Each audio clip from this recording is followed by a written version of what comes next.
Mario Puzo, The Sicilian, Book 1. Michael Corleone, 1950. Chapter 1. Michael Corleone stood on a long wooden dock in Palermo and watched the great ocean liner set sail for America.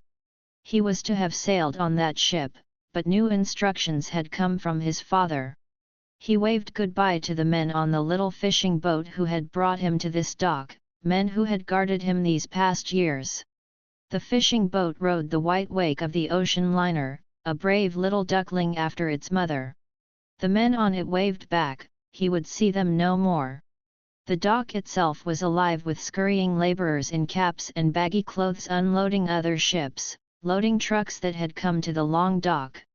They were small wiry men who looked more Arabic than Italian, wearing billed caps that obscured their faces.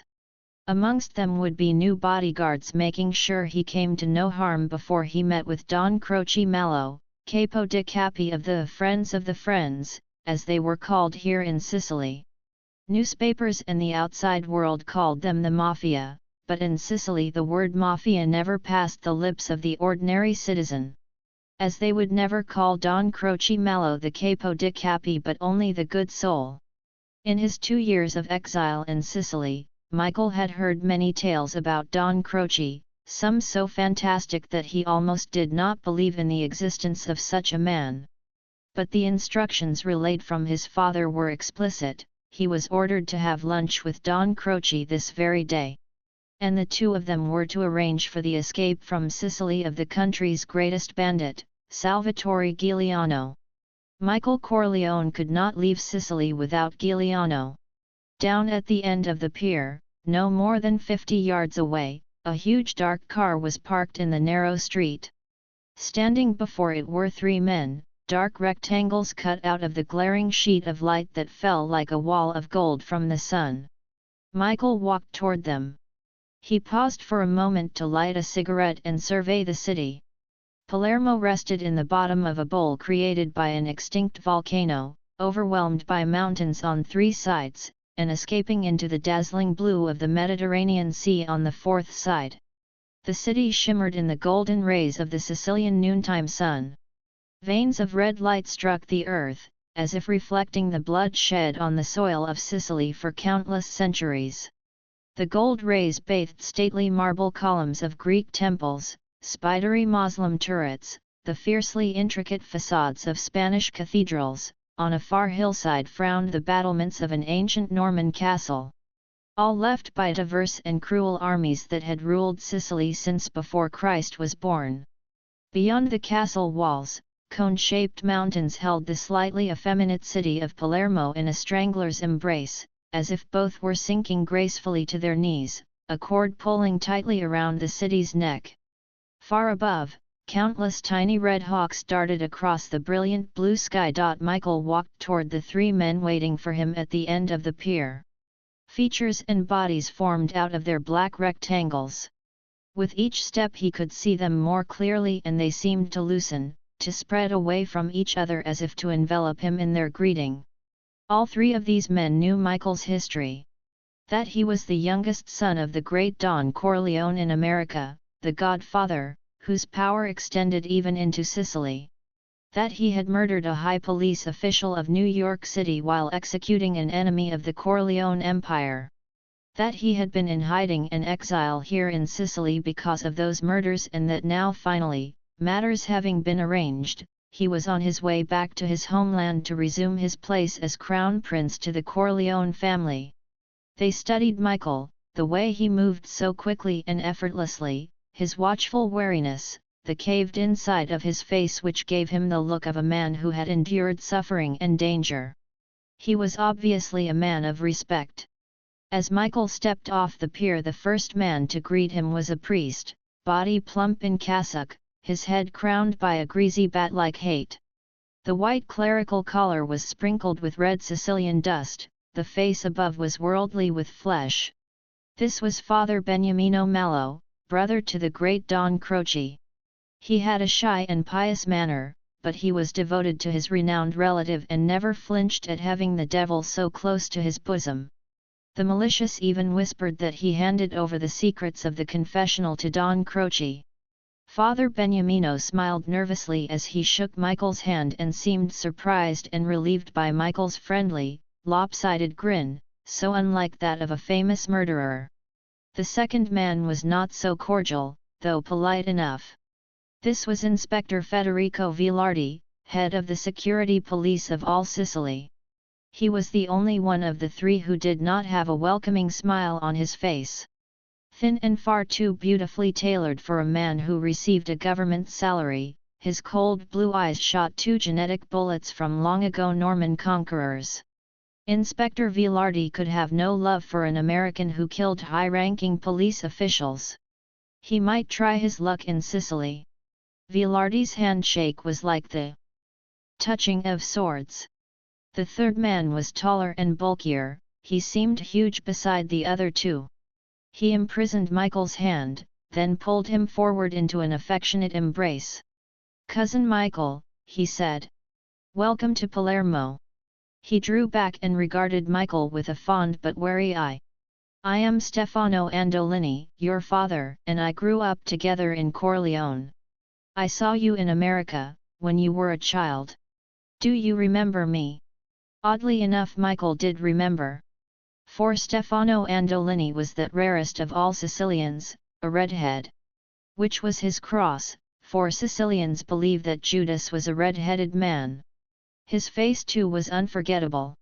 The mouth was huge and irregular, the thick lips like bloody hacked meat, above were hairy nostrils, and eyes cavernous in deep sockets. Though he was smiling, it was a face that made you dream of murder. With the priest, Michael understood the connection at once. But Inspector Vilardi was a surprise. Andolini, carrying out the responsibility of a relative, carefully explained to Michael the inspector's official capacity. Michael was wary. What was the man doing here? Vilardi was reputed to be one of Salvatore Giuliano's most implacable pursuers. And it was obvious that the inspector and Stefano Andolini disliked each other. They behaved with the exquisite courtesy of two men readying themselves for a duel to the death. The chauffeur had the car door open for them.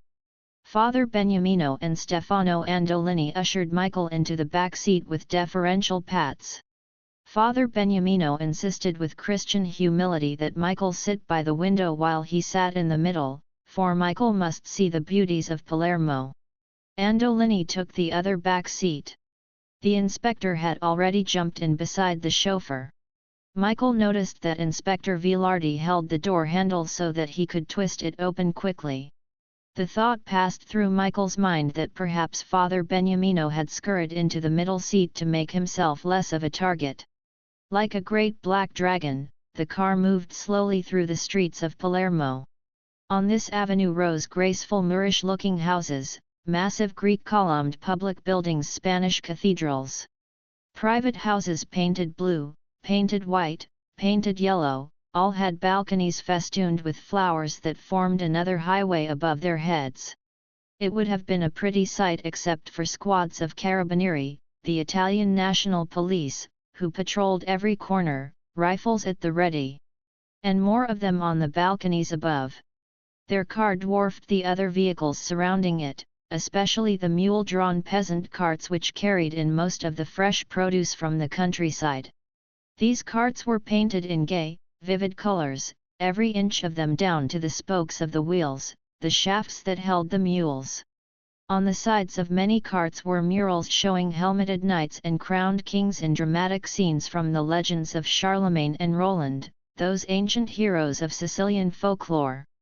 But on some carts Michael saw scrawled, beneath the figure of a handsome youth in moleskin trousers and sleeveless white shirt, guns in his belt, guns slung over his shoulder, a legend of two lines which always ended with great red letters that spelled out the name Giuliano.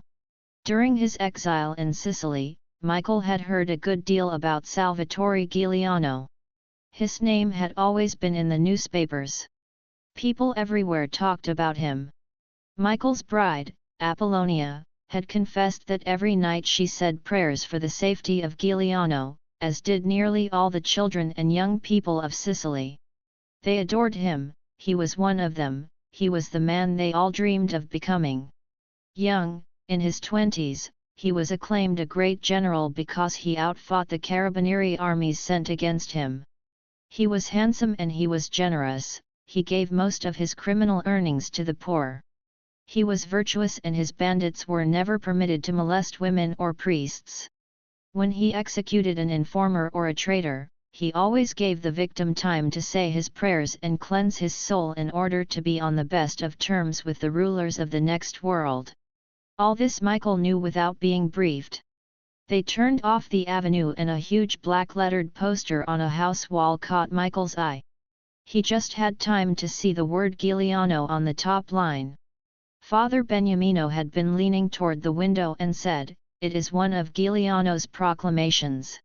Despite everything he still controls Palermo at night."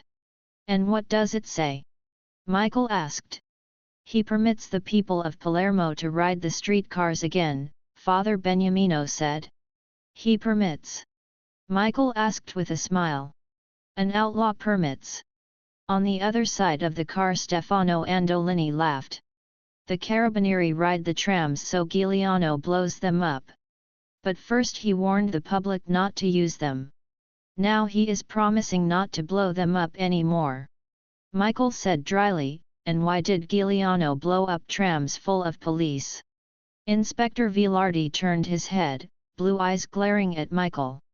"Because Rome in its stupidity arrested his father and mother for consorting with a known criminal, their own son. A fascist law never repealed by the Republic." Father Beniamino said with quiet pride. "My brother, Don Croce, arranged for their release." "Oh, my brother was very angry with Rome." Christ, Michael thought. Don Croce was angry with Rome? Who the hell was this Don Croce besides being Petsonovant in the Mafia? The car stopped in front of a block-long, rose-colored building. Blue minarets crowned each separate corner. Before the entrance an extraordinary, wide green-striped canopy lettered Hotel Umberto was guarded by two doormen stuffed into dazzling gold-buttoned uniforms. But Michael was not distracted by this splendor. His practiced eye photographed the street in front of the hotel. He spotted at least 10 bodyguards walking in couples, leaning against the iron railings. These men were not disguising their function. Unbuttoned jackets revealed weapons strapped to their bodies. Two of them smoking thin cigars blocked Michael's path for a moment when he came out of the car, scrutinizing him closely, measuring him for a grave. They ignored Inspector Vilardi and the others. As the group entered the hotel, the guards sealed off the entrance behind them. In the lobby 4 more guards materialized and escorted them down a long corridor. These men had the proud looks of palace servants tone emperor. The end of the corridor was barred by 2 massive oaken doors. A man seated in a high, throne-like chair stood up and unlocked the doors with a bronze key. He bowed, giving Father Beniamino a conspiratorial smile as he did so. The doors opened into a magnificent suite of rooms. Open French windows revealed a luxuriously deep garden beyond, which blew in the smell of lemon trees. As they entered, Michael could see 2 men posted on the inside of the suite. Michael wondered why Don Croce was so heavily guarded. He was Giuliano's friend, he was the confidant of the Minister of Justice in Rome and therefore safe from the Carabinieri who filled the town of Palermo. Then who, and what, did the great Don fear?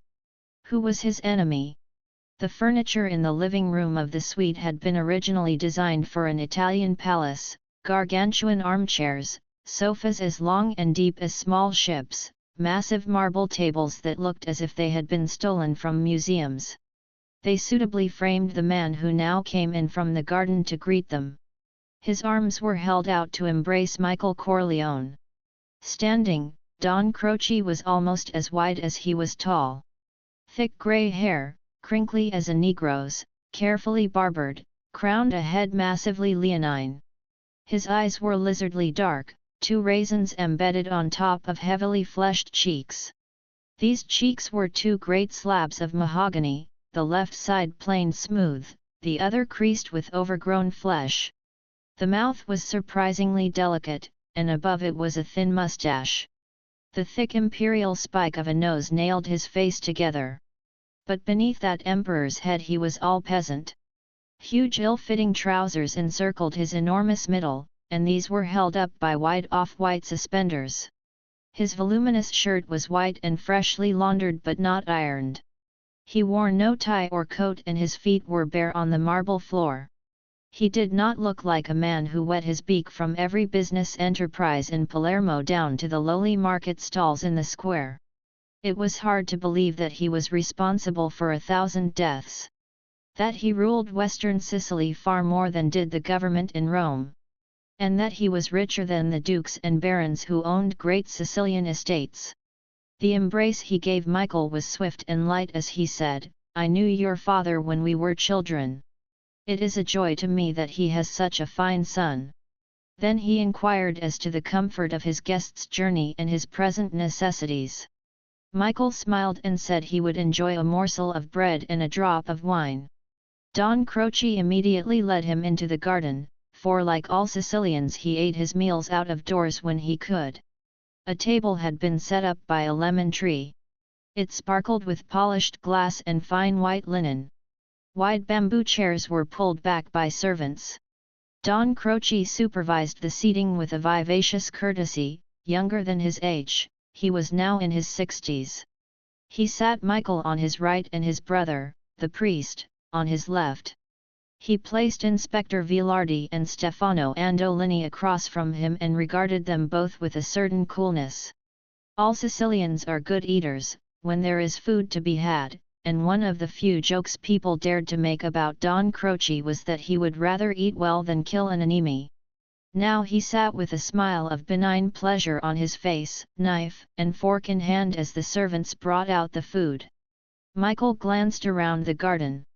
It was enclosed by a high stone wall and there were at least 10 guards scattered around at their own small luncheon tables, but no more than 2 at each table and well away to give Don Croce and his companions privacy.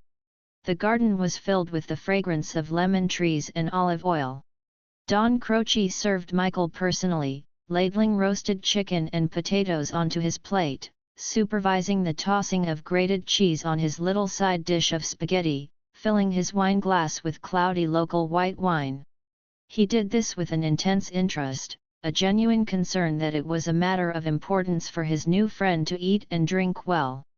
Michael was hungry, he had not tasted food since dawn, and the Don was kept busy replenishing his plate. He also kept a sharp eye on the plates of the other guests, and when necessary he made a gesture for a servant to fill a glass or cover an empty dish with food. Finally they were done, and sipping his cup of espresso, the Don was ready for business. He said to Michael, "So you're going to help our friend Giuliano run off to America?" "Those are my instructions," Michael said. "I must make certain he enters America without misfortune." Don Croce nodded, his massive mahogany face wore the sleepy amiable look of the obese. His vibrant tenor voice was surprising from that face and body. "It was all arranged between me and your father, I was to deliver Salvatore Giuliano to you. But nothing runs smooth in life, there is always the unexpected. It is now difficult to keep my part of the bargain." He held up his hand to keep Michael from interrupting. "Through no fault of my own. I have not changed. But Giuliano no longer trusts anyone, not even me. For years, almost from the first day he became an outlaw, I helped him survive, we were partners. With my help he became the greatest man in Sicily, though even now he is a mere boy of 27. But his time is over. 5,000 Italian soldiers and field police are searching the mountains. Still he refuses to put himself in my hands." "Then there is nothing I can do for him," Michael said. "My orders are to wait no more than 7 days, then I must leave for America." And even as he said this he wondered why it was so important for his father to have Giuliano escape. Michael desperately wanted to get home after so many years of exile. He worried about his father's health. When Michael had fled America his father had been lying, critically wounded, in the hospital. Since his flight, his older brother Sonny had been murdered. The Corleone family had been engaged in a desperate battle for survival against the 5 families of New York. A battle that had reached from America into the heart of Sicily to kill Michael's young bride. It was true that messengers from his father had brought news that the old Don had recovered from his wounds, that he had made peace with the 5 families, that he had arranged for all charges against Michael to be dropped. But Michael knew that his father was waiting for him to come to be his right-hand man. That everyone in his family would be anxious to see him, his sister, Connie, his brother Freddie, his foster brother, Tom Hagen, and his poor mother, who would certainly still be grieving over the death of Sonny.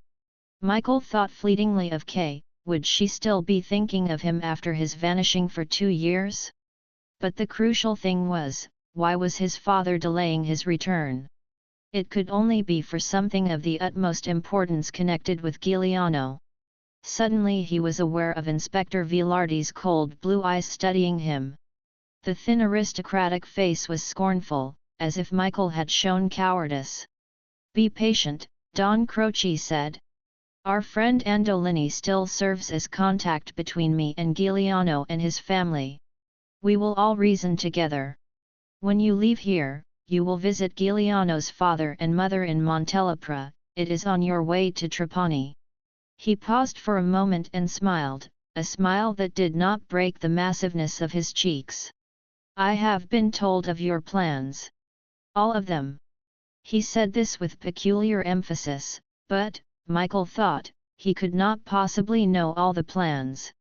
The Godfather never told anyone all of anything. Don Croce went on smoothly. "All of us who love Giuliano agree on 2 things. He can no longer stay in Sicily and he must emigrate to America. Inspector Vilardi is in accord." "That is strange even for Sicily," Michael said with a smile.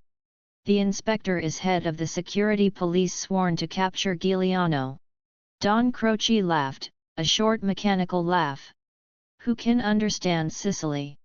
But this is simple. Rome prefers Giuliano happy in America, not screaming accusations from the witness cage in a Palermo court. It's all politics."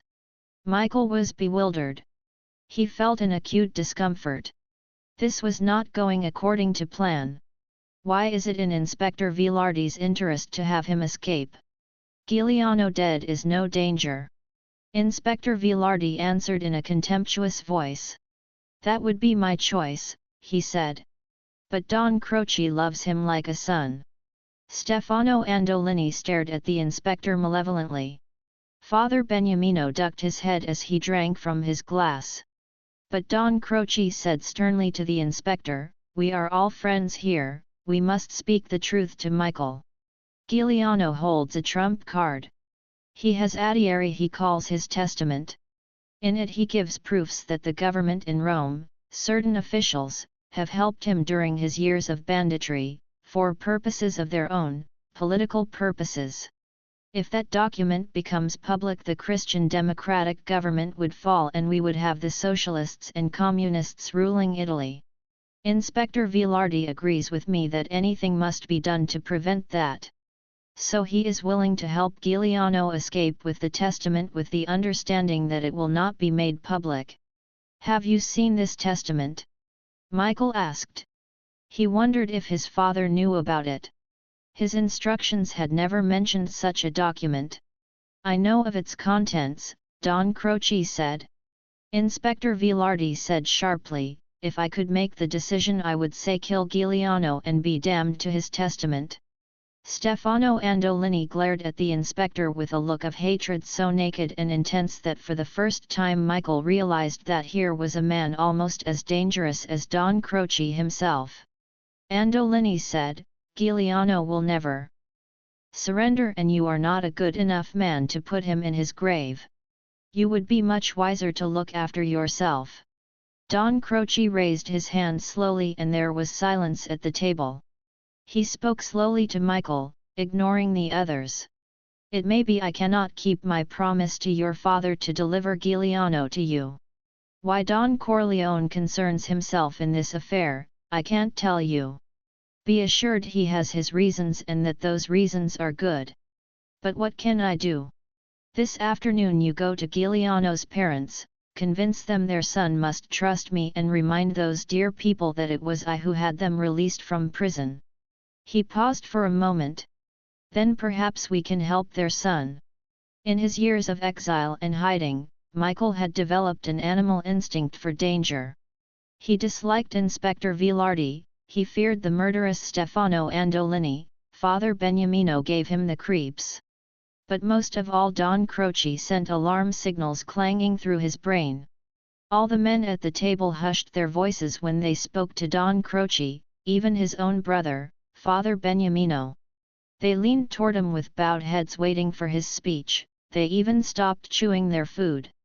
The servants circled around him as if he were a son, the bodyguards scattered around the garden constantly kept their eyes on him, ready to spring forward at his command and tear everyone to pieces. Michael said carefully, Don Croce, I am here to follow your every wish. The Don nodded his huge head in benediction, folded his well-shaped hands over his stomach and said in his powerful tenor voice, we must be absolutely frank with each other. Tell me, what are your plans for Giuliano's escape? Speak to me as a son to his father. Michael glanced quickly at Inspector Vilardi. He would never speak frankly, before the head of the security police of Sicily. Don Croce understood immediately. Inspector Vilardi is completely guided by my advice, he said. You may trust him as you do me. Michael raised his glass of wine to drink. Over it he could see the guards watching them, spectators at a play. He could see Inspector Vilardi grimace, not liking even the diplomacy of the Don's speech, the message being clear that Don Croce ruled him and his office. He saw the frown on the murderous huge-lipped face of Stefano Andolini. Only Father Beniamino refused to meet his gaze and bowed his head. Michael drank the glass of cloudy white wine and a servant immediately refilled it. Suddenly the garden seemed a dangerous place. He knew in his bones that what Don Croce had said could not be true. Why should any of them at this table trust the head of the security police of Sicily? Would Giuliano? The history of Sicily was larded with treachery, Michael thought sourly, he remembered his dead wife. So why was Don Croce being so trustful? And why the massive security around him? Don Croce was the top man of the mafia. He had the most powerful connections in Rome and indeed served as their unofficial deputy here in Sicily. Then what did Don Croce fear? It could only be Giuliano. But the Don was watching. Michael tried to speak with the utmost sincerity. My plans are simple. I am to wait in Trapani until Salvatore Giuliano is delivered to me. By you and your people. A fast ship will take us to Africa. We will of course have the necessary papers of identity. From Africa we fly to America where it has been arranged for us to enter without the usual formalities. I hope it will be as easy as they have made it sound. He paused for a moment. Unless you have another counsel. The Don sighed and drank from his glass. Then he fixed his eyes on Michael. He started to speak slowly and impressively. Sicily is a tragic land, he said. There is no trust. There is no order. Only violence and treachery in abundance. You look wary, my young friend, and you have every right. And so, too, are Giuliano. Let me tell you this, Turi Giuliano could not have survived without my protection, he and I have been two fingers on one hand. And now he thinks me his enemy. Ah, you can't know what sorrow this brings me. My only dream is that one day Turi Giuliano can return to his family and be acclaimed the champion of Sicily. He is a true Christian and a brave man. And with a heart so tender that he has won the love of every Sicilian. Don Croce paused and drank off a glass of wine. But the tide has turned against him. He is alone in the mountains with barely a handful of men to face the army that Italy sends against him. And he has been betrayed at every turn. So he trusts no one, not even himself. The Don looked at Michael for a moment very coldly. If I were completely honest, he said, if I did not love Giuliano so much, perhaps I would give advice I do not owe you. Perhaps I should say, in all fairness, go home to America without him. We are coming to the end of a tragedy which in no way concerns you. The Don paused for a moment and sighed again. But of course, you are our only hope and I must beg you to stay and help our cause. I will assist in every way, I will never desert Giuliano. Don Croce raised his wine glass. May he live 1,000 years. They all drank and Michael calculated. Did the Don want him to stay or to desert Giuliano? Stefano Andolini spoke. Remember, we have promised the parents of Giuliano that Michael will visit them in Montelepra. By all means, Don Croce said gently. We must give his parents some hope. Father Beniamino said with a too humble insistence, and perhaps they will know something about the testament. Don Croce sighed. Yes, Giuliano's testament. He thinks it will save his life or at least avenge his death. He spoke directly to Michael. Remember this. Rome fears the testament, but I do not. And tell his parents what is written on paper affects history. But not life. Life is a different history. The road from Palermo to Montelepra was no more than a 1-hour drive. But in that hour Michael and Andolini went from the civilization of a city to the primitive culture of the Sicilian countryside. Stefano Andolini drove the tiny Fiat, and in the afternoon sun his close-shaved cheeks and chin blazed with countless grains of scarlet hair roots. He drove carefully and slowly, as men do who have learned to drive motor vehicles late in life. The Fiat panted as if short of breath as it wound uphill through the enormous range of mountains. At 5 different points they were stopped by roadblocks of the National Police, platoons of at least 12 men backed by an armored car bristling with machine guns. Andolini's papers got them through. It was strange to Michael that the country could become so wild and primitive such a short distance from the great city of Palermo. They passed tiny villages of stone houses that were precariously balanced on steep slopes. These slopes were carefully gardened into terraced narrow fields growing neat rows of spiky green plants. Small hills were studded with countless huge white boulders half buried in moss and bamboo stalks. In the distance they looked like vast unsculptured cemeteries. At intervals along the road were holy shrines, padlocked wooden boxes that held statues of the Virgin Mary or some particular favored saint. At one of these shrines, Michael saw a woman on her knees praying, her husband sitting in their donkey-drawn cart guzzling a bottle of wine. The donkey's head drooped like a martyr's. Stefano Andolini reached over to caress Michael's shoulder and said, "It does my heart good to see you, my dear cousin. Did you know that the Giulianos are related to us?" Michael was sure this was a lie, there was something in that foxily red smile. "No," he said. "I only knew the parents worked for my father in America." "As I did," Andolini said.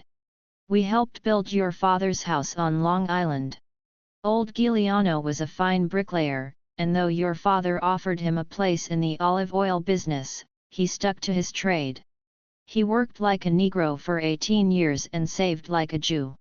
Then he came back to Sicily to live like an Englishman. But the war and Mussolini made their lire worthless and now he owns only his house and a small piece of land to farm. He curses the day he left America. They thought their little boy would grow up a prince and now he is a bandit." The Fiat had stirred up a cloud of dust, alongside the road growths of prickly pears and bamboo had a ghostly appearance, the pears in their clusters seeming to form human hands. In the valleys they could see the olive groves and grapevines.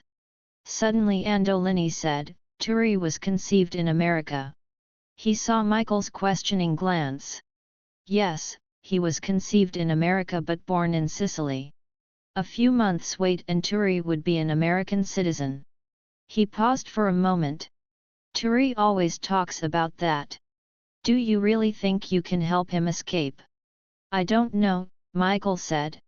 After lunch with the inspector and Don Croce, I don't know what anything means. Do they want me to help? My father said Don Croce would do so. He never mentioned the inspector. Andolini brushed back his thinning hair. Unconsciously his foot pressed down on the gas pedal and the Fiat scooted forward. Giuliano and Don Croce are enemies now, he said. But we have made plans without Don Croce. Turi and his parents count on you. They know your father has never been false to a friend. Michael said, and whose side are you on? Andolini's side. I fight for Giuliano, he said. We have been comrades for the last 5 years and before that he spared my life.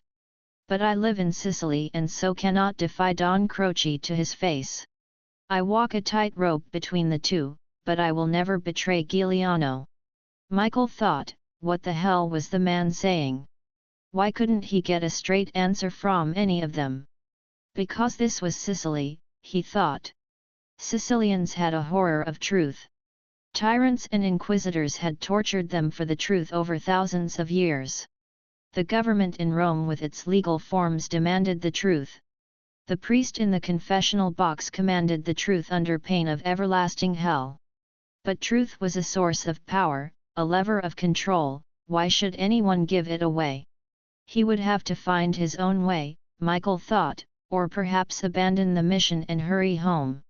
He was on dangerous ground here. There was obviously some sort of vendetta between Giuliano and Don Croce, and to be caught in the vortex of a Sicilian vendetta was suicidal. For the Sicilian believes that vengeance is the only true justice, and that it is always merciless.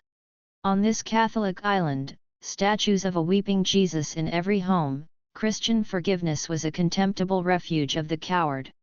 Why did Giuliano and Don Croce become enemies? Michael asked. Because of the tragedy at the Portella della Ginestra, Andolini said. 2 years ago. After that it was never the same. Giuliano blamed Don Croce. Suddenly the car seemed to drop almost vertically. The road was descending out of the mountains into a valley. They passed the ruins of a Norman castle, built to terrorize the countryside 900 years ago and now crawling with harmless lizards and a few stray goats. Down below, Michael could see the town of Montelepra. It was buried deep in the closely surrounding mountains as if it were a bucket hanging in the bottom of a well. It formed a perfect circle, there were no outlying houses, and the late afternoon sun bathed the stones of its walls with dark red fire. Now the Fiat was coasting down a narrow twisting street and Andolini braked it to a stop where a roadblock manned by a platoon of carabinieri barred their way.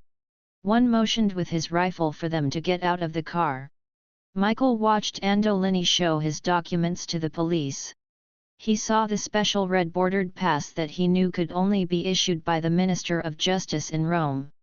Michael had one himself which he had been instructed to show only as a last resort. How did a man like Andolini get such a powerful document? Then they were back in the car and rolling through the narrow streets of Montelepra, so narrow that if a car came from the opposite direction they could not pass each other. The houses all had elegant balconies and were painted different colors. Many were blue, a few less were white and there were some painted pink. A very few were yellow. At this time of the day the women were inside cooking dinner for their husbands. But no children were in the streets. Instead, each corner was patrolled by a pair of carabinieri. Montelepra looked like an occupied town under martial law. Only a few old men looked down from their balconies with faces of stone. The Fiat stopped in front of a row of attached houses, one of which was painted a bright blue and had a gate in which the grillwork formed the letter G. The gate was opened by a small wiry man of about 60 who wore an American suit, dark and striped, a white shirt and a black tie. This was Giuliano's father. He gave Andolini a quick but affectionate embrace. He patted Michael on the shoulder almost gratefully as he ushered them into the house. Giuliano's father had the face of a man suffering the awaited death of a loved one terminally ill. It was obvious he was controlling his emotions very strictly, but his hand went up to his face as if to force his features to keep their shape. His body was rigid, moving stiffly, yet wavering slightly. They entered a large sitting room, luxurious for a Sicilian home in this small town. Dominating the room was a huge enlargement of a photograph, too fuzzy to be recognizable, framed in oval cream-colored wood. Michael knew immediately this must be Salvatore Giuliano. Beneath, on a small round black table, was a votive light. On another table was a framed picture defined more clearly. Father, mother, and son stood against a red curtain, the son with his arm possessively around his mother. Salvatore Giuliano looked directly into the camera, as if challenging it. The face was extraordinarily handsome, like that of a Grecian statue, the features a little heavy as though wrought in marble, the lips full and sensual, the eyes oval with half-closed lids set wide apart. It was the face of a man without self-doubt, determined to impose himself upon the world. But what no one had prepared Michael for was the good-humoured sweetness of that handsome face. There were other pictures of him with his sisters and their husbands, but these were almost hidden on shadowy corner tables. Giuliano's father led them into the kitchen. Giuliano's mother turned from the cooking stove to greet them. Maria Lombardo Giuliano looked much older than the photograph of her in the other room, indeed looked like some other woman. Her polite smile was like a rictus on the bone-set exhaustion of her face, her skin chapped and rough. Her hair was long and full over her shoulders but streaked with heavy ropes of grey. What was startling was her eyes. They were almost black with an impersonal hatred of this world that was crushing her and her son. She ignored her husband and Stefano Andolini, she spoke directly to Michael. "Have you come to help my son or not?" The other two men looked embarrassed at the rudeness of her question, but Michael smiled at her gravely. "Yes, I am with you." Some of the tension went out of her, and she bowed her head into her hands as if she had expected a blow. Andolini said to her in a soothing voice, "Father Beniamino asked to come, I told him you did not wish it." Maria Lombardo raised her head and Michael marveled at how her face showed every emotion she felt. The scorn, the hatred, the fear, the irony of her words matching the flinty smile, the grimaces she could not repress. "Oh, Father Beniamino has a good heart, without a doubt," she said. "And with that good heart of his he is like the plague, he brings death to an entire village. He is like the sisal plant, brush against him and you will bleed. And he brings the secrets of the confessional to his brother, he sells the souls in his keeping to the devil." Giuliano's father said with quiet reasonableness, as if he were trying to quiet a madman, "Don Croce is our friend. He had us released from prison." Giuliano's mother burst out furiously, "Ah, Don Croce, the good soul, how kind he is always. But let me tell you, Don Croce is a serpent. He aims a gun forward and slaughters his friend by his side. He and our son were going to rule Sicily together, and now Turi is hiding alone in the mountains and the good soul is free as air in Palermo with his horse. Don Croce has only to whistle and Rome licks his feet. And yet he has committed more crimes than our Turi. He is evil and our son is good. Ah, if I were a man like you I would kill Don Croce. I would put the good soul to rest." She made a gesture of disgust. "You men understand nothing." Giuliano's father said impatiently, "I'll understand our guest must be on the road in a few hours and that he must eat something before we can talk." Giuliano's mother suddenly became quite different. She was solicitous. "Poor man, you've travelled all day to see us, you had to listen to Don Croce's lies and my ravings. Where do you go?" "I must be in Trapani by morning," Michael said. "I stay with friends of my father until your son comes to me." There was a stillness in the room. He sensed they all knew his history. They saw the wound he had lived with for 2 years, the caved inside of his face. Giuliano's mother came to him and gave him a quick embrace. "Have a glass of wine," she said. "Then you go for a walk through the town. Food will be waiting on the table within the hour. And by that time Turi's friends will have arrived and we can talk sensibly. Andolini and Giuliano's father put Michael between them and strolled down the narrow, cobbled streets of Montelepra, the stones gleaming black now that the sun had fallen out of the sky. In the hazy blue air before twilight, only the figures of the national police, the carabinieri, moved around them. At every intersection, thin snake-like alleyways ran like venom off the Via Bella. The town seemed deserted. This was once a lively town, Giuliano's father said. Always very poor, like all of Sicily, a lot of misery, but it was alive. Now more than 700 of our citizens are in jail, arrested for conspiracy with my son. They are innocent, most of them, but the government arrests them to frighten the others, to make them inform against my Turi. There are over 2,000 national police around this town and other thousands hunt Turi in the mountains. And so people no longer eat their dinner out of doors, their children can no longer play in the street. The police are such cowards they fire their guns if a rabbit runs across the road. There is a curfew after dark, and if a woman of the town wants to visit a neighbor and is caught they offer her indignities and insults. The men they cart off to torture in their Palermo dungeons. He sighed. Such things could never happen in America. I curse the day I left. Stefano Andolini made them pause as he lit a small cigar.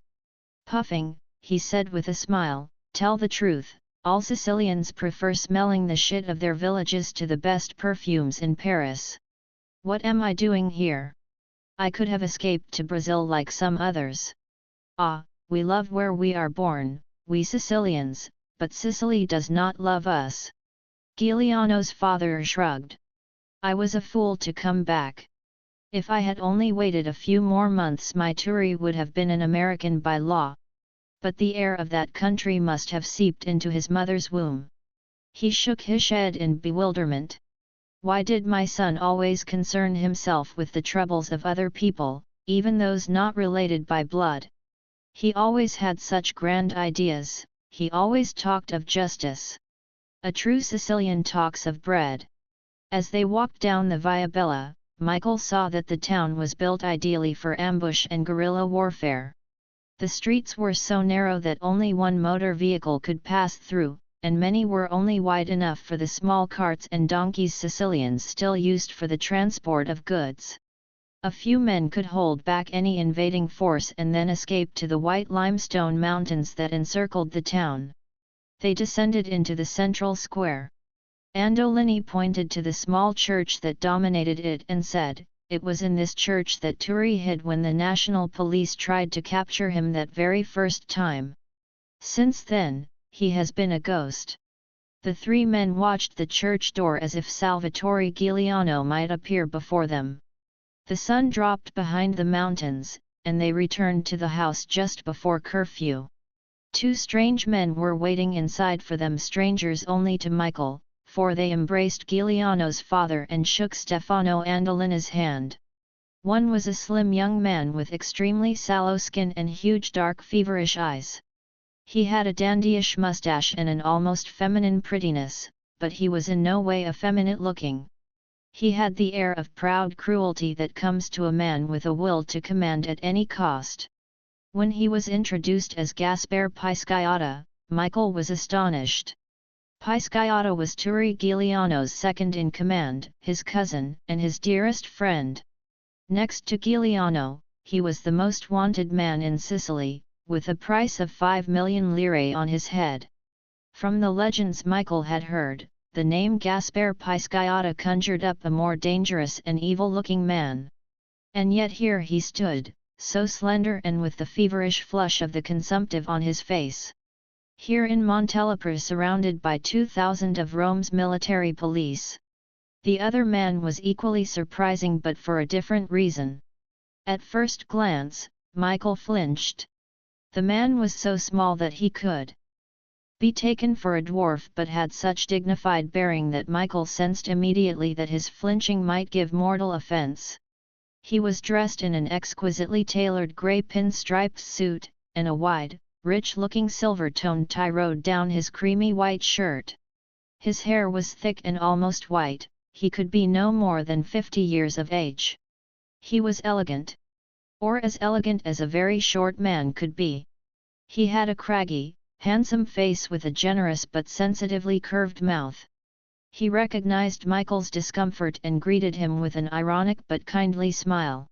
He was introduced as Professor Hector Adonis. Maria Lombardo Giuliano had dinner set out on the table in the kitchen. They ate by a window near the balcony where they could see the red-streaked sky, the darkness of night snuffing out the surrounding mountains. Michael ate slowly, aware they were all watching him, judging him. The food was very plain but good, spaghetti with the black inky sauce of squid and rabbit stew, hot with red pepper tomato sauce. Finally Gaspare Pisciotta spoke in the local Sicilian dialect. "So, you are the son of Vito Corleone, who is greater even than our own Don Croce, they tell me. And it is you who will save Arturi." His voice had a cool mocking tone, a tone that invited you to take offense if you dared. His smile seemed to question the motive behind every action, as if to say, "Yes, it's true you are doing a good deed, but for what purpose of your own?" Yet it was not at all disrespectful. He knew Michael's history, they were fellow murderers.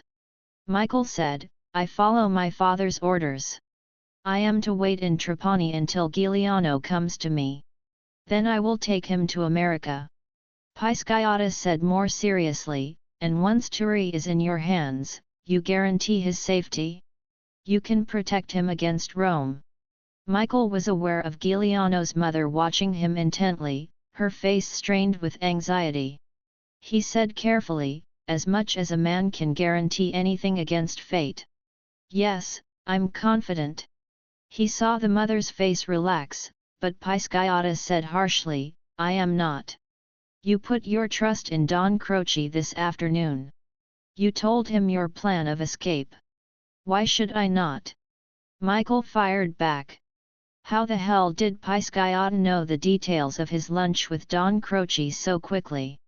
"My father's briefing said that Don Croce would arrange Giuliano's delivery to me. In any case I told him only one escape plan." "And the others?" Pisciotta asked. He saw Michael hesitate. "Speak freely. If the people in this room cannot be trusted, then there is no hope for Turi." The little man, Hector Adonis, spoke for the first time. He had an extraordinarily rich voice, the voice of a born orator, a natural persuader of men. "My dear Michael, you must understand that Don Croce is Turi Giuliano's enemy. Your father's information is behind the times. Obviously we can't deliver Turi to you without taking precautions." He spoke the elegant Italian of Rome, not the Sicilian dialect. Giuliano's father broke in. "I trust Don Corleone's promise to help my son. Of that there can be no question." Hector Adonis said, "I insist, we must know your plans." "I can tell you what I told Don Croce," Michael said. "But why should I tell anyone my other plans? If I asked you where Turi Giuliano was hiding now, would you tell me?" Michael saw Pisciotta smile with genuine approval of his answer.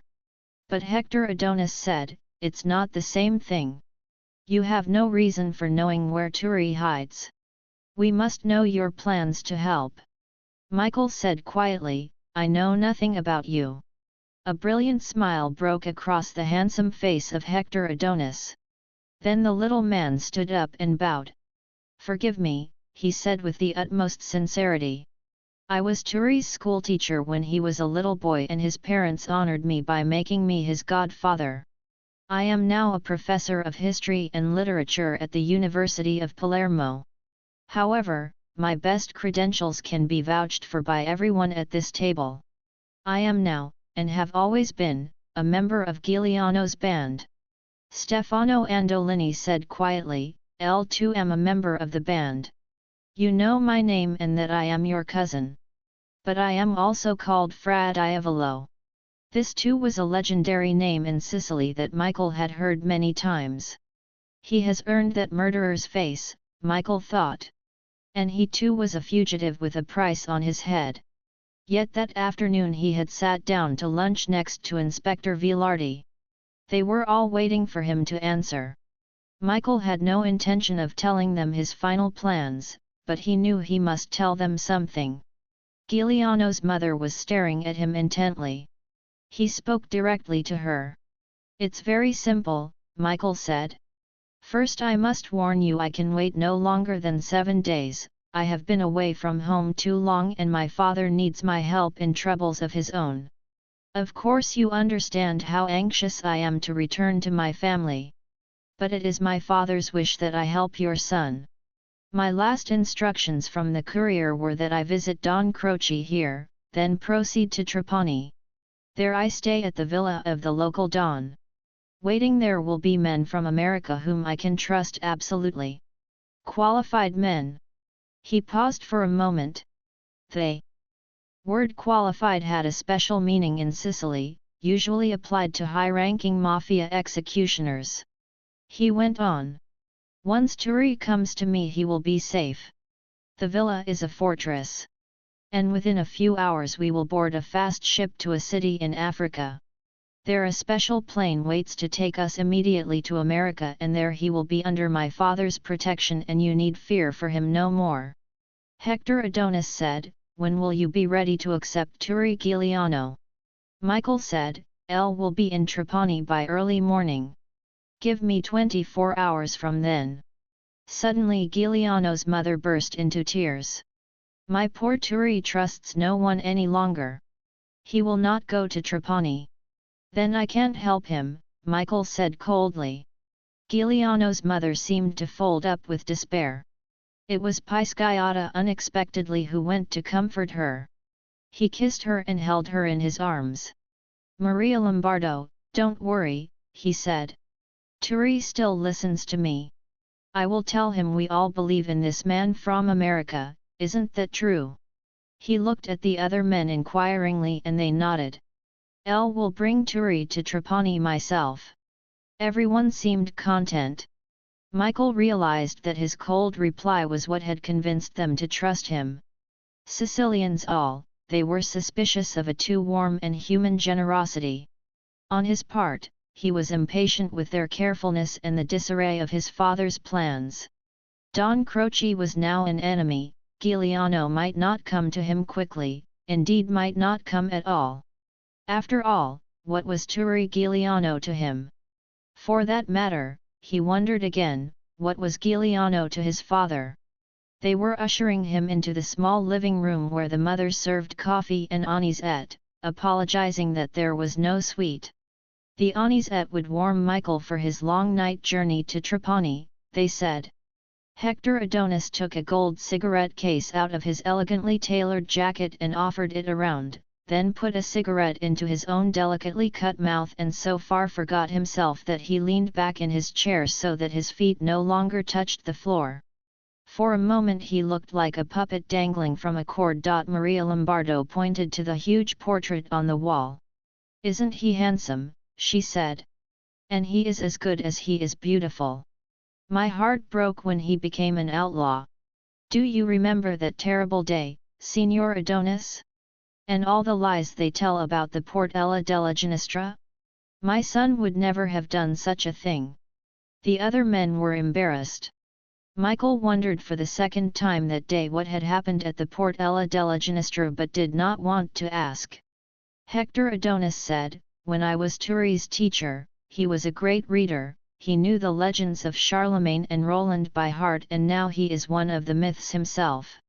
My heart broke, too, when he became an outlaw." Giuliano's mother said bitterly, "He will be lucky if he remains alive. Oh, why did we want our son born here? Oh, yes, we wanted him to be a true Sicilian." She gave a wild and bitter laugh. "And so he is. He goes in fear of his life and with a price on his head."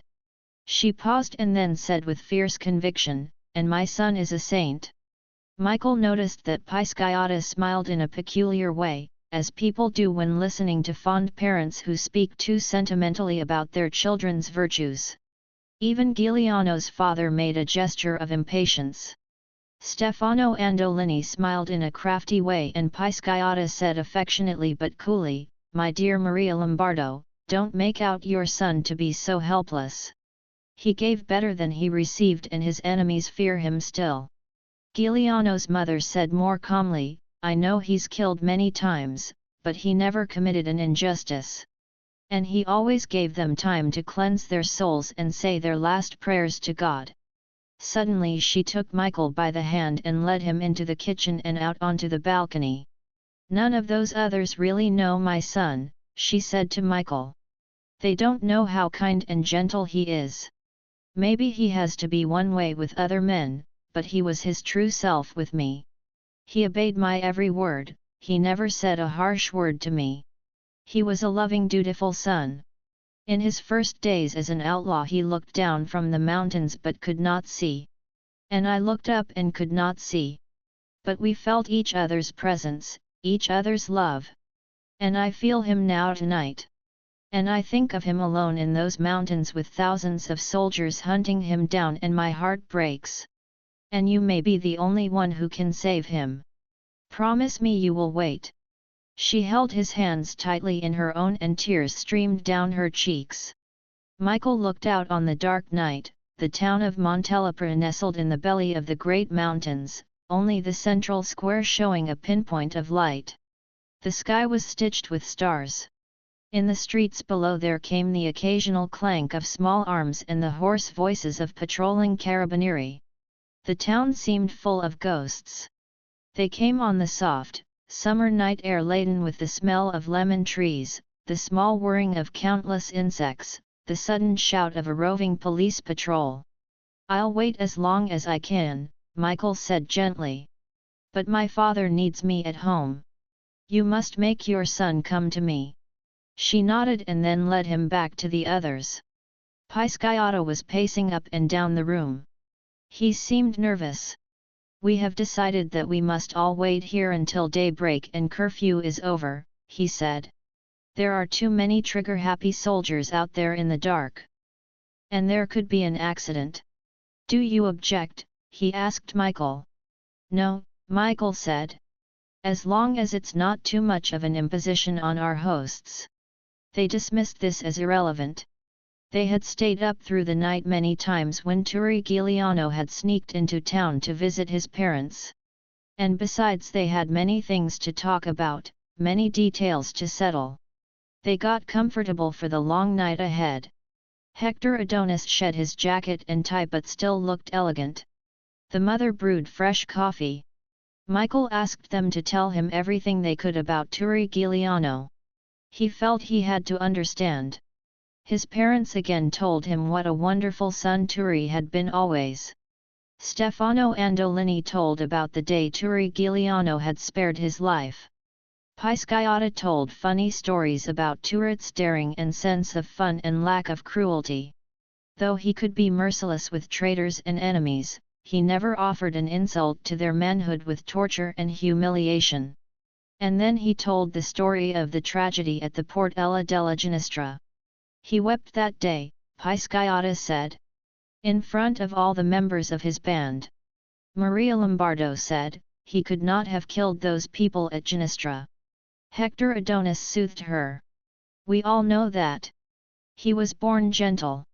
He turned to Michael and said, "He loved books, I thought he would become a poet or a scholar. He had a temper, but he was never cruel. Because his was an innocent rage. He hated injustice. He hated the brutality of the carabinieri toward the poor and their obsequiousness toward the rich. Even as a boy he was outraged when he heard of a farmer who could not keep the corn he grew, drink the wine he pressed, eat the pigs he slaughtered. And yet he was a gentle boy." Pisciotta laughed. "He is not so gentle now. And you, Hector, don't play the little schoolteacher now. On horseback you were as big a man as any of us."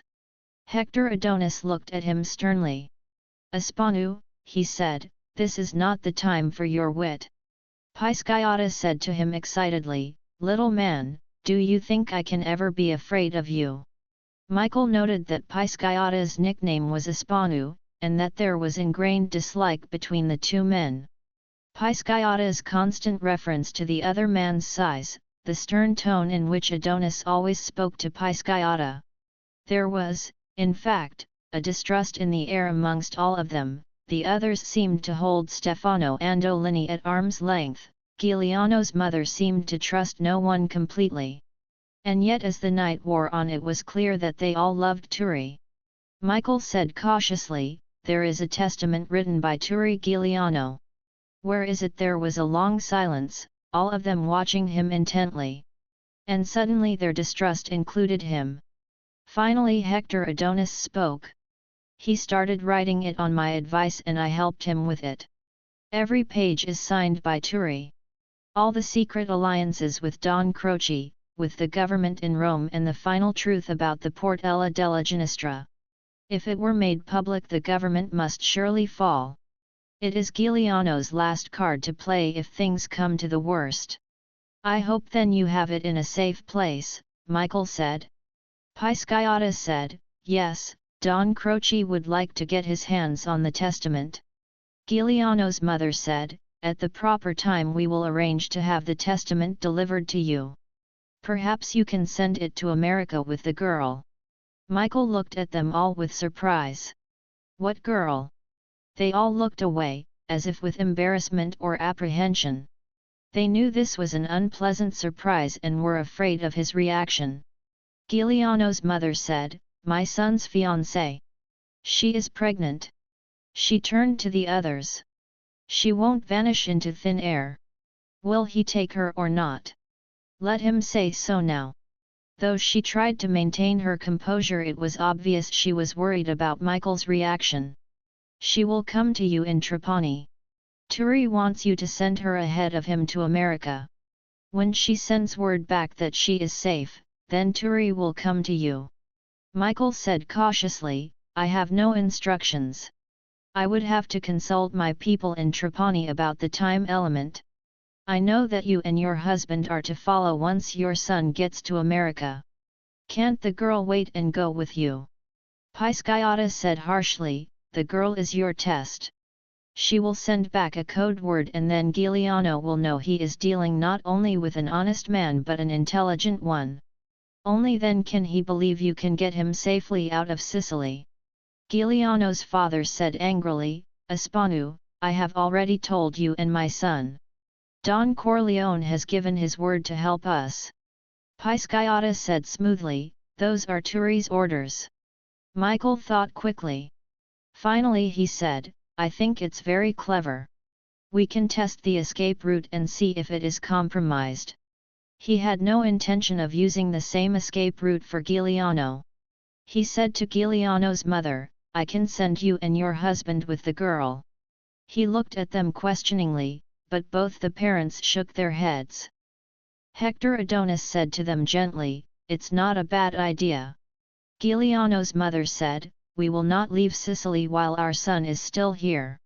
Giuliano's father folded his arms and nodded in agreement. And Michael understood what they were thinking. If Turi Giuliano died in Sicily, they had no wish to be in America. They must stay to mourn him, to bury him, bring flowers to his grave. The final tragedy belonged to them. The girl could go, she was bound only by love, not by blood. Sometime during the night Maria Lombardo Giuliano showed Michael a scrapbook filled with newspaper stories, posters showing the different prices placed on Giuliano's head by the government in Rome. She showed a picture story published in America by Life magazine in 1948. The story stated that Giuliano was the greatest bandit of modern times, an Italian Robin Hood who robbed the rich to help the poor. It also printed one of the famous letters that Giuliano had sent to the newspapers. It read, "For 5 years I have fought to make Sicily free. I have given to the poor what I have taken from the rich. Let the people of Sicily speak out whether I am an outlaw or a fighter for freedom. If they speak against me, I will deliver myself into your hands for judgment. As long as they speak for me I will continue to wage total war." It sure as hell didn't sound like a bandit on the run, Michael thought, as Maria Lombardo's proud face beamed at him. He felt an identification with her. She looked very much like his own mother. Her face was seamed with past sorrows, but her eyes blazed with a natural love for even more combat against her fate. Finally it was dawn and Michael rose and said his goodbyes. He was surprised when Giuliano's mother gave him a warm embrace. "You remind me of my son," she said. "I'll trust you." She went to the mantel and took down a wooden statue of the Virgin Mary. It was black. The features were negroid.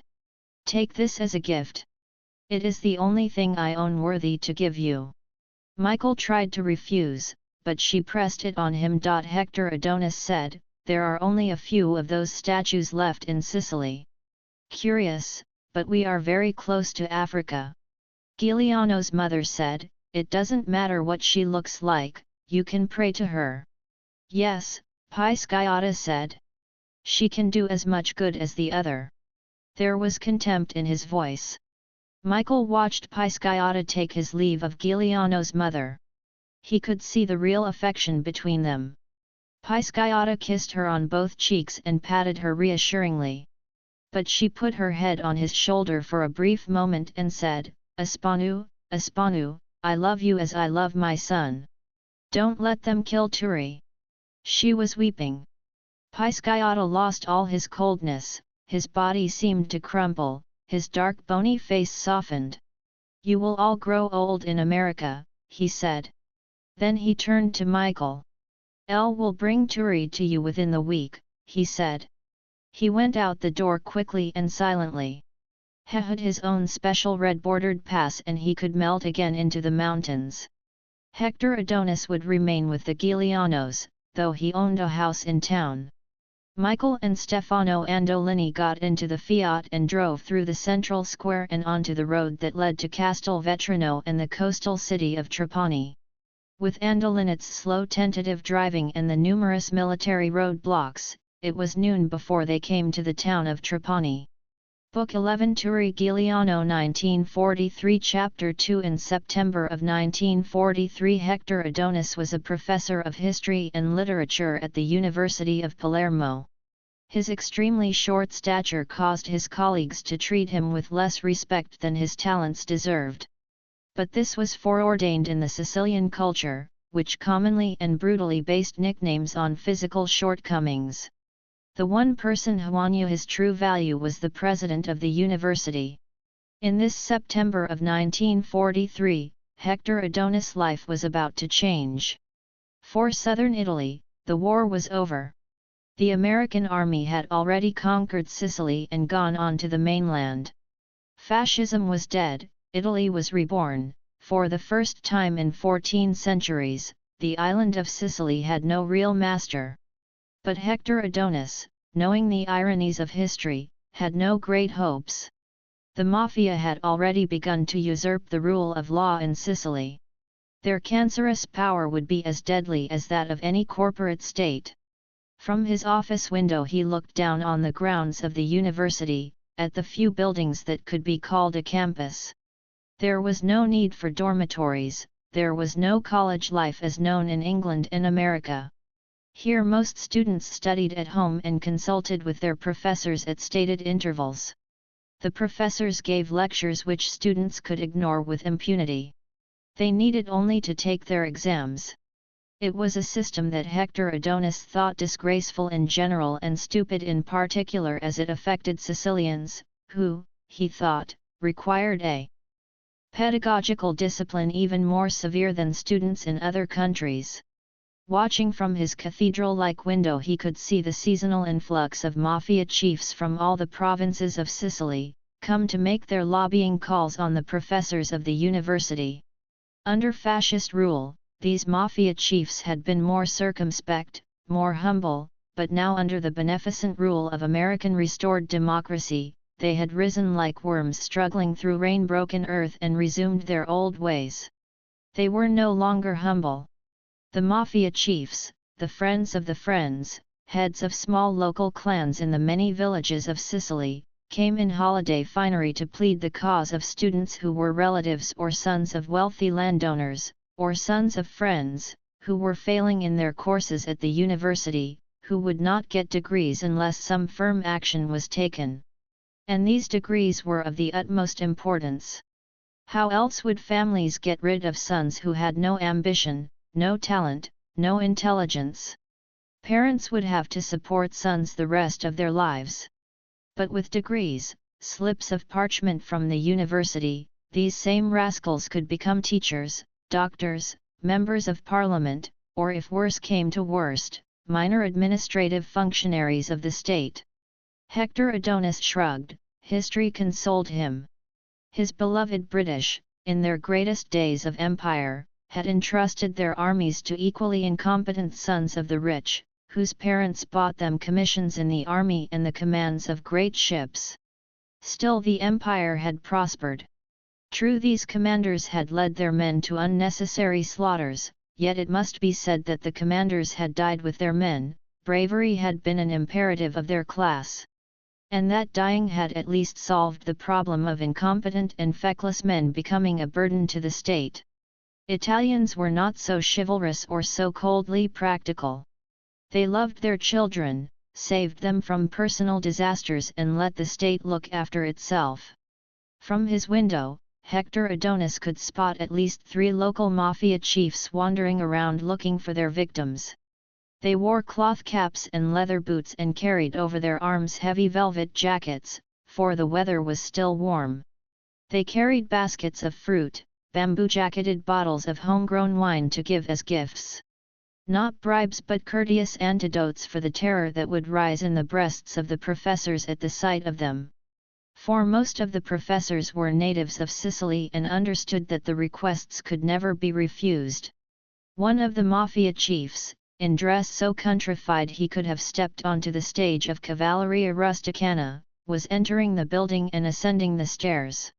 Hector Adonis prepared, with sardonic pleasure, to play the familiar comedy to come. Adonis knew the man.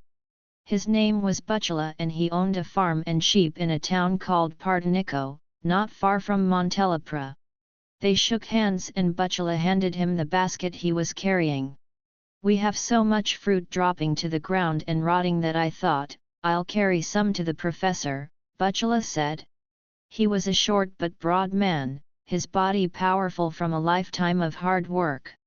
Adonis knew he had a reputation for honesty, that he was a modest man though he could have turned his power into riches. He was a throwback to the old mafia chiefs who fought not for riches but for respect and honor. Adonis smiled as he accepted the fruit. What peasant in Sicily ever let anything go to waste? There were 100 children for each olive that fell to the ground, and these children were like locusts. Bucula sighed. He was affable, but Adonis knew this affability could turn to menace in the fraction of a second. So he flashed a sympathetic smile as Bucula said, "What a nuisance life is! I have work to do on my land and yet when my neighbor asked me to do this little favor, how could I refuse? My father knew his father, my grandfather his grandfather. And it is my nature, perhaps my misfortune that I will do anything a friend asks me to do. After all, are we not Christians together?" Hector Adonis said smoothly, "We Sicilians are all the same. We are too generous. That is why the northerners in Rome take such a shameful advantage of us." Bucula stared at him shrewdly. There would be no trouble here. And hadn't he heard somewhere that this professor was one of the friends? Certainly he did not seem frightened. And if he was a friend of the friends, why had not he, Bucula, known this fact? But there were many different levels in the friends. In any event, here was a man who understood the world he lived in. "I have come to ask you a favor," Bucula said. As one Sicilian to another. "My neighbor's son failed at the university this year. You failed him. So my neighbor claims. But when I heard your name I said to him, 'What? Signor Adonis? Why, that man has the best heart in the world. He could never do such an unkindness if he knew all the facts. Never. And so they begged me with tears to tell you the whole story. And to ask with the utmost humbleness to change his grades so that he can go into the world to earn his bread. Hector Adonis was not deceived by this exquisite politeness. Again it was like the English he so much admired, those people who could be so subtly rude that you basked in their insults for days before you realized they had mortally wounded you. A figure of speech in regard to the English, but with Signor Buccola, his request, if denied, would be followed by the blast of a Iupara on some dark night. Hector Adonis politely nibbled on the olives and berries in the basket. "Ah, we can't let a young man starve in this terrible world," he said. "What is the fellow's name?" And when Buccola told him, he took up a ledger from the bottom of his desk. He leafed through it, though of course he knew the name well. The failed student was a lout, an oaf, a lummox, more a brute than the sheep on Buccola's farm. He was a lazy womanizer, a shiftless braggart, a hopeless illiterate who did not know the difference between the Iliad and Verga. Despite all this, Hector Adonis smiled sweetly at Buccola and in a tone of the utmost surprise said, "Ah, he had a little trouble with one of his examinations. But it is easily put to order. Have him come see me and I will prepare him in these very rooms and then give him an extra examination. He will not fail again." They shook hands, and the man left. Another friend made, Hector thought. What did it signify that all these young good-for-nothings got university degrees they did not earn or deserve? In the Italy of 1943 they could use them to wipe their pampered asses and decline into positions of mediocrity. The ringing phone broke his train of thought and brought a different irritation. There was a short ring, then a pause before 3 curler rings. The woman at the switchboard was gossiping with someone and flipped her tab between the pauses in her own conversation. This exasperated him so that he shouted, pronto, into the phone more rudely than was seemly. And unfortunately it was the president of the university calling. But the president, a notorious stickler for professional courtesy, obviously had more important things on his mind than rudeness. His voice was quivering with fear, almost tearful in its supplication. "My dear Professor Adonis," he said, "could I trouble you to come to my office? The university has a grave problem that only you may be able to resolve. It is of the utmost importance. Believe me, my dear professor, you will have my gratitude." This obsequiousness made Hector Adonis nervous. What did the idiot expect of him? To jump over the Cathedral of Palermo? The president would be better qualified, Adonis thought bitterly. He was at least 6 feet. Let him jump and not ask a subordinate with Thessalonist legs in Sicily to do his job for him. This image put Adonis into a good humor again. So he asked mildly, "Perhaps you could give me a hint. Then on my way I might prepare myself." The president's voice sank to a whisper. "The estimable Don Croce has honored us with a visit.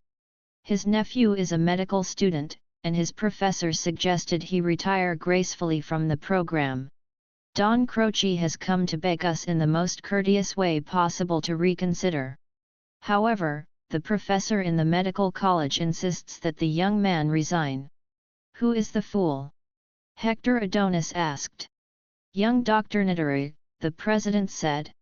"An estimable member of the faculty but as yet a little unworldly." "I shall be in your office within 5 minutes, Hector Adonis said. As he hurried across the open ground to the main building, Hector Adonis pondered what course of action to take.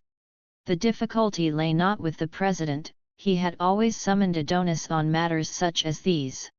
The difficulty lay with Dr. Nidari. He knew the doctor well. A brilliant medical man, a teacher whose death would definitely be a loss to Sicily, his resignation a loss to the university. Also that most pompous of bores, a man of inflexible principles and true honor. But even he must have heard of the great Don Croce, even he must have a grain of common sense embedded in his genius brain. There must be something else. In front of the main building was a long black car, and leaning against it were two men dressed in business suits which failed to make them look respectable. They must be the Don's bodyguards and chauffeur left down here out of respect for the academics Don Croce was visiting. Adonis saw their looks of astonishment and then amusement at his small stature, his perfect tailoring, the briefcase under his arm. He flashed a cold stare which startled them. Could such a small man be a friend of the Friends? The office of the president looked more like a library than a business center. He was a scholar more than an administrator. Books lined all the walls, the furniture was massive but comfortable. Don Croce sat in a huge chair sipping his espresso. His face reminded Hector Adonis of the prow of a ship in the Iliad, warped by years of battle and hostile seas. The Don pretended they had never met, and Adonis allowed himself to be introduced. The president of course knew this was a farce, but young Dr. Nitari was taken in. The president was the tallest man at the university, Hector Adonis was the shortest. Immediately, out of courtesy, the president sat down and slumped in his chair before he spoke. "We have a small disagreement," the president said. At this Dr. Nitari snorted with exasperation, but Don Croce inclined his head slightly in accord. The president went on. "Don Croce has a nephew who yearns to be a doctor. Professor Nitari says he does not have the necessary grades to be certified. A tragedy. Don Croce has been so kind as to come and present his nephew's case, and since Don Croce has done so much for our university, I thought we should try our best to grant him some accommodation." Don Croce said amiably without a hint of sarcasm, "I'm illiterate myself, yet no one can say I have been unsuccessful in the world of business." Certainly, Hector Adonis thought, a man who could bribe ministers, order murders, terrify shopkeepers and factory owners did not have to read and write. Don Croce continued, "L found my path by experience. Why could not my nephew do the same? My poor sister will be heartbroken if her son does not have the word doctor in front of his name. She is a true believer in Christ, she wants to help the world." Dr. Nitari, with that insensitivity so common to one who is in the right, said, "I cannot change my position." Don Croce sighed. He said cajolingly, "What harm can my nephew do? I will arrange a government post with the army, or with a Catholic hospital for the aged. He will hold their hands and listen to their troubles. He is extremely amiable, he will charm the old wrecks. What do I ask? A little shuffling of the papers you shuffle here." He glanced around the room, contemptuous of the books that formed its walls. Hector Adonis, extremely disturbed by this meekness of Don Croce, a danger signal in such a man, thought angrily that it was easy for the Don to take such a position. His men immediately shipped him to Switzerland at the slightest indisposition of his liver. But Adonis knew it was up to him to solve this impasse. "My dear Dr. Nitari," he said, "surely we can do something. A little private tutoring, extra training at a charity hospital."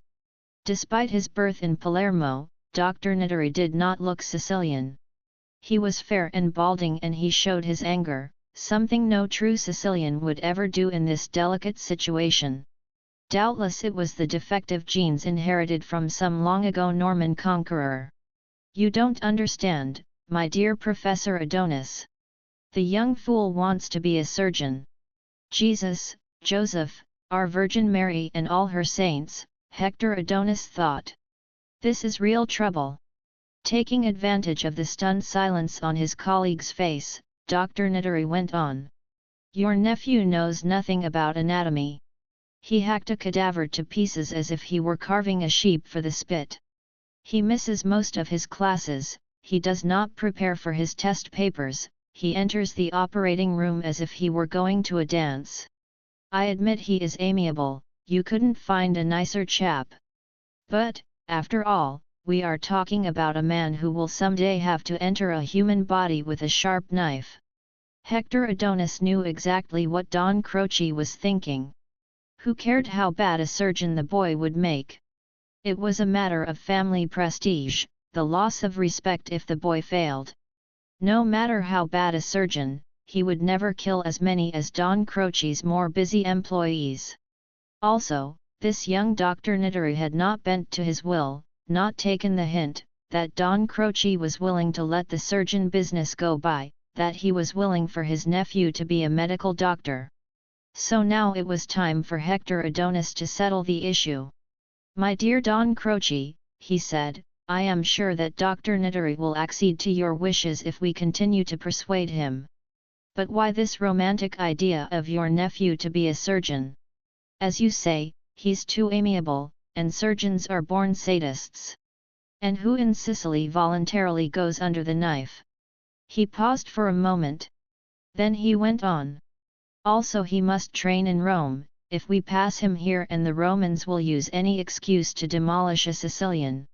You do your nephew a disservice to insist. Let me propose a compromise." Dr. Nitari muttered that no compromise was possible. For the first time the lizard-like eyes of Don Croce flashed fire. Dr. Nitari fell silent and Hector Adonis rushed on.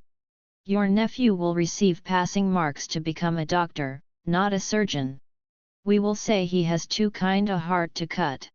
Don Croce spread wide his arms, his lips parted in a cold smile. "You have defeated me with your good sense and your reasonableness," he said to Adonis. "So be it.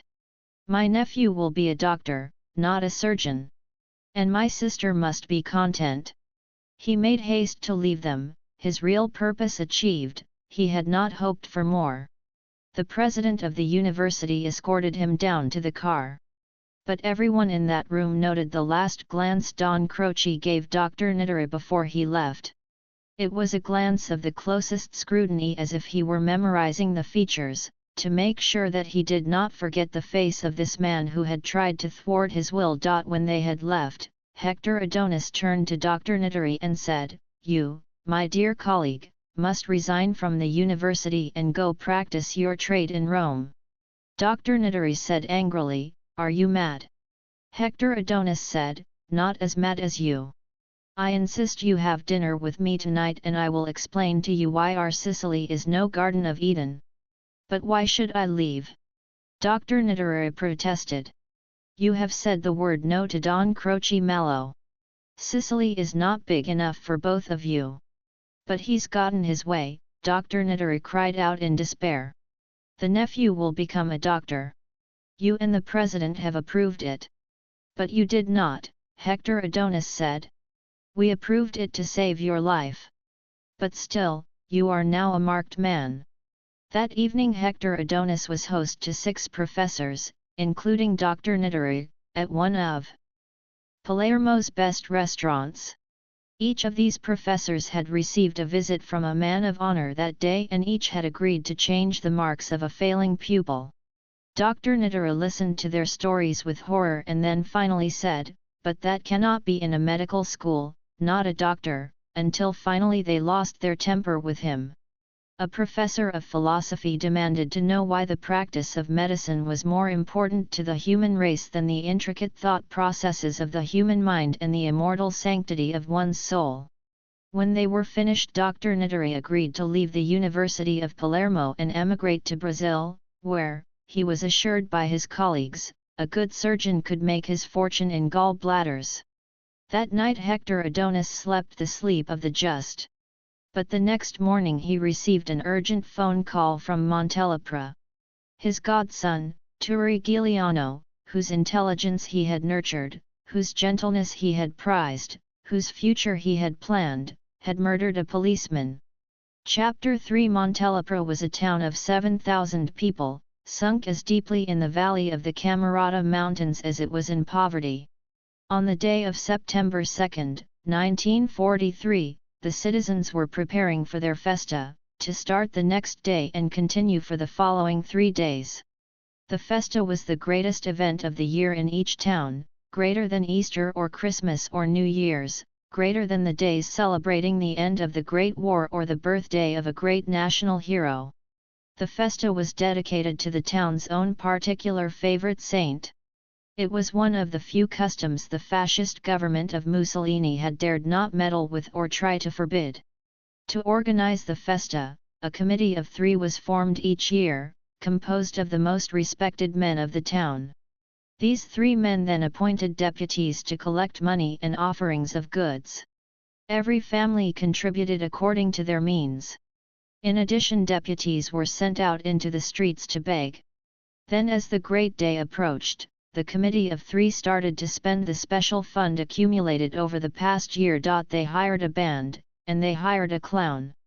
They set up generous money prizes for horse races to be held over the 3 days. They hired specialists to decorate the church and the streets so that the grim poverty-stricken town of Montelepre suddenly looked like some medieval citadel in the midst of the fields of the cloths of gold. A puppet theatre was hired. Food peddlers set up their booths. The families of Montelepre used the festa to show their marriageable daughters, new clothes were bought, chaperones detailed. A bevy of prostitutes from Palermo set up a huge tent just outside of town, their licenses and medical certificates adorning the red dash, white dash, and green striped canvas sides. A famous holy friar, who years ago had grown stigmata, was hired to preach the formal sermon. And finally, on the 3rd day, the saint's bier was carried through the streets followed by all the townspeople, with their livestock of mules, horses, pigs, and donkeys. On top of the bier rode the effigy of the saint, crusted with money, flowers, vari-colored sweets, and great bamboo-sheathed bottles of wine. These few days were their days of glory. It did not matter that for the rest of the year they starved, and that in the same village square where they honored the saint, they sold the sweat of their bodies to the land barons for 100 lire a day.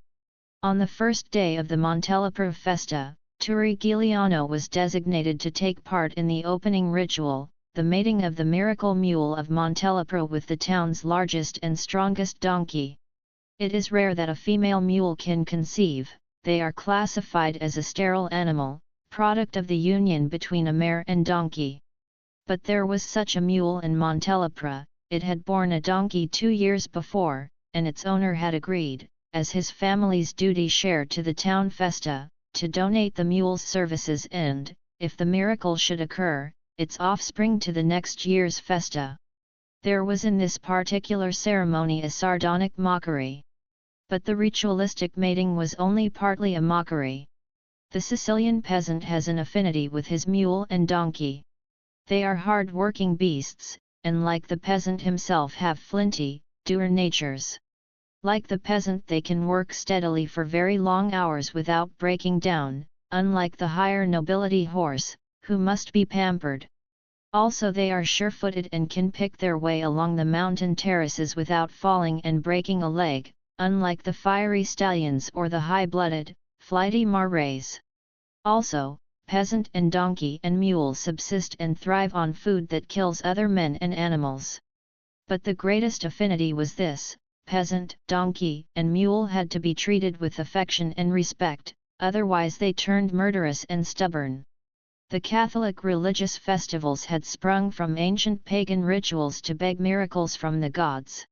On this fateful day in September 1943, during the festa of the town of Montelepre, a miracle would occur that would change the fate of its 7,000 inhabitants. At 20 years of age, Siciliano was considered the bravest, the most honorable, the strongest, the young man who inspired the most respect. He was a man of honor. That is to say, a man who treated his fellow man with scrupulous fairness and one who could not be insulted with impunity. He had distinguished himself at the last harvest by refusing to be hired out as a laborer at the insulting wages decreed by the overseer of the local estates. He then gave a speech to the other men urging them not to work, to let the harvest rot. The carabinieri arrested him on charges made by the baron. The other men went back to work. Giuliano had not shown any hard feelings toward these men or even the carabinieri. When he was released from prison through the intervention of Hector Adonis, he developed no rancor of any kind. He had stood up for his principles and that was enough for him. On another occasion, he had broken up a knife fight between Spanu Pisciata and another youth simply by interposing his unarmed body between them and with good-humoured reasoning disarming their anger. What was unusual about this was that in any other person these actions would have been taken as signs of cowardice masquerading as humanity, but something in Giuliano forbade this interpretation. On this second day of September, Salvatore Giuliano, called Turi by his friends and family, was brooding over what was to him a devastating blow to his masculine pride. It was only a little thing. The town of Montelepra had no movie theatre, no community hall, but there was one little cafe with a billiard table. The night before, Turi Giuliano, his cousin Gaspare Spanu Pisciata and a few other youths had been playing billiards. Some of the older men of the town had been watching them while drinking glasses of wine. One of the men, by the name of Guido Quintana, was slightly drunk. He was a man of reputation. He had been imprisoned by Mussolini for being a suspected member of the Mafia. The American conquest of the island had resulted in his being released as a victim of fascism, and it was rumored that he was going to be named as mayor of Montelepra. As well as any Sicilian, Turi Giuliano knew the legendary power of the Mafia. In these past few months of freedom, its snake-like head had begun weaving over the land, as if fertilized by the fresh loam of a new democratic government. It was already whispered in town that shopkeepers were paying insurance to certain men of respect. And of course Turi knew the history, the countless murders of peasants who tried to collect their wages from powerful nobles and landlords, how tightly the Mafia had controlled the island before Mussolini had decimated them with his own disregard for the lawful process, like a deadlier snake biting a less powerful reptile with its poisoned fangs. So Turi Giuliano sensed the terror that lay ahead. Quintana now regarded Giuliano and his companions with a slightly contemptuous eye. Perhaps their high spirits irritated him. He was, after all, a serious man, about to embark on a pivotal part of his life. Exiled by Mussolini's government to a desert island, he was now back in the town of his birth. His aim in the next few months was to establish respect in the eyes of the townspeople. Or perhaps it was the handsomeness of Giuliano that irritated him, for Guido Quintana was an extremely ugly man. His appearance was intimidating not from any single feature but from a lifelong habit of presenting a formidable front to the outside world. Or perhaps it was the natural antagonism of a born villain toward a born hero. In any case, he got up suddenly just in time to jostle Giuliano as he went by to the other side of the billiard table. Turi, naturally courteous to a much older man, made an apology that was gentle and sincere. Guido Quintana looked him up and down with contempt. "Why aren't you home sleeping and resting to earn your bread tomorrow?" he said. "My friends have been waiting to play billiards for an hour." He reached out and took the billiard cue from Giuliano's hand and, smiling slightly, waved him away from the table. Everybody was watching. The insult was not mortal. If the man were younger or the insult more pointed, Giuliano would have been forced to fight and keep his reputation for manhood. Spanu Pisciata always carried a knife, and now he positioned himself to intercept Quintana's friends if they decided to interfere. Pisciata had no respect for older people, and he expected his friend and cousin to finish the quarrel. But at that moment Giuliano felt a strange uneasiness.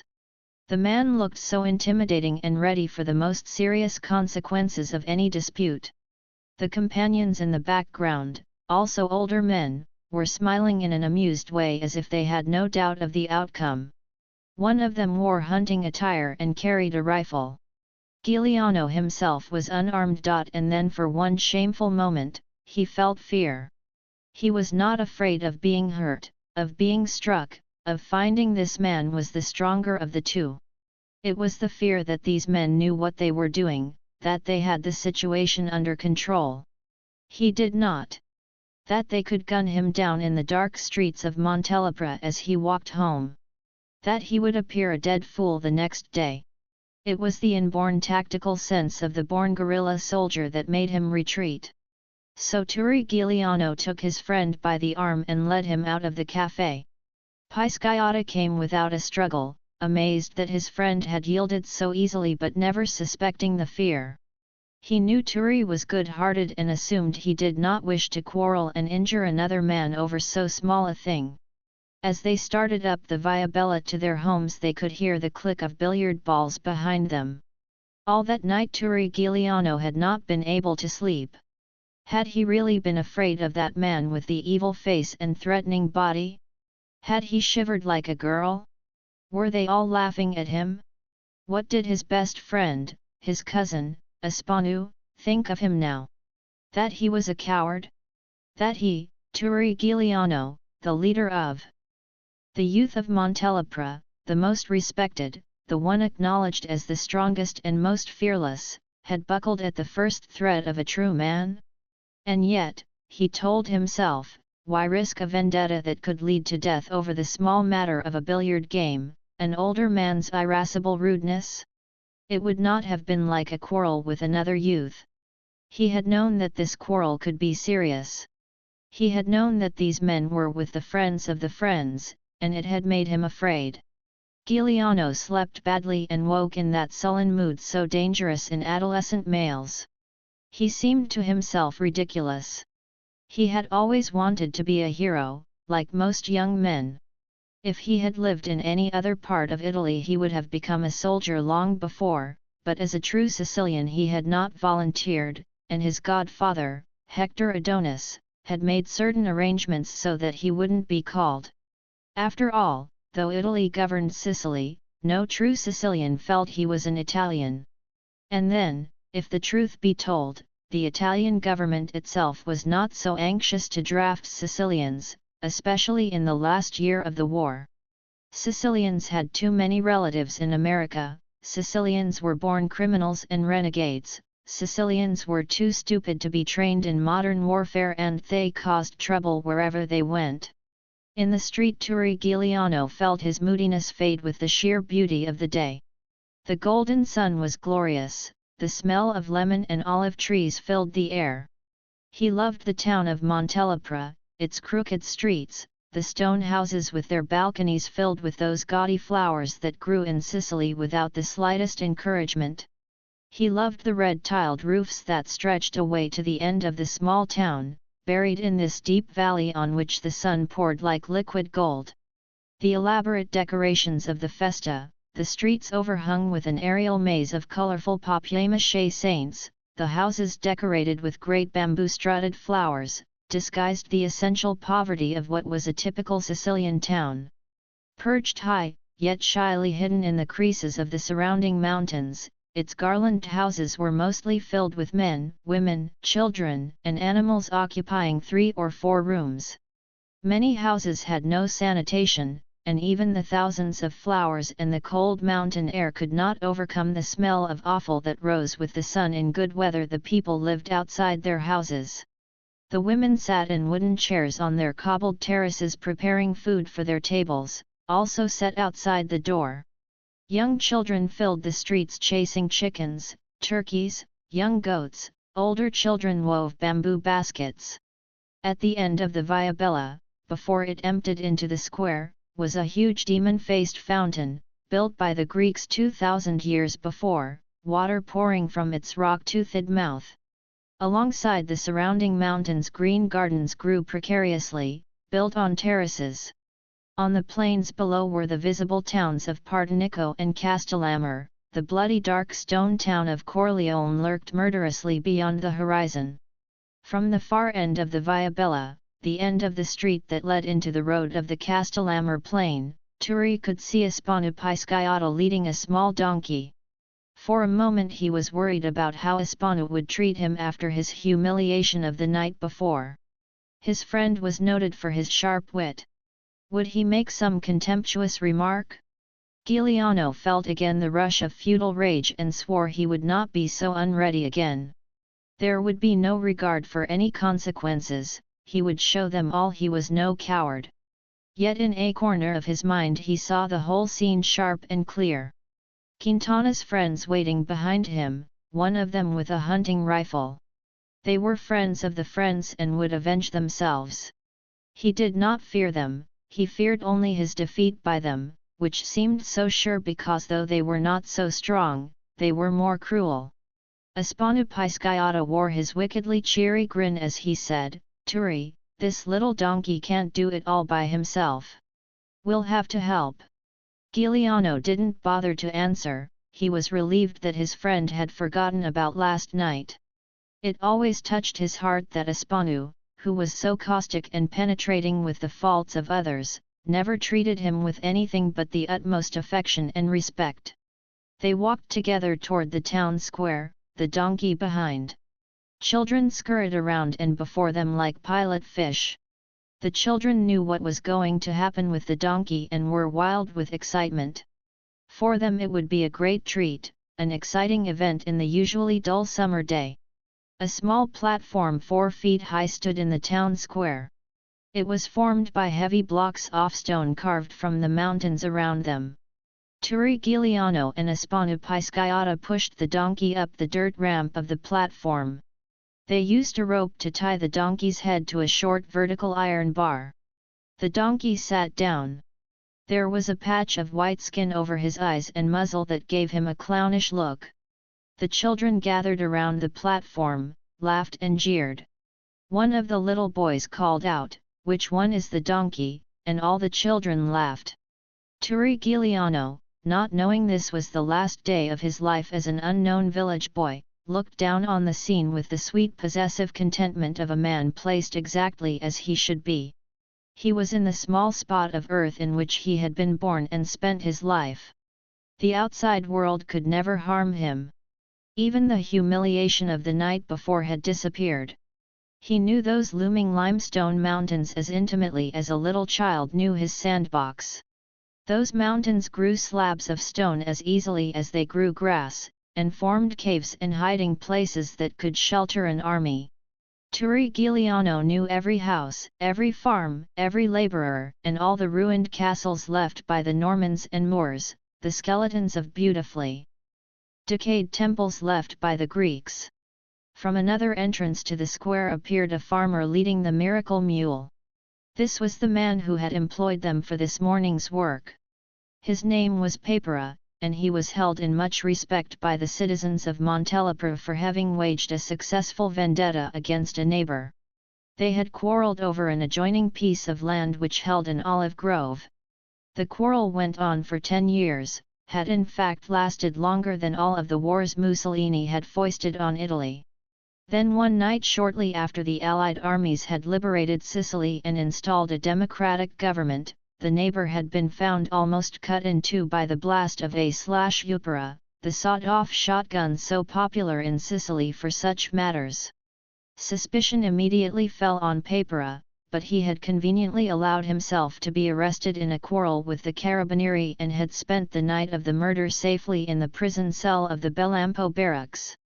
It was rumored that this was the first sign of the old mafia coming to life, that Papera, related by marriage to Guido Quintana, had enlisted the friends of the friends to help settle the quarrel. As Papera led the mule to the front of the platform, the children swarmed around it so that Papera had to scatter them with mild curses and casual waves of the whip he held in his hand.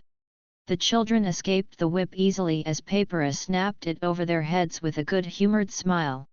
Smelling the female mule below, the white-faced donkey reared against the rope that held him to the platform. Turi and Aspano lifted him up as the children cheered. Meanwhile Papera was maneuvering the mule to present its hind quarters to the edge of the platform. At this point Frizella, the barber, came out of his shop to join in the fun. Behind him was the Maresciallo, pompous and important, rubbing his smooth red face. He was the only man in Montelepro who had himself shaved every day. Even on the platform Giuliano could smell the strong cologne with which the barber had showered him. Maresciallo Roccofino cast a professional eye over the crowd that had accumulated in the square. As the commander of the local national police detachment 12 men strong, he was responsible for law and order in the town. The festa was always a troublesome time, and he had already ordered a 4-man patrol for the town square, but they had not yet arrived. He also watched the town benefactor, Papera, with his miracle mule. He was certain that Papera had ordered the murder of his neighbor. These Sicilian savages were quick to take advantage of their sacred liberties. They would all regret the loss of Mussolini, the Maresciallo thought grimly. Compared with the friends of the friends, the dictator would be remembered as another gentle Saint Francis of Assisi. Frizella the barber was the buffoon of Montelepra. Idle men who could not find work clustered in his shop to hear his jokes and listen to his gossip. He was one of those barbers who serviced himself better than his customers. His mustache was exquisitely trimmed, his hair pomaded and strictly combed, but he had the face of a clown in the puppet shows. Bulbous nose, a wide mouth that hung open like a gate and a lower jaw without a chin. Now he shouted, "Turi, bring your beasts into my shop and I'll anoint them with perfume. Your donkey will think he's making love to a duchess." Turi ignored him. Frizella had cut his hair when he was a little boy, and so badly that his mother had taken over the task. But his father still went to Frizella to share in the town gossip and tell his own tales about America to awestruck listeners. Turi Giuliano did not like the barber because Frizella had been a strong fascist and was reputed to be a confidant of the Friends of the Friends. The Maresciallo lit a cigarette and strutted up the Via Bella, not even noticing Giuliano, an oversight he was to regret in the weeks to come. The donkey was now trying to jump off the platform. Giuliano let the rope slacken so that Pisciotta could lead the animal to the edge and position it above where the miracle mule was standing. The mare's hind quarters were just above the edge of the platform. Giuliano let the rope slacken a little more. The mare gave a great snort and pushed her rump back. At the same moment the donkey plunged downward. The donkey grasped the hind quarters of the mare with his forelegs, gave a few convulsive jumps and hung in midair with a comical look of bliss on his white-patched face. Papera and Pisciotta were laughing as Giuliano pulled savagely on the rope and brought the limp donkey back to its iron bar. The crowd cheered and shouted blessings. The children were already scattering through the streets in search of other amusements. Papera, still laughing, said, "If we could all live like donkeys, what a life." Pisciotta said disrespectfully, "Signor Papera, let me load your back with bamboo and olive baskets and beat you up the mountain roads for 8 hours every day. That's a donkey's life." The farmer scowled at him. He caught the sly reproach, that he was paying them too little for this job. He had never liked Pisciotta and had in fact given Giuliano the job. Everybody in the town of Montelepra was fond of Turi. But Pisciotta was another matter. His tongue was too sharp and his manner too languid. Lazy. The fact that he had a weak chest was no excuse. He could still smoke cigarettes, court the loose girls of Palermo and dress like a dandy. And that clever little mustache in the French style. He could cough himself to death. And go to the devil with his weak chest, Papera thought. He gave them their 200 lire, for which Giuliano thanked him courteously, and then took himself and his mare back on the road to his farm. The two young men untied the donkey and led it back to Giuliano's house. The donkey's work had just begun, he had a much less pleasant task before him. Giuliano's mother had an early lunch waiting for the two boys. Turi's two sisters, Mariannina and Giuseppina, were helping their mother make pasta for the evening meal. Eggs and flour were mixed into a huge mountain on a shell-lacked square wooden board, kneaded solid. Then a knife was used to cut the sign of the cross into the dough to sanctify it. Next Mariannina and Giuseppina cut off strips they rolled around a blade of sisal grass, and then pulled out the grass to leave a hole in the tube of dough. Huge bowls of olives and grapes decorated the room. Turi's father was working in the fields, a short working day so he could join the festa in the afternoon. On the next day Mariannina was to become engaged and there was to be a special party at the Giuliano house. Turi had always been Maria Lombardo Giuliano's most beloved child. The sisters remembered him as a baby being bathed every day by the mother. The tin basin carefully warmed by the stove, the mother testing the temperature of the water with her elbow, the special soap fetched from Palermo. The sisters had been jealous at first, then fascinated by the mother's tender washing of the naked male infant. He never cried as a baby, was always gurgling with laughter as his mother crooned over him and declared his body perfect. He was the youngest in the family but grew to be the most forceful. And he was to them always a little strange. He read books and talked about politics, and of course it was always remarked that his height and formidable physique came from his time in the womb in America. But they loved him too because of his gentleness and his selflessness. On this morning, the women were worried about Turi and watched him with a loving fretfulness as he ate his bread and goat cheese, his plate of olives, drank his coffee made of chicory.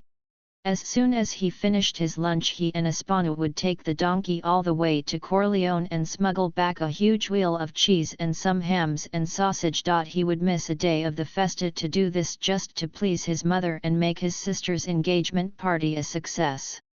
Part of the goods they would sell for cash on the black market for the family coffers.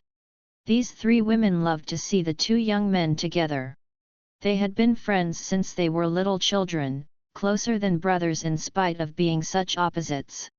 Espana Pisciotta, with his dark coloring, his thin movie star mustache, the extraordinary mobility of his face, the brilliant dark eyes and jet black hair on his small skull, his wit, always enchanted the women.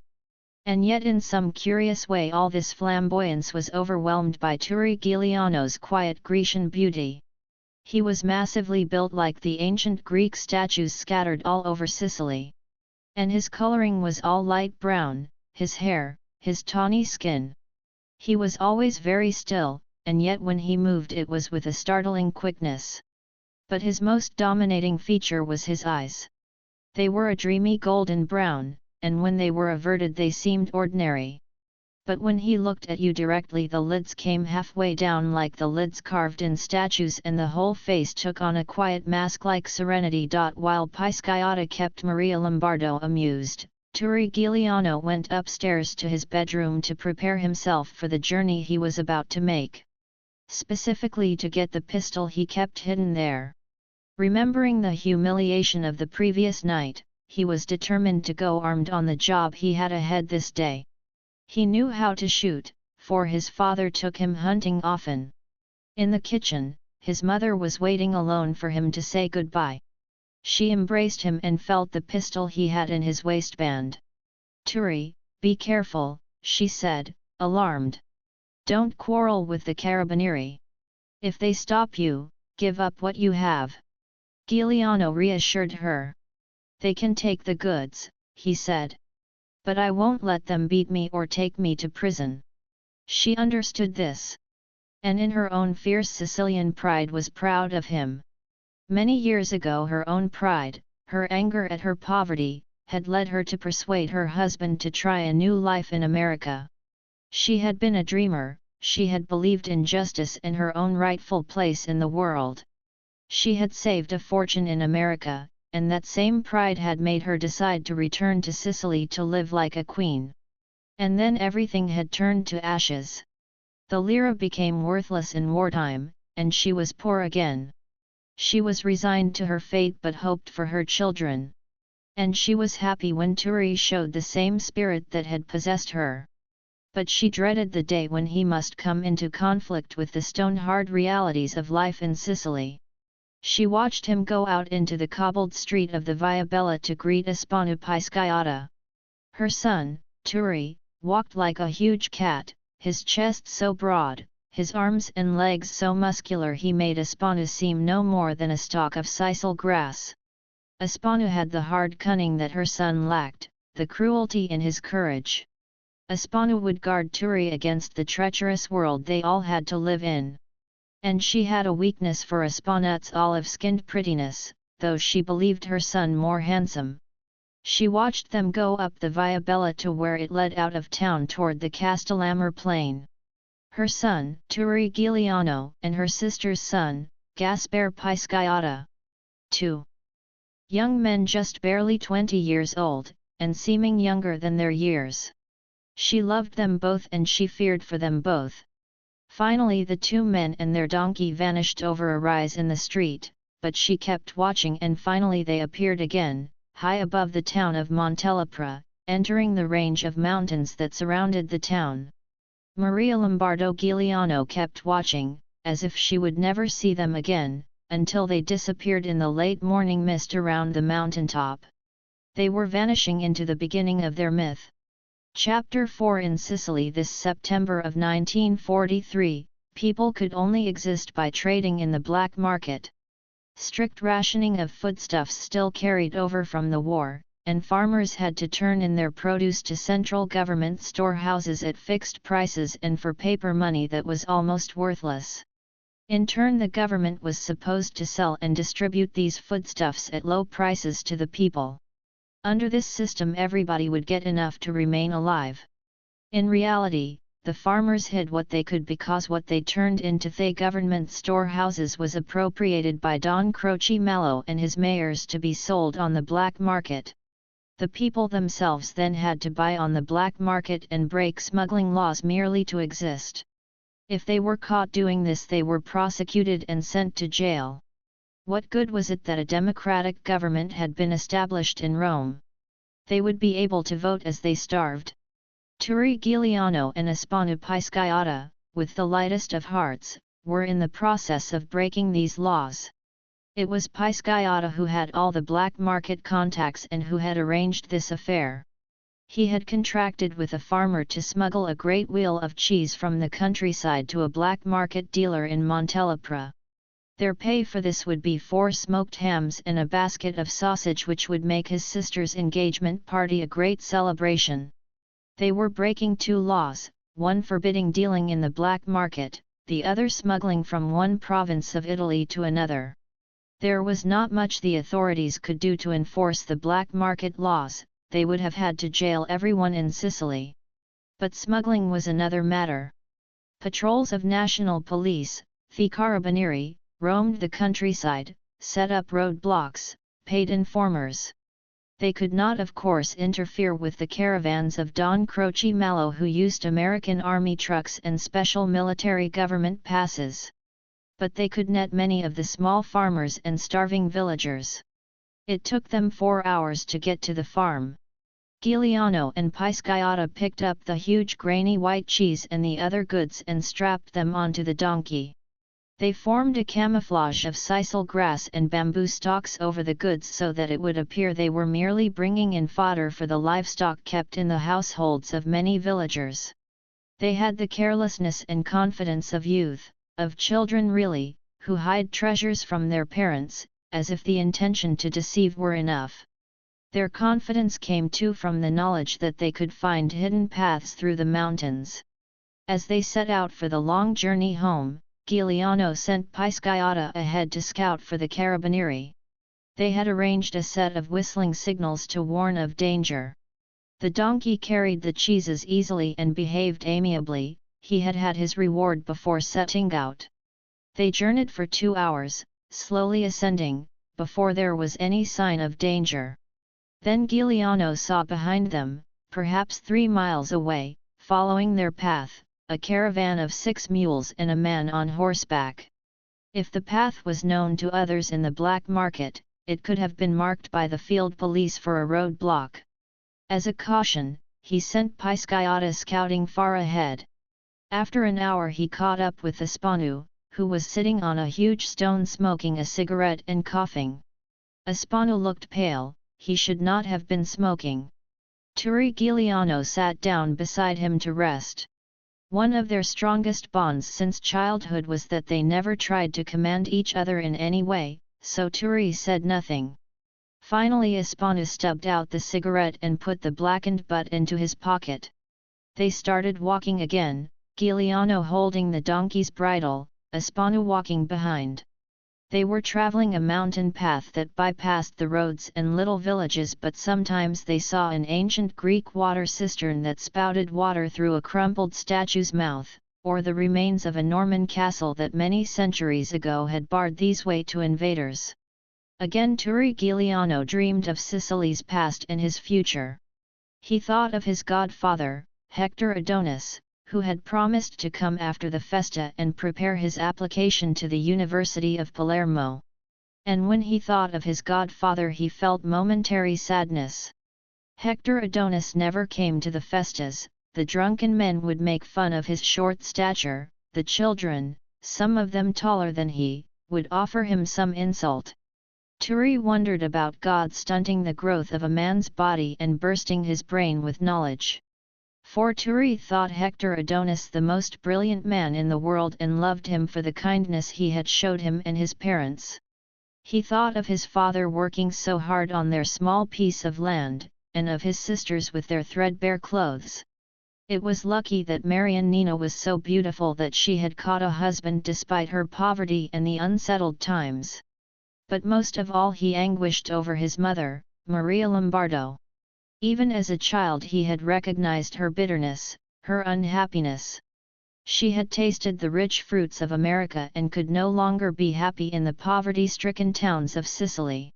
His father would tell the tales of those glorious days and his mother would burst into tears.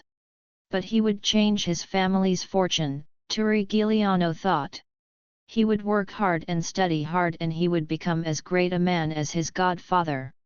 Suddenly they were passing through a stand of trees, a small forest, one of the few left in this part of Sicily, which now seemed to grow only the great white stones and marble quarries. On the other side of the mountain they would begin the descent into Montelepra and would have to be careful of the roving patrols of national police, the Carabinieri. But now they were coming to the Quattro Moline, the four crossroads, and it would pay to be a little careful here too. Giuliano pulled on the donkey's bridle and motioned Espanu to halt. They stood there quietly. No strange sound could be heard, only the steady hum of the countless insects that swarmed over the ground, their whirring wings and legs buzzing like a far-distant saw. They moved forward over the crossroads and then safely out of sight into another small forest. Turi Giuliano started to daydream again. The trees widened out suddenly, as if they had been pushed back, and they were picking their way across a small clearing with a rough floor of tiny stones, cropped bamboo stalks, thin balding grass. The late afternoon sun was falling far away from them and looked pale and cold above the granite-studded mountains. Past this clearing the path would begin to drop in a long winding spiral to the town of Montelepra. Suddenly Giuliano came out of his dreams. A flash of light like the striking of a match lanced his left eye. He jerked the donkey to a halt and held up his hand to Espanu. Only 30 yards away, strange men stepped out from behind a thicket. There were 3 of them, and Turi Giuliano saw their stiff black military caps, the black uniforms with white piping. He felt a sick foolish feeling of despair, of shame, that he had been caught. The 3 men fanned out as they advanced, weapons at the ready. 2 were quite young with ruddy shining faces and crusted military caps tilted almost comically to the backs of their heads. They seemed earnest yet gleeful as they pointed their machine pistols. The carabinier in the center was older and held a rifle. His face was pockmarked and scared and his cap was pulled firmly over his eyes. He had sergeant's stripes on his sleeve. The flash of light Giuliano had seen was a sunbeam drawn by the steel rifle barrel. This man was smiling grimly, his rifle pointed unwaveringly at Giuliano's chest. Giuliano's despair turned to anger at that smile. The sergeant with the rifle stepped closer, his 2 fellow guards closing in from either side. Now Turi Giuliano was alert. The 2 young carabinieri with their machine pistols were not so much to be feared. They were carelessly approaching the donkey, not taking their prisoners seriously. They motioned Giuliano and Pisciata away from the donkey and one of them let his pistol sway back on its sling as he stripped the camouflage bamboo from the donkey's back. When he saw the goods he let out a whistle of greedy delight. He didn't notice Espanu edging closer to him but the sergeant with the rifle did. He shouted, "You, with the mustache, move away," and Espanu stepped back closer to Turi Giuliano. The sergeant moved a little closer. Giuliano watched him intently. The pock-marked face seemed to be fatigued, but the man's eyes gleamed when he said, "Well, young fellows, that's a nice bit of cheese. We could use it in our barracks to go with our macaroni. So just tell us the name of the farmer you got it from and we'll let you ride your donkey back home." They did not answer him. He waited. Still they did not answer. Finally, Giuliano said quietly, "I have 1,000 lire as a gift, if you can let us go." "You can wipe your ass with lire," the sergeant said. "Now, your identity papers.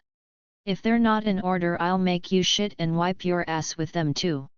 The insolence of the words, the insolence of those black and white piped uniforms, aroused an icy fury in Giuliano. At that moment he knew he would never allow himself to be arrested, never allow these men to rob him of his family's food. Giuliano took out his identity card and started to approach the sergeant. He was hoping to get under the arc of the pointed rifle. He knew his physical coordination was faster than that of most men and he was willing to gamble on it. But the rifle motioned him back. The man said, "Throw it on the ground." Giuliano did so. Pisciata, 5 paces on Giuliano's left, and knowing what was in his friend's mind, knowing he carried the pistol under his shirt, tried to distract the sergeant's attention. He said with studied insolence, his body thrust forward, hand on hip touching the knife he carried in a sheath strapped to his back, "Sergeant, if we give you the farmer's name, why do you need our identity cards? A bargain's a bargain." He paused for a moment and said sarcastically, "We know a carabinier always keeps his word." He spat out the word carabinier with hatred. The rifleman sauntered a few steps toward Pisciata. He stopped. He smiled and leveled his gun. He said, "And you, my little dandy, your card? Or do you have no papers, like your donkey, who has a better mustache than you?" The 2 younger policemen laughed. Pisciata's eyes glittered. He took a step toward the sergeant. "No, I have no papers. And I know no farmer. We found these goods lying in the road." The very foolhardiness of this defiance defeated its purpose. Pisciata had wanted the rifleman to move closer within striking distance, but now the sergeant took a few steps backward and smiled again. He said, "The bastinado will knock out some of your Sicilian insolence." He paused for a moment and then said, "Both of you, lie on the ground." The bastinado was a term loosely used for a physical beating with whips and clubs. Giuliano knew some citizens of Montelepra who had been punished in the Bellampo barracks. They had returned to their homes with broken knees, heads swollen as big as melons, their insides injured so that they could never work again. The carabinieri would never do that to him. Giuliano went to one knee as if he were going to lie down, put one hand on the ground and the other on his belt so that he could draw the pistol from beneath his shirt. The clearing was now bathed with the soft hazy light of beginning twilight, the sun far over the trees had dipped below the last mountain. He saw Pisciata standing proudly, refusing the command. Surely they would not shoot him down over a piece of smuggled cheese. He could see the pistols trembling in the hands of the young guards. At that moment there was the braying of mules and the clatter of hooves from behind, and bursting into the clearing came the caravan of mules that Giuliano had spotted on the road behind him that afternoon. The man on horseback leading it carried a iupara slung over his shoulder and looked huge in a heavy leather jacket. He jumped down off his horse and took a great wad of lire notes from one of his pockets and said to the carabinier with the rifle, "So, you've scooped up a few little sardines this time." They obviously knew each other. For the first time the rifleman relaxed his vigilance to accept the money offered to him. The 2 men were grinning at each other. The prisoners seemed to have been forgotten by everyone. Giuliano moved slowly toward the nearest guard. Pisciata was edging toward the nearest bamboo thicket. The guards didn't notice. Giuliano hit the nearest guard with his forearm, knocking him to the ground. He shouted to Pisciata, Run! Pisciata dove into the bamboo thicket and Giuliano ran to the trees. The remaining guard was too stunned or too inept to bring his pistol around in time. Giuliano, about to plunge into the shelter-offed forest, felt a quick sense of exultation. He launched his body into midair to dive between two sturdy trees that would shield him. As he did so, he drew the pistol free from beneath his shirt. But he had been right about the rifleman being the most dangerous. The sergeant dropped the wad of money to the ground, swung his rifle up and very coolly shot. There was no mistaking the hit. Giuliano's body dropped like a dead bird.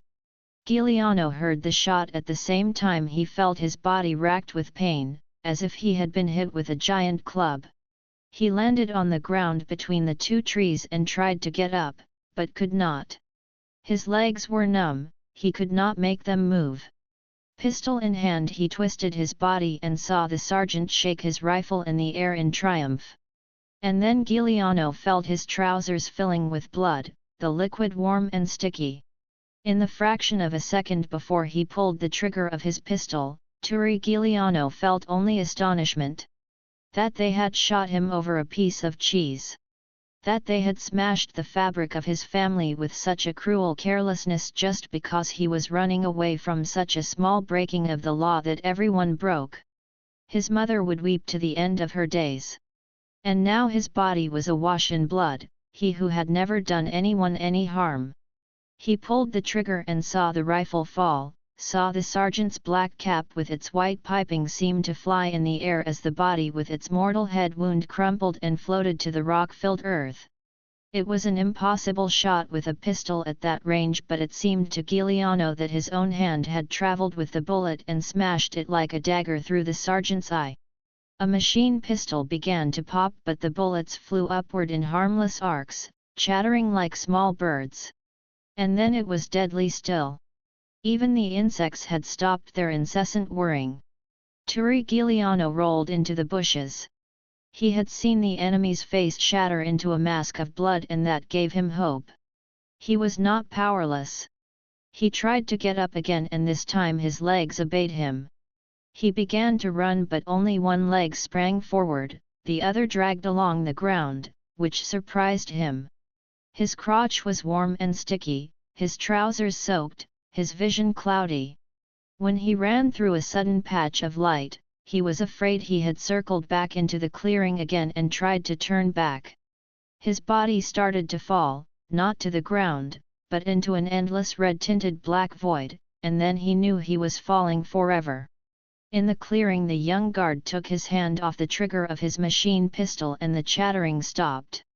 The smuggler rose from the ground with the huge wad of money in his hand and offered it to the other guard. The guard pointed his machine pistol at him and said, "You're under arrest." The smuggler said, "You only have to split it 2 ways now. Let me go on." The guards looked down at the fallen sergeant. There was no doubt he was dead. The bullet had smashed eye and socket to pieces, and the wound was bubbling with a yellow liquid into which a gecko was already dipping its feelers. The smuggler said, "I'll go into the bushes after him, he's hurt. I'll bring back his carcass and you two will be heroes. Just let me go." The other guard picked up the identity card Turi had thrown down on the ground at the sergeant's command. He read it aloud, "Salvatore Giuliano, the town of Montelepra. No need to look for him now," the other said. "We'll report back to headquarters, that's more important." "Cowards," the smuggler said. He thought for a moment of unslinging his Iupara, but saw that they were looking at him with hatred.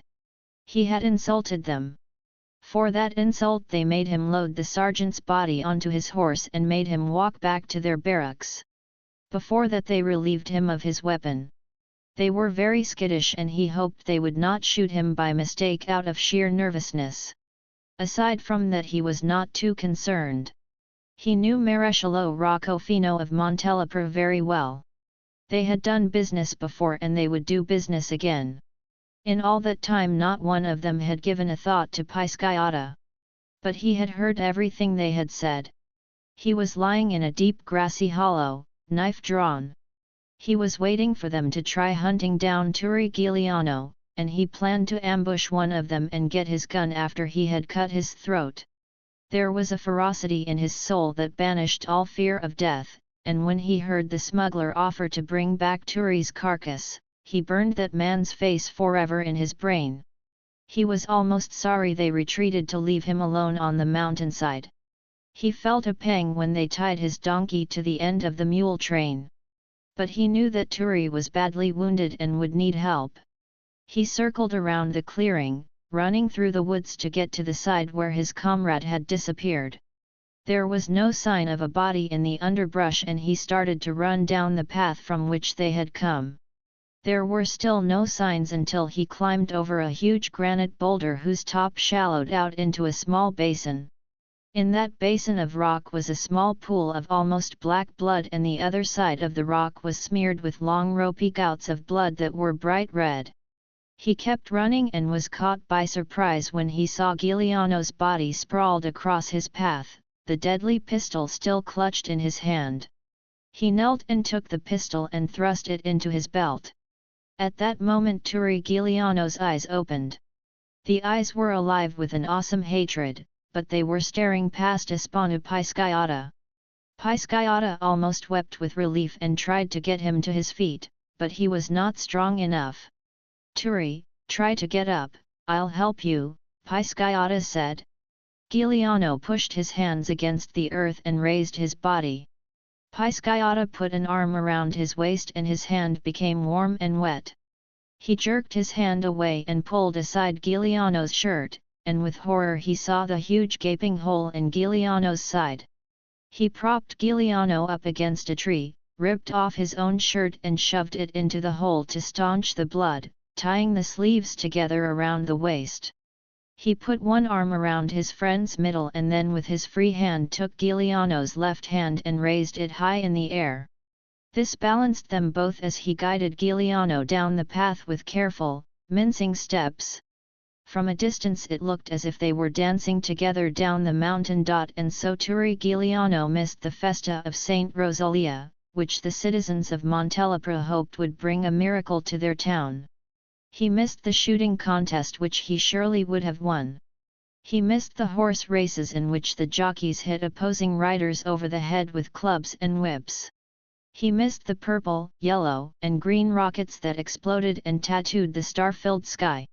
He never tasted the magical sweets made of almond paste molded into the form of carrots, bamboo stalks and red tomatoes, all so sweet they numbed your entire body, or the spun sugar figures of the puppet knights of mythical romance, of Roland, Oliver, and Charlemagne, their sugar swords studded with peppermints of ruby, emeralds of tiny fruit bits that the children brought home to bed to dream over before they went to sleep. At home his sister's engagement party went on without him. The mating of the donkey and the miracle mule failed. There was no offspring. The citizens of Montelepra were disappointed. They did not know until years later that the festa had produced its miracle in the person of the young man who had held the donkey. Chapter 5 The abbot made his evening tour of the Franciscan monastery, spurring his lazy, good-for-nothing monks to earn their daily bread. He checked the bins in the Holy Relic workshop and visited the bakery turning out huge crusty loaves for nearby towns. He inspected the produce garden and the bamboo baskets filled to the brim with olives, tomatoes, and grapes, looking for bruises on their satiny skins. His monks were all as busy as elves, though not so merry. In fact, they were a sullen crew, with none of the joy necessary to serve God. The abbot took a long black cheroot from beneath his cassock and strolled around the monastery grounds to sharpen his appetite for the evening meal. It was then that he saw Ispanu Pisciotta drag Turi Giuliano through the monastery gates.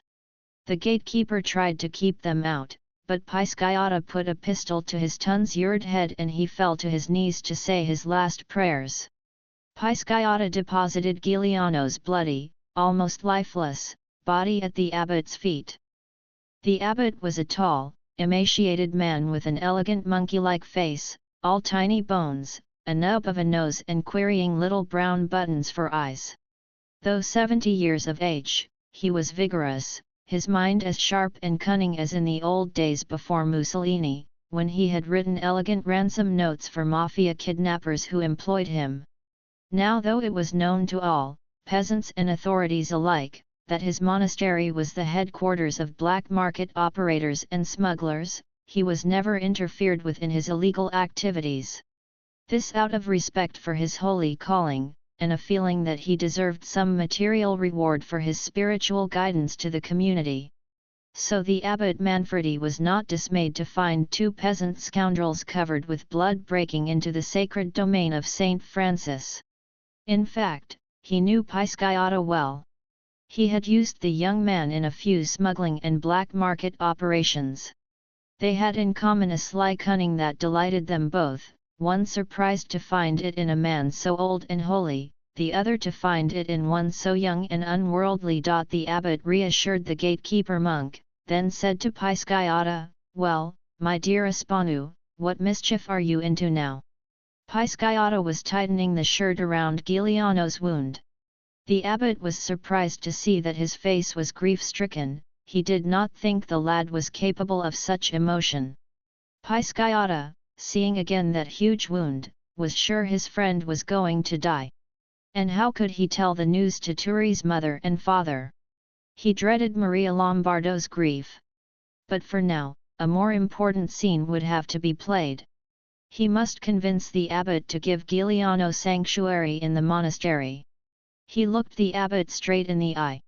He wanted to convey a message that would not be a direct threat but would make the priest understand that if he refused he would make a mortal enemy. "This is my cousin and dearest friend, Salvatore Giuliano," Pisciotto said. "As you can see, he has been unfortunate, and in a short time the national police will be all over the mountains looking for him. And for me, you are our only hope. I beg you to hide us, and send for a doctor. Do this for me and you have a friend forever." He emphasized the word friend. None of this escaped the abbot. He understood perfectly. He had heard of this young Giuliano, a brave boy well respected in Montelepra, a great shooter and hunter, manlier than his years. Even the friends of the friends had their eyes on him as a possible recruit. The great Don Croce himself, on a social and business visit to the monastery, had mentioned his name to the abbot as someone it might be profitable to cultivate. But studying the unconscious Giuliano, he was almost sure that this man would need a grave rather than sanctuary, a priest to administer the last rites rather than a doctor. There was very little risk in granting Pisciotto's request. Giving sanctuary to a corpse was not a crime even in Sicily. But he did not want to let this young man know that the favor he was about to do had such little value. He said, "And why are they searching for you?" Pisciotto hesitated. If the abbot knew that a policeman was dead he might refuse them sanctuary. But if he were unprepared for these arch that was sure to come, he might be surprised into betraying them. He decided to tell the truth. He did so very quickly. The abbot lowered his eyes in sorrow for another soul lost to hell and to study closely Giuliano's unconscious form. Blood was leaking through the shirt tied around his body. Perhaps the poor lad would die as they talked, and solve the whole problem. As a Franciscan monk, the abbot was filled with Christian charity, but in these terrible times he had to consider the practical and material consequences of his merciful deeds. If he gave sanctuary and the boy died, he could only come out with a profit. The authorities would be satisfied with the corpse, the family would be forever in his debt. If Giuliano recovered, his gratitude might be even more valuable. A man who could, while grievously wounded, still fire his pistol and kill a policeman was a man worth having in your debt. He could of course deliver both of these rascals to the national police, who would then make short work of them. But what would be the profit? The authorities could do no more for him than they were doing now. The area in which they held power was already secure to him. It was on the other side of the fence he needed friends. Betraying these youngsters would only earn him enemies among the peasants and the undying hatred of two families. The abbot was not so foolish as to think his cassock could protect him from the vendetta that would surely follow, and also he had read Pisciotta's mind. This was a young fellow who would go far before he trod the road to hell. No, the hatred of the peasant Sicilian could never be taken lightly. True Christians, they would never shame a statue of the Virgin Mary, but in the hot blood of vendetta they would shotgun the Pope himself for breaking omerta, the ancient code of silence to any authority. In this land with its countless statues of Jesus, there was no belief in the doctrine of turning the other cheek. In this benighted land forgiveness was the refuge of the coward. The Sicilian peasant did not know the meaning of mercy. Of one thing he was sure. Pisciotta would never betray him. In one of their little smuggling deals, the abbot had arranged for Pisciotta to be arrested and interrogated. The interrogator, a member of the Palermo security police, not one of the carabinieri blockheads, had been subtle and then blunt. But neither cunning nor cruelty had moved Pisciotta. He had remained silent. The interrogator released him and assured the abbot that this was a lad who could be trusted with more important errands. Since then the abbot had always held a special place in his heart for Espanu Pisciotta and often said a prayer for his soul. The abbot put 2 fingers in his bony shrunken mouth and whistled. Monks came running and the abbot instructed them to carry Giuliano into a far wing of the monastery, the abbot's own special quarters where he had hidden deserters, sons of rich farmers, from the Italian army during the war. Then he sent one of his monks for the doctor in the village of San Giuseppe Jato, only 5 miles away. Pisciotta sat on the bed and held his friend's hand. The wound was no longer bleeding, and Turi Giuliano's eyes were open, but there was a glaze over them. Pisciotta, almost in tears, did not dare to speak. He wiped Giuliano's forehead, which was running with perspiration. There was a blue tinge to the skin. It was an hour before the doctor arrived and, having observed a horde of carabinieri scouring the mountainside, was not surprised that his friend, the abbot, was concealing a wounded man. This did not concern him, who cared about the police and government. The abbot was a fellow Sicilian who needed help, and who always sent him a basket of eggs on Sunday, a barrel of wine for Christmas and a young lamb for Holy Easter. The doctor examined Giuliano and dressed the wound. The bullet had gone through the belly and probably torn up some vital organs, certainly hit the liver. A great deal of blood had been lost. The young lad had a ghostly pallor, the skin all over his body was bluish-white. Around the mouth was that circle of white the doctor knew so well as one of the first signals of death. He sighed and said to the abbot, "I've done all I can. The bleeding has stopped, but he's already lost more than a third of his blood, and that's usually fatal. Keep him warm, feed him a little milk and I'll leave you some morphine." He looked down at Giuliano's powerful body with regret. Pisciotta whispered, "What can I tell his father and mother? Is there a chance for him?" The doctor sighed. "Tell them what you like. But the wound is mortal. He's a strong-looking lad so he may live a few days more, but it's wise not to hope." He saw the look of despair in Pisciotta's eyes and the fleeting look of relief on the abbot's face and said with ironic humor, "Of course in this holy place there could always be a miracle." The abbot and the doctor went out. Pisciotta leaned over his friend to wipe the sweat from his brow and was astonished that in Giuliano's eyes was a hint of mockery. The eyes were dark brown but edged with a circle of silver. Pisciotta leaned closer. Turi Giuliano was whispering, it was a struggle for him to speak. "Tell my mother I will come home," Turi said. And then he did something Pisciotta would never forget in the years to follow. His hands came up suddenly and grabbed Pisciotta by the hair of his head. The hands were powerful, they could never be the hands of a dying man. They yanked Pisciotta's head down close. "Obey me," Giuliano said. The morning after Giuliano's parents called him, Hector Adonis arrived in Montelepra. He rarely used his house in Montelepra. He hated the place of his birth and his young manhood. He especially avoided the festa. The decorations always distressed him, their brightness seemed to him some evil disguise for the poverty of the town. And he had always endured humiliations during the festa, drunken men jeering at his short stature, women giving him amused contemptuous smiles. It did not help that he knew so much more than they did. They were so proud, for instance, that every family painted its house the same color their fathers had. They didn't know that the color of the houses gave away their origins, the blood they had inherited from their ancestors along with their houses. That centuries ago the Normans had painted their houses white, the Greeks always used blue, the Arabs various pinks and red. And the Jews used yellow. Now they all considered themselves Italian and Sicilian. The blood had become so intermingled in 1,000 years that you could not identify the owner of a house by his features, and if you told the owner of a yellow house that he had Jewish ancestors you could get a knife in your belly. Aspanu Pisciotta lived in a white house though he looked more like an Arab. The Giuliano's was predominantly Grecian blue, and Turi Giuliano's face was truly Greek, though he had the body of the lusty large-boned Normans.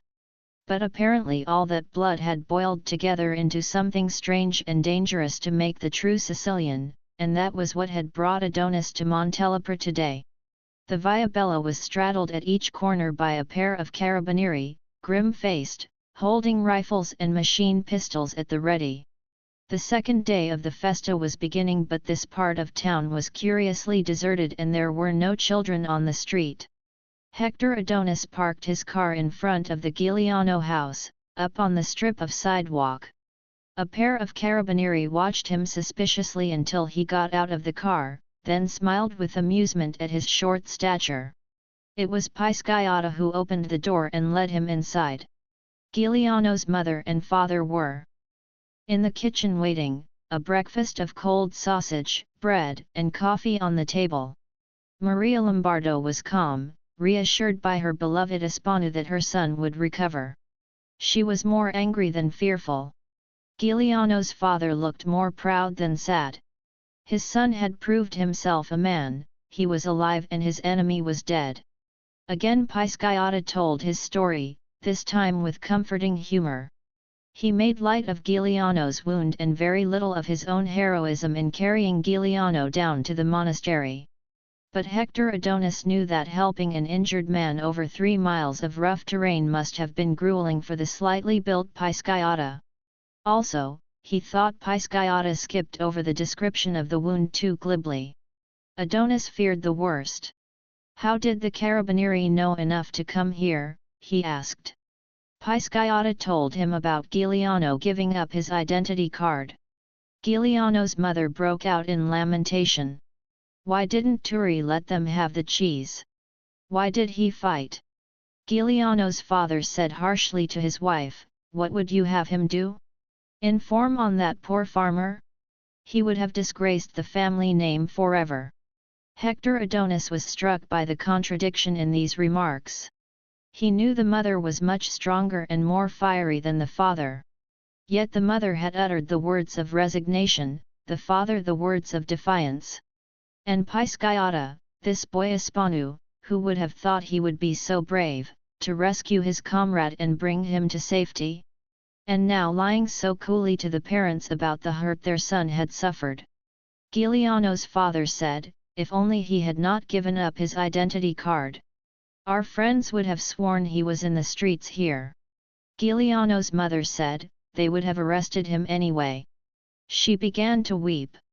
Now he will have to live in the mountains. Hector Adonis said, we must make certain the abbot does not deliver him to the police. Pisciotta said impatiently, he will not dare. He knows I'll hang him in his cassock. Adonis gave Pisciotta a long look. There was a deadly menace in this young boy. It was not intelligent to damage the ego of a young man, Adonis thought. The police never understood that you can, with some impunity, insult an older man who has already been humiliated by life itself and will not take to heart the small slights of another human being. But a young man thinks these offences mortal.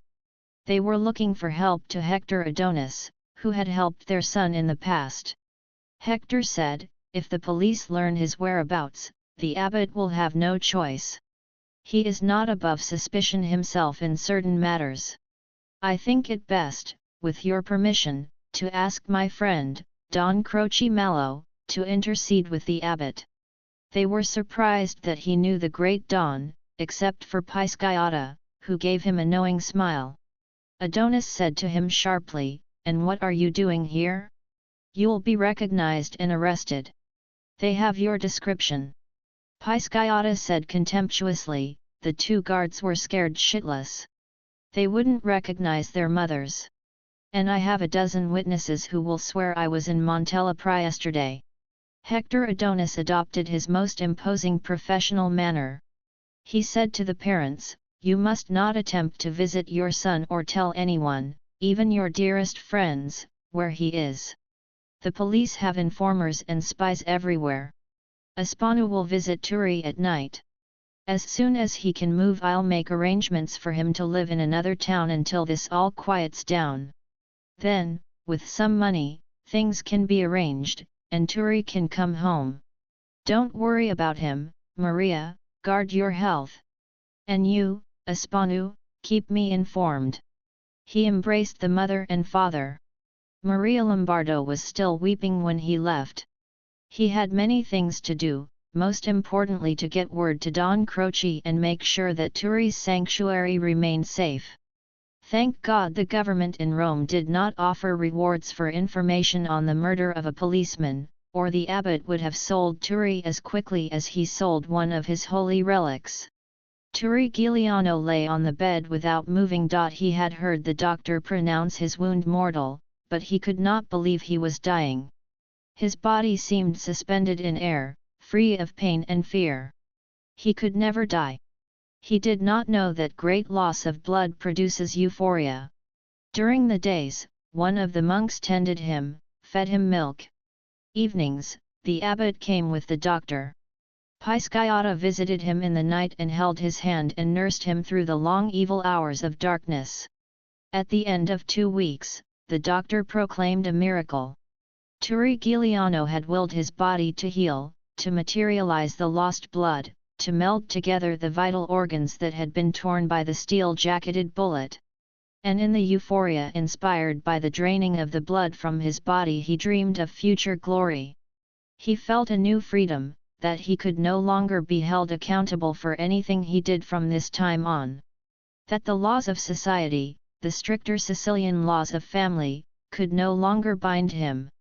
That he was free to commit any act, that his bloody wound made him innocent.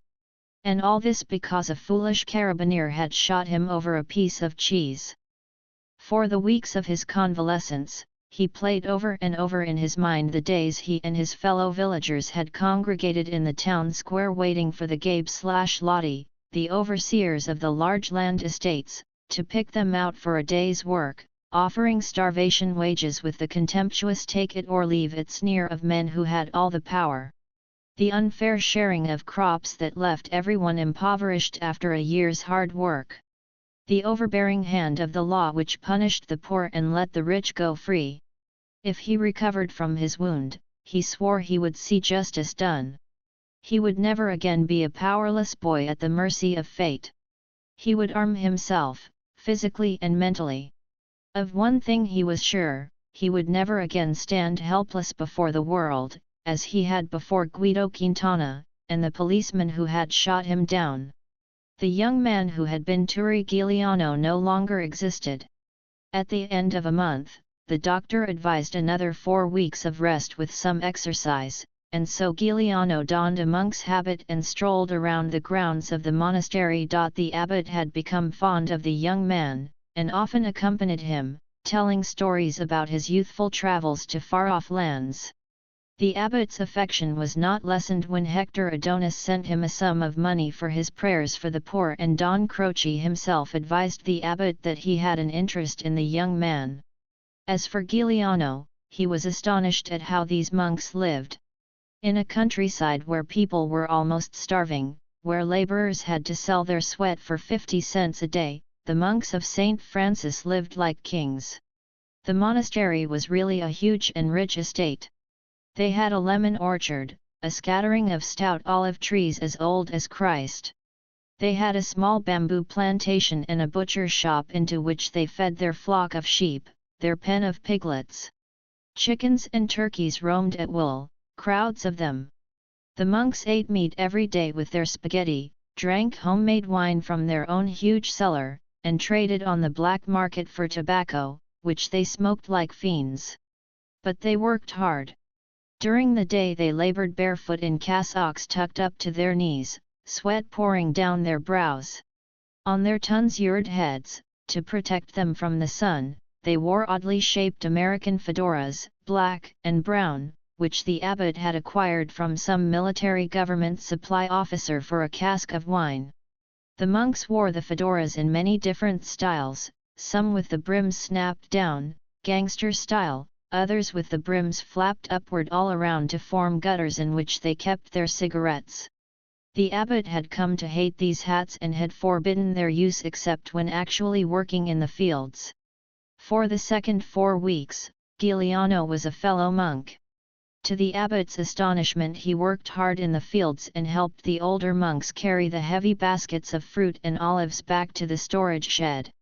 As he grew well, Giuliano enjoyed the work, enjoyed showing off his strength. They piled his baskets high and he never let his knees buckle. The abbot was proud of him and told him he could stay as long as he liked, that he had the makings of a true man of God. Turi Giuliano was happy that 4 weeks. He had after all returned from the dead in body, and in his head he was weaving daydreams and miracles.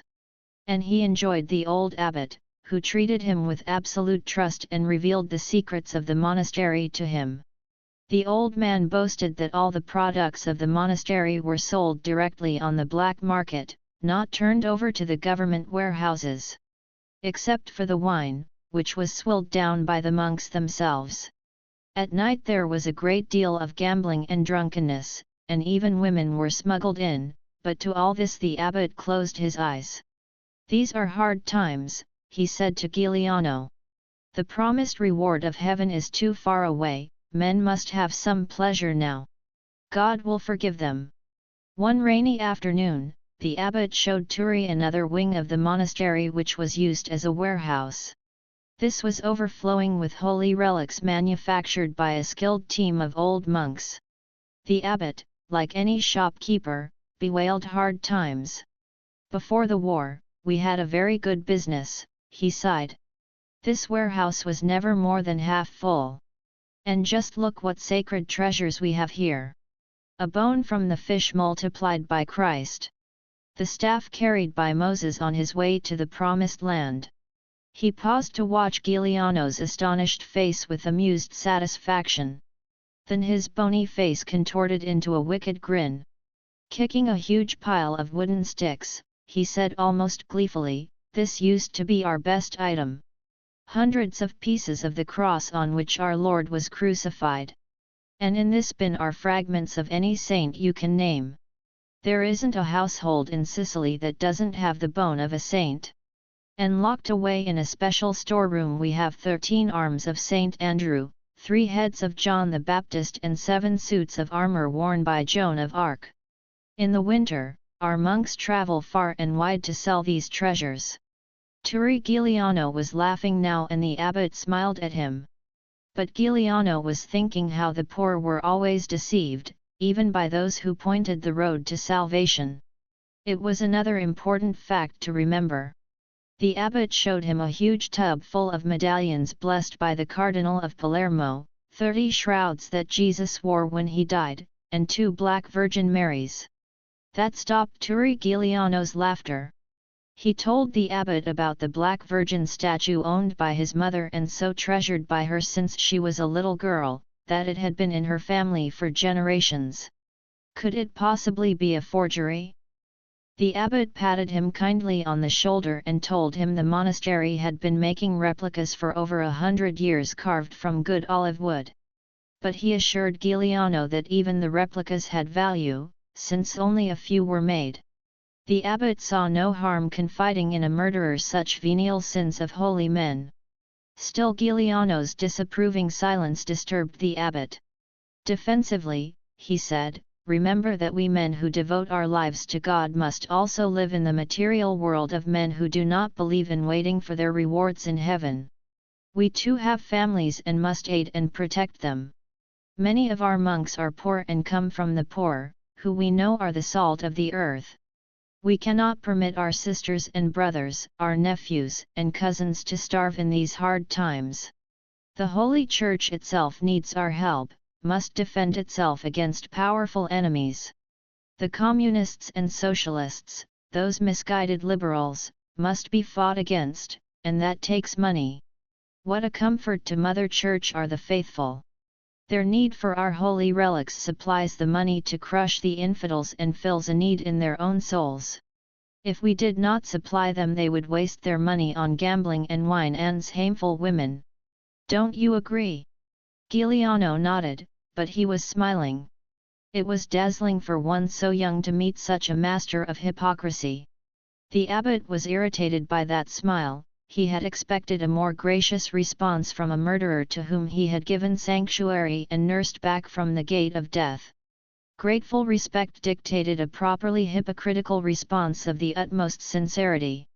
This smuggler, this murderer, this peasant, Master Turi Giuliano, should show himself more understanding, more a Christian. The abbot said sternly, remember our true faith rests on our belief in miracles. Yes, Giuliano said. And I know with all my heart that it is your duty to help us find them. He said it without malice, in a spirit of fun, with a sincere goodwill to please his benefactor. But it was all he could do to keep from laughing outright. The abbot was pleased and all his affection returned. This was a fine fellow, he had enjoyed his company the past few months, and it was comforting to know that the man was deeply in his debt. And he would not be ungrateful, he had already shown a noble heart. He expressed in word and deed, every day, his respect and gratitude to the abbot. He did not have the hard heart of an outlaw. What would happen to such a man in this present-day Sicily, full of informers, poverty, bandits, and sundry sinners? Ah, well, the abbot thought, a man who has murdered once can do it again, in a pinch. The abbot decided that Don Croce should counsel Turi Giuliano on the right path to life. One day, while resting on his bed, Turi Giuliano had a strange visitor. The abbot presented him as Father Beniamino Mallo, a very dear friend, then left them alone together. Father Beniamino said solicitously, "My dear young man, I hope you have recovered from your wound. The holy abbot tells me it was truly a miracle." Giuliano said politely, "God's mercy." And Father Beniamino bowed his head as if he himself had received that benediction. Giuliano studied him. This was a priest who had never labored in the fields. His cassock was too clean at the hem, his face too puffily white, his hands too soft. But the countenance was holy enough, it was meek and had a Christ-like resignation, a Christian humility. The voice too was soft and gentle when Father Beniamino said, "My son, I will hear your confession and give you Holy Communion. Shriven of sin, you can go out into the world with a pure heart." Turi Giuliano studied this priest who wielded such sublime power. "Forgive me, Father," he said. "I am not yet in a state of contrition and it would be false of me to make a confession at this time. But thank you for your blessing." The priest nodded and said, "Yes, that would compound your sins. But I have another offer that is perhaps more practical in this world. My brother, Don Croce, has sent me to ask if you would like to take refuge with him in Villaba. You would be paid a good wage, and of course, as you must know, the authorities would never dare molest you while you are under his protection." Giuliano was astonished that word of his deed had reached such a man as Don Croce. He knew he had to be careful. He detested the mafia, and did not wish to be caught in their web. "This is a very great honor," he said. "I thank you and your brother.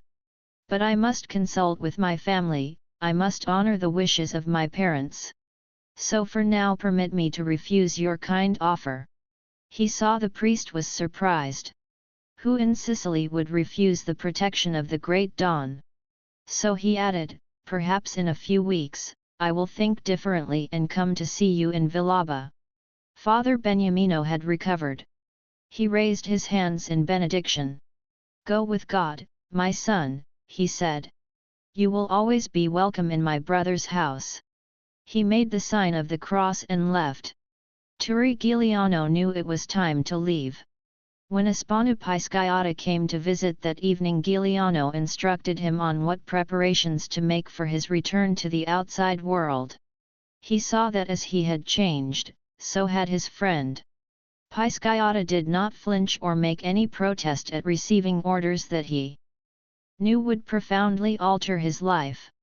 Finally Giuliano told him, "Espanu, you can come with me or you can remain with your family. Do what you feel you must do." Pisciata smiled. "Do you think I'm going to let you have all the fun and glory? Let you play in the mountains while I bring donkeys out to work and pick olives? And what about our friendship? Am I to let you live in the mountains alone when we have played and worked together since we were children? Only when you return to Montelepra in freedom will I return there too. So no more foolish talk. I'll come to get you in 4 days. It will take a little time to do all you want me to do." Pisciata was busy those 4 days. He had already tracked down the smuggler on horseback who had offered to go after the wounded Giuliano. His name was Marcuzzi, and he was a feared man and a large-scale smuggler operating under the protection of Don Croce and Guido Quintana. He had an uncle of the same name who was a great mafia chief. Pisciata discovered that Marcuzzi made regular trips from Montelepra to Castellamare. Pisciata knew the farmer who kept the smuggler's mules, and when he saw the animals taken out of the fields and brought to a barn near the town, he gambled that Marcuzzi was making a trip the next day.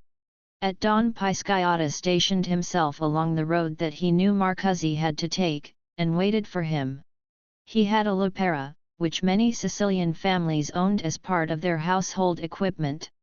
Indeed, the deadly Sicilian shotgun was so common and so often used for assassination that when Mussolini cleaned out the mafia, he had ordered all stone walls to be knocked down to at most 3 feet in height so that murderers could not use the walls as ambush points.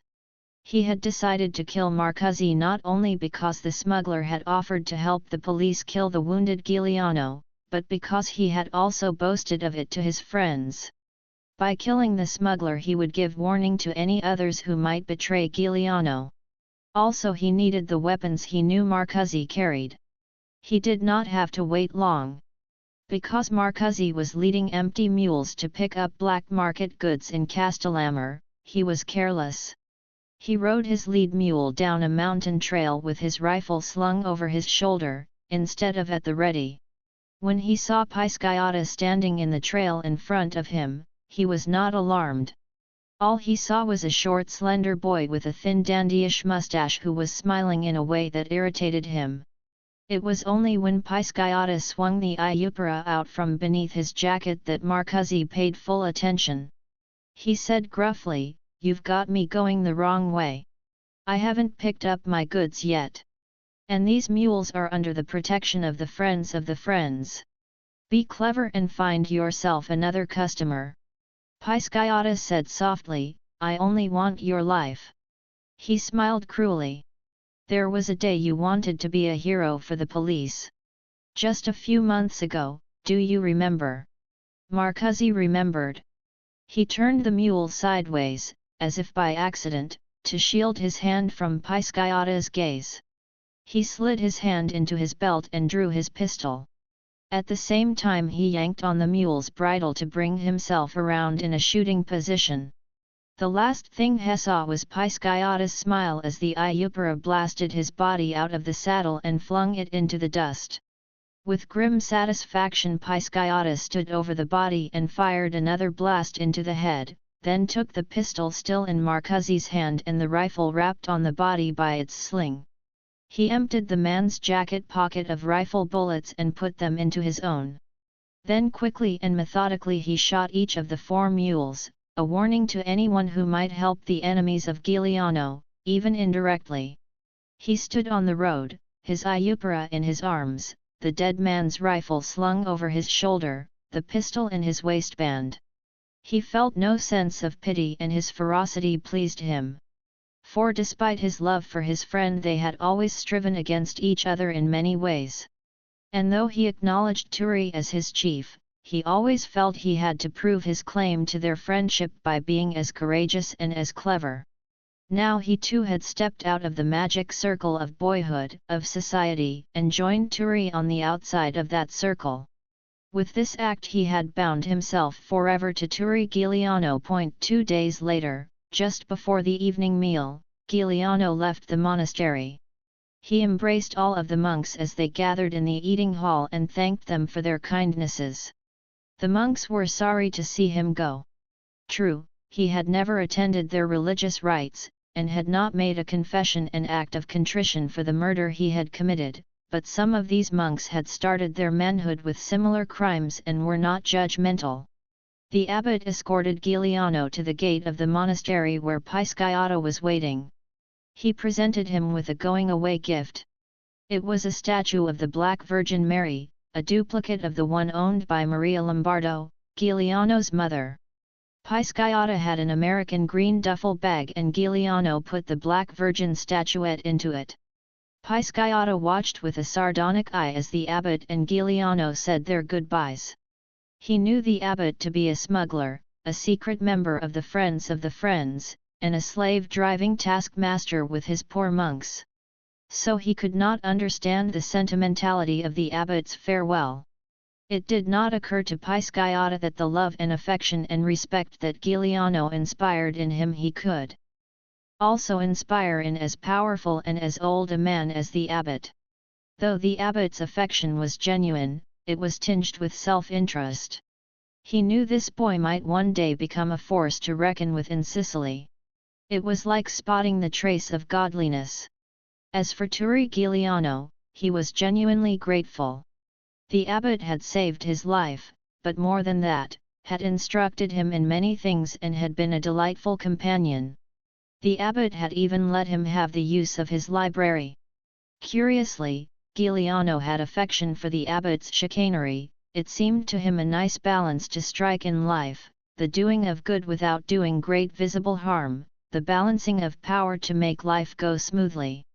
The abbot and Turi Giuliano embraced each other. Turi said, "I am in your debt. Remember me when you need help of any kind. Whatever you ask, I must do." The abbot patted his shoulder. "Christian charity does not require repayment," he said. "Return to the ways of God, my son, and pay his tribute." But he was speaking by rote. He knew well this kind of innocence in the young. Out of it a devil could rise in flames to do his bidding. He would remember Giuliano's promise. Giuliano shouldered the duffel bag despite Siciliano's protest, and they walked through the monastery gate together. They never looked back. Chapter 6 From a jutting cliff edge near the top of Monte d'Ora, Giuliano and Siciliano could look down on the town of Montelepra. Only a few miles below them, the house lights were coming on to fight the falling darkness. Giuliano even imagined he could hear the music coming from the loudspeakers in the square, which always played Rome radio station broadcasts to serenade the town's strollers before their evening meal. But the mountain air was deceiving.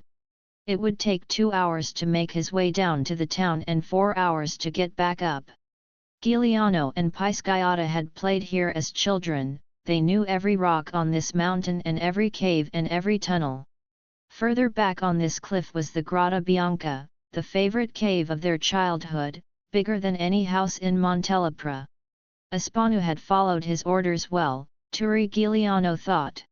The cave was stocked with sleeping bags, cooking pans, boxes of ammunition and sacks of food and bread. There was a wooden box holding flashlights, lanterns, and knives, and there were also some cans of kerosene. He laughed. "Aspanu, we can live up here forever." "For a few days," Aspanu said. This is the first place the carabinieri came when they went looking for you. The cowards only look in daylight, Turi answered. We are safe at night. A great cloak of darkness had fallen over the mountains, but the sky was so full of stars that they could see each other clearly. Pisciotta opened the duffel bag and started pulling out weapons and clothes. Slowly and ceremonially, Turi Giuliano armed himself. Taking off his monk's cassock, he donned the moleskin trousers, then the huge sheepskin jacket with its many pockets. He put 2 pistols in his waistband and strapped the machine pistol inside the jacket so it could be covered and yet swung into action immediately. He buckled an ammunition belt around his waist and put extra boxes of bullets in the jacket pockets. Pisciotta handed him a knife, which he put in the army boots he had drawn on. Then another small pistol, which fit into a string holster tied into the inside of the collar flap of the sheepskin jacket. He checked all the guns and ammunition carefully. The rifle he carried openly, its sling over his shoulder. Finally he was ready. He smiled at Pisciotta, who carried only a lepera out in the open and his knife in a holster at his back. Pisciotta said, "I'll feel naked. Can you walk with all that iron on your body? If you fall down I'll never be able to lift you up."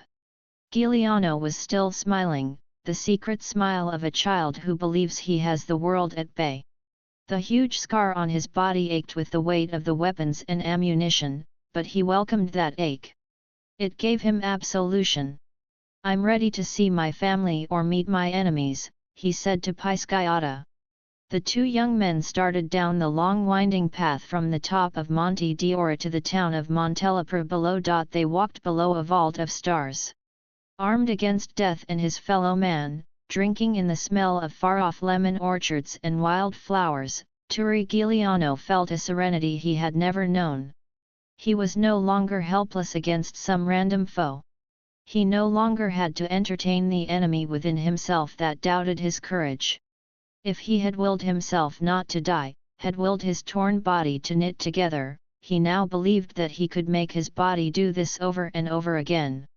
He no longer doubted that he had some magnificent destiny before him. He shared the magic of those medieval heroes who could not die until they came to the end of their long story, until they had achieved their great victories. He would never leave these mountains, these olive trees, this Sicily. He had only a vague idea of what his future glory would be, but he never doubted that glory. He would never again be a poor peasant youth going in fear of the carabinieri, the judges, the pulverizing corruption of law. They were coming down out of the mountains now and onto the roads that lead to Montelepra. They passed a padlocked roadside shrine of the Virgin Mary and Child, the blue plaster robes shining like the sea in moonlight. The smell of the orchards filled the air with a sweetness that made Giuliano almost dizzy. He saw Pisciotta stoop and pick a prickly pear made sweet by the night air, and he felt a love for this friend who had saved his life, a love with its root in their childhood spent together. He wanted to share his immortality with him. It was never their fate to die 2 nameless peasants on a mountainside in Sicily. In a great exuberance of spirit Giuliano called out, "Aspanu, Aspanu, I believe," and started running down the final slope of the mountain, out of the ghostly white rocks, past the holy shrines of Christ and martyred saints standing in padlocked boxes. Pisciotta ran beside him, laughing, and they raced together into the arc of moonlight that showered the road to Montelepra. The mountains ended in 100 yards of green pasture that led to the back walls formed by the houses on the Via Bella. Behind these walls, each house had its garden of tomatoes, and some, a lonely olive or lemon tree. The gate to the Giuliano garden fence was unlocked, and the 2 young men slipped through quietly and found Giuliano's mother waiting for them. She rushed into Turi Giuliano's arms, the tears streaming down her face. She kissed him fiercely and whispered, my beloved son," and Turi Giuliano found himself standing in the moonlight not responding to her love for the first time in his life. It was now nearly midnight, the moon still bright, and they hurried into the house to escape observation by spies. The windows were shuttered, and relatives of the Giuliano and Pisciotta families had been posted along all the streets to warn of police patrols. In the house Giuliano's friends and family waited to celebrate his homecoming. A feast worthy of Holy Easter had been laid out. They had this one night with him before Turi went to live in the mountains. Giuliano's father embraced him and slapped him on the back to show his approval. His two sisters were there, and Hector Adonis. Also there was a neighbor, a woman called La Venera. She was a widow of about 35.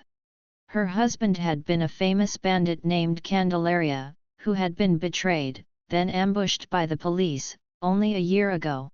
She had become a close friend of Giuliano's mother, but Turi was surprised that she was present at this reunion. Only his mother could have invited her. For a moment he wondered why. They ate and drank and treated Turi Giuliano as if he had returned from a long holiday in foreign countries. But then his father wanted to see his wound. Giuliano lifted his shirt out of his trousers and revealed the great flaming scar, the tissue around it still blue-black from the trauma of the gunshot. His mother broke into lamentations. Giuliano said to her with a smile, "Would you rather have seen me in prison with the marks of the bastinado?" Though the familiar scene duplicated the happiest days of his childhood, he felt a great distance from them all.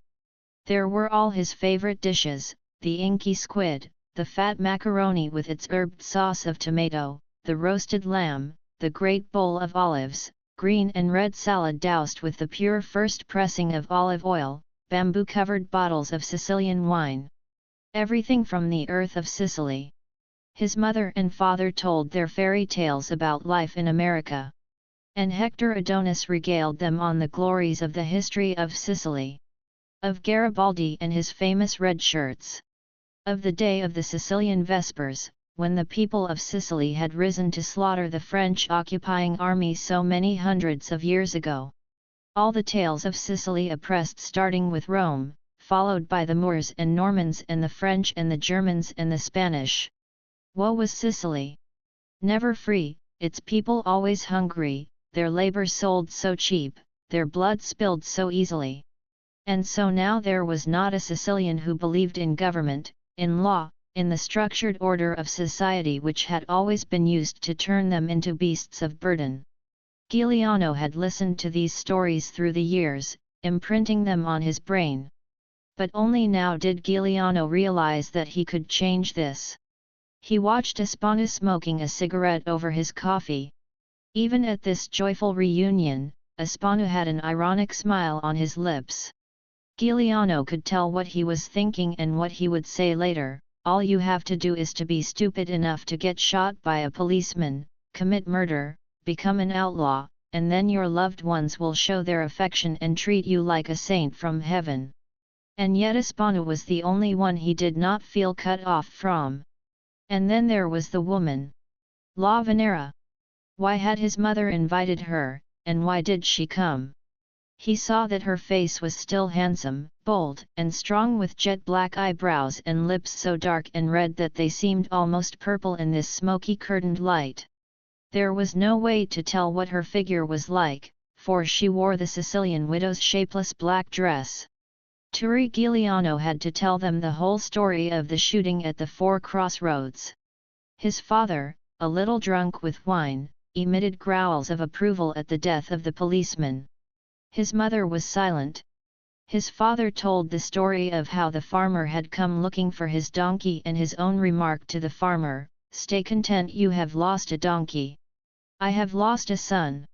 Espana said, "A donkey looking for a donkey." They all laughed. Giuliano's father went on, "When the farmer heard that a policeman was killed he was too afraid to make his claim, that he might be bastinadoed. Turi said, he will be repaid." Finally Hector Adonis outlined his plans to save Turi. The family of the dead man would be paid an indemnity.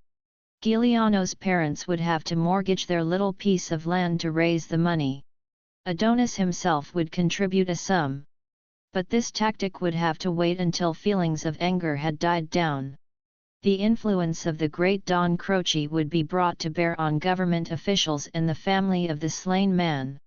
After all, it had been more or less an accident. There had been no real ill will on either side.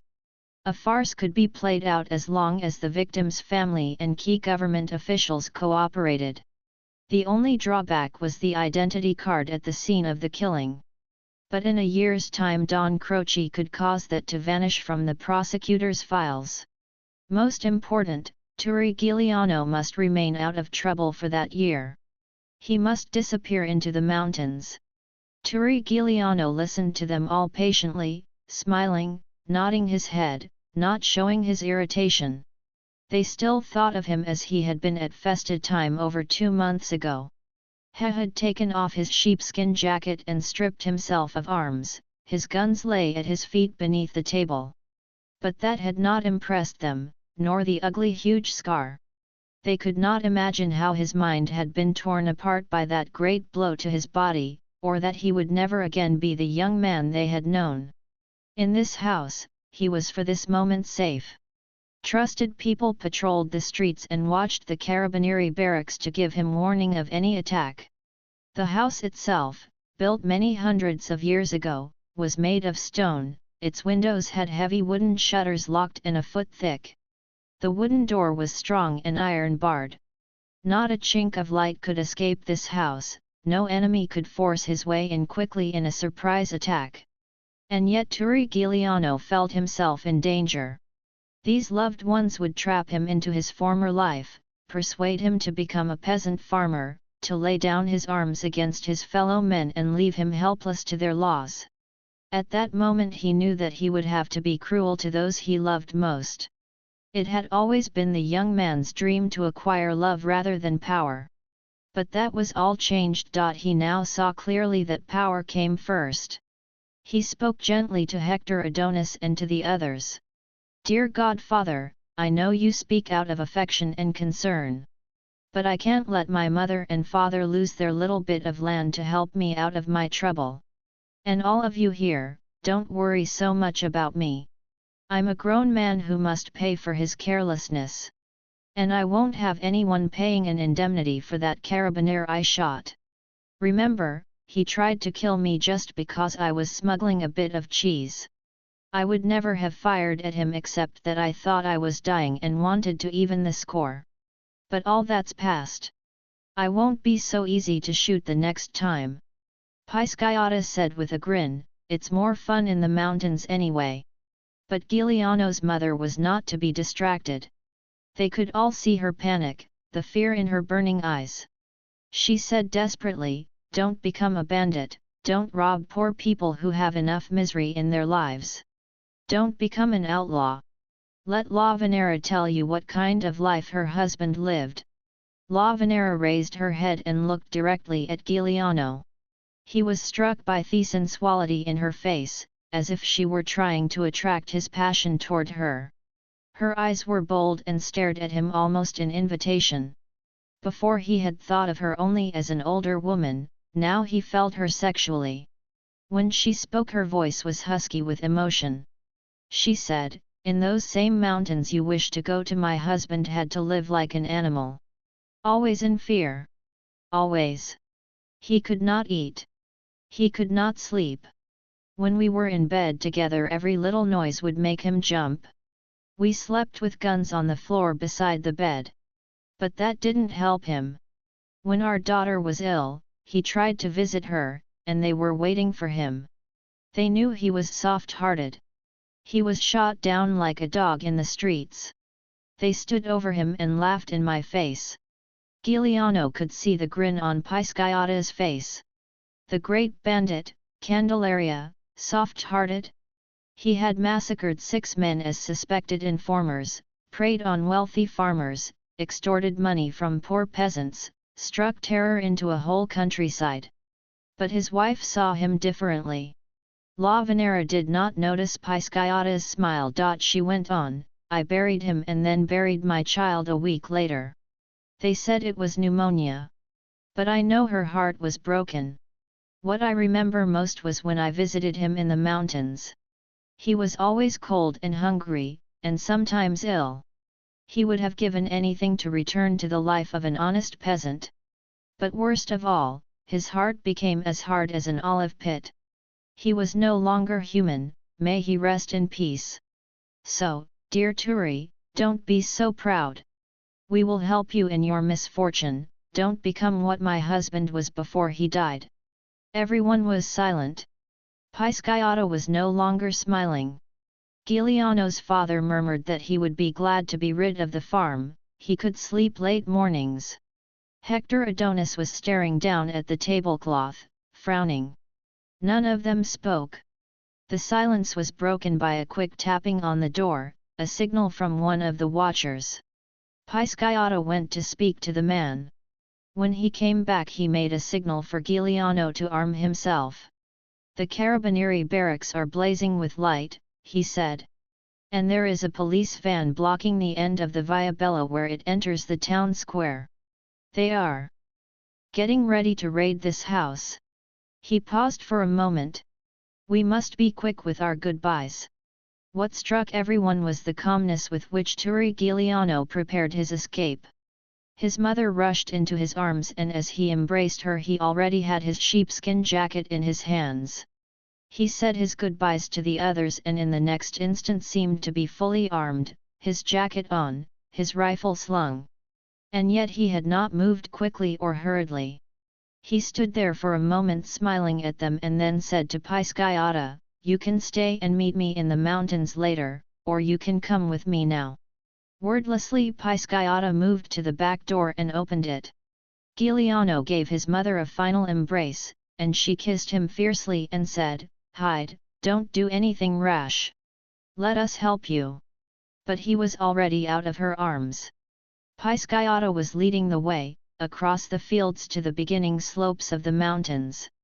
Giuliano whistled sharply and Pisciotto stopped and let Turi catch up to him. The way was clear to the mountains, and his watchers had told him there were no police patrols in that direction. They would be safe in the Grotta Bianca after a 4-hour climb. If the Carabinieri chased them through the darkness, it would be an extraordinary act of bravery and foolishness. Giuliano said, "Aspanu, how many men do the Carabinieri have in their garrison?" 12, Pisciotto said. "And the Maresciallo?" Giuliano laughed. 13 is an unlucky number. And why are we running away from so few? He paused for a moment and then said, "Follow me." He led the way back through the fields so that they entered the town of Montelepro further down the street. Then across the Via Bella so that they could watch the Giuliano house from the safety of a dark narrow alley. They crouched in the shadows waiting. 5 minutes later they could hear a jeep rattling down the Via Bella. 6 carabinieri were crammed into it including the Maresciallo himself. 2 of the men immediately went through the side street to block the back entrance. The Maresciallo and 3 of his men went up to the door and hammered on it. At the same time a small covered truck pulled up behind the jeep and 2 more carabinieri, rifles ready, jumped out to command the street. Turi Giuliano watched all this with interest. The police raid was based on the assumption that the targets would never be in a position to launch a counterattack, that their only alternative would be to run from a superior force. Turi Giuliano at that moment made it a basic principle always to be in a position to counterattack when he was being hunted, no matter how great the odds, or perhaps the greater the odds the better. This was Giuliano's first tactical operation and he was astonished at how easily he could command the situation if he chose to shed blood. True, he could not shoot at the Maresciallo and the 3 men at the door since the bullets might go into the house and hit his family. But he could easily slaughter the 2 men commanding the street and the 2 drivers in their vehicles. If he wished, he could do this as soon as the Maresciallo and his men were in the Giuliano house. They would not dare come out, and he and Pisciotto could make their way through the fields at their leisure. As for the police blocking the end of the street with their van, they would be too far out of the way to be a factor. They would not have the initiative to come up the street without receiving orders. But at this point he had no desire to shed blood. It was still an intellectual maneuver. And he particularly wanted to see the Maréchal in action, since this was the man who would be his principal opponent in the future. At that moment the door of the house was being opened by Giuliano's father, and the Maréchal took the old man roughly by the arm and thrust him out into the street with a shouted order to wait there. A Maréchal of the Italian Carabinieri is the highest-ranking non-commissioned officer of the national police force and usually is the commander of a small-town detachment. As such he is an important member of the local community and treated with the same respect as the local mayor and priest of the parish. So he was not expecting the greeting from Giuliano's mother when she barred his way and spit on the ground in front of him to show her contempt. He and his 3 men had to force their way into the house and search it while being scathingly abused and cursed by Giuliano's mother. Everyone was taken out into the street to be questioned, the neighboring houses emptied of their women and men who also verbally abused the police. When the search of the house proved fruitless, the Maréchal attempted to question the inhabitants. Giuliano's father was astonished. "Do you think I would inform on my own son?" he asked the Maréchal, and a great roar of approval came from the crowd in the streets. The Maréchal ordered the Giuliano family back into their house. In the shadow of their alley, Pisciotta said to Giuliano, "Lucky for them your mother doesn't have our weapons." But Turi didn't answer. The blood had rushed to his head. It took an enormous effort to control himself. The Maréchal lashed out with his club and hit a man in the crowd who dared to protest the rough treatment of Giuliano's parents. 2 other carabinieri began grabbing citizens of Montelepra at random and throwing them into the waiting truck, kicking and clubbing them. On their way, ignoring their cries of fear and protest. Suddenly there was one man standing alone on the street facing the carabinieri. He lunged at the Maréchal. A shot rang out, and the man fell to the cobblestones. From one of the houses a woman began to scream and then she ran out and threw her body over her fallen husband.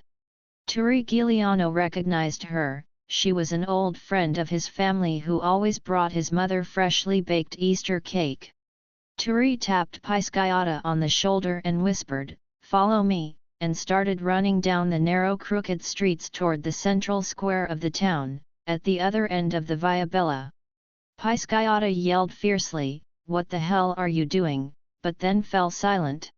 For he suddenly knew exactly what Turi had in mind. The truck full of prisoners would have to go down the Via Bella to turn around and make its run back to the Bellampo barracks. As he ran down the dark parallel street, Turi Giuliano felt invisible, godlike. He knew the enemy would never dream, could never even imagine, what he was doing, that they thought he was running for safety in the mountains. He felt a wild elation. They would learn they could not raid his mother's home with impunity. They would think twice before doing it again. They could not again shoot a man in cold blood. He would make them show respect for his neighbors and his family. He reached the far side of the square, and in the light of its single street lamp he could see the police van blocking the entrance into the Via Bella. As if he could have been caught in such a trap. What could they have been thinking of? Was that a sample of official cleverness? He switched to another side street to bring him to the back entrance of the church that dominated the square, Pisciotta following him.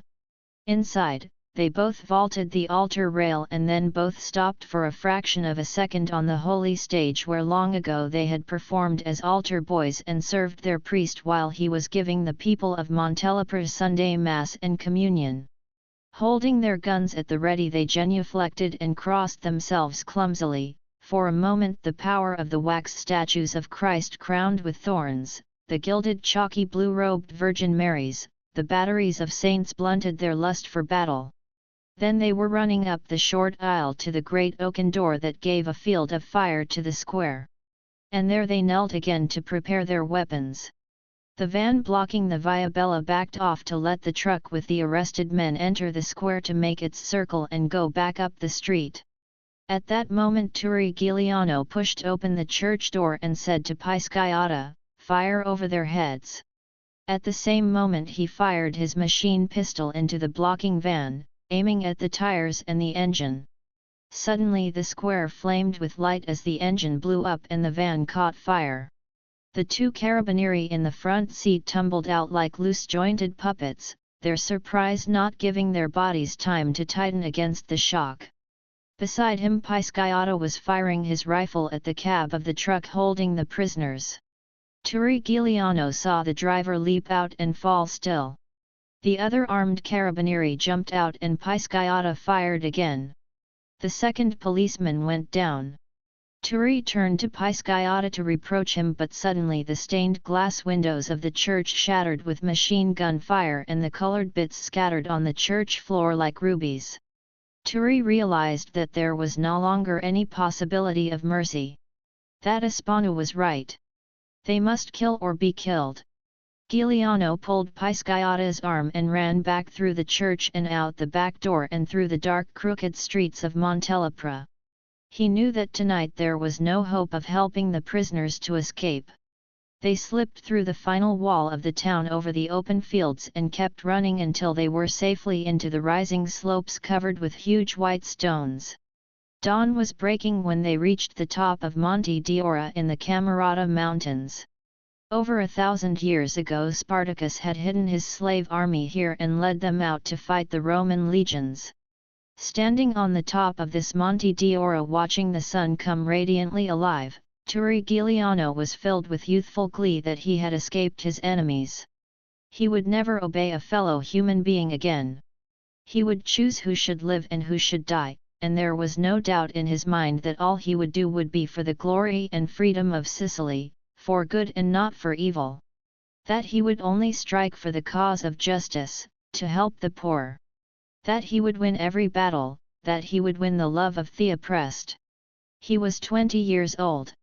Chapter 7 Don Croce Mallow was born in the village of Villaba, a little mud hole he was to make prosperous and famous all through Sicily. It was not ironic, to Sicilians, that he sprang from a religious family who groomed him for priesthood in the Holy Catholic Church, that his first name had originally been Crocifisso, a religious name given only by the most pious parents. Indeed, as a slender youth he was forced to play the part of Christ in those religious plays put on in celebration of Holy Easter and was acclaimed for his marvelous air of piety. But when he grew to manhood at the turn of the century, it was clear that Croce Mallow had difficulty accepting any authority other than himself. He smuggled, he extorted, he stole, and finally, worst of all, he impregnated a young girl of the village, an innocent Magdalene in the plays. He then refused to marry her, claiming they had both been carried away with the religious fervor of the play, and therefore he should be forgiven. The girl's family found this explanation too subtle to accept and demanded matrimony or death. Croce Mallow was too proud to marry a girl so dishonored and fled to the mountains. After a year as a bandit, he had the good fortune to make contact with the Mafia. Mafia, in Arabic, means a place of sanctuary, and the word took its place in the Sicilian language when the Saracens ruled the country in the 10th century. Throughout history, the people of Sicily were oppressed mercilessly by the Romans, the Papacy, the Normans, the French, the Germans, and the Spanish. Their governments enslaved the poor working class, exploiting their labor, raping their women, murdering their leaders. Even the rich did not escape. The Spanish Inquisition of the Holy Catholic Church stripped them of their wealth for being heretics. And so the Mafia sprang up as a secret society of avengers. When the royal courts refused to take action against a Norman noble who raped a farmer's wife, a band of peasants assassinated him. When a police chief tortured some petty thief with the dreaded cassetta, that police chief was killed. Gradually the strongest willed of the peasants and the poor formed themselves into an organized society which had the support of the people and in effect became a second and more powerful government. When there was a wrong to be redressed, no one ever went to the official police, they went to the leader of the local mafia, who mediated the problem. The greatest crime a Sicilian could commit was to give any information of any kind to the authorities about anything done by the mafia. They kept silent. And this silence came to be called omerta. Over the centuries the practice enlarged to never giving the police information about a crime committed even against oneself. All communications broke down between the people and the law enforcement agencies of reigning governments, so that even a small child was taught not to give a stranger the simplest directions to a village or a person's house. Through the centuries the mafia governed Sicily, a presence so shadowy and indistinct that the authorities could never quite grasp the extent of its power. Up until World War XI, the word mafia was never uttered on the island of Sicily. 5 years after Don Croce's flight into the mountains, he was well known as a qualified man.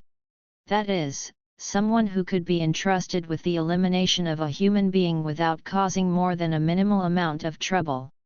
He was a man of respect, and after making certain arrangements, he returned to live in his native town of Villaba, some 40 miles south of Palermo. These arrangements included paying an indemnity to the family of the girl he had dishonored. This was later heralded as the measure of his generosity, but it was rather the proof of his wisdom. The pregnant girl had already been shipped to relatives in America with the label of a young widow to hide her shame, but her family still remembered. They were, after all, Sicilian. Don Croce, a skilled murderer, a brutal extorter, a member of the dreaded Friends of the Friends, could not comfortably count on all this to protect him from the family that had been disgraced. It was a matter of honor, and if not for the indemnity, they would have had to kill him no matter what the consequences. By combining generosity with prudence, Croce Mallow acquired the respectful title of Don. By the time he was 40 years old he was acknowledged as the foremost of the Friends and was called upon to adjudicate the most desperate disputes between rival cosche of the mafia, to settle the most savage vendettas. He was reasonable, he was clever, he was a born diplomat, but most important of all, he did not turn faint at the sight of blood. He became known as the Don of Peace throughout the Sicilian mafia, and everyone prospered. The stubborn were eliminated with judicious murders, and Don Croce was a rich man. Even his brother, Beniamino, had become a secretary to the Cardinal of Palermo, but blood was thicker than holy water and he owed his first allegiance to Don Croce. He married and became father to a little boy he adored.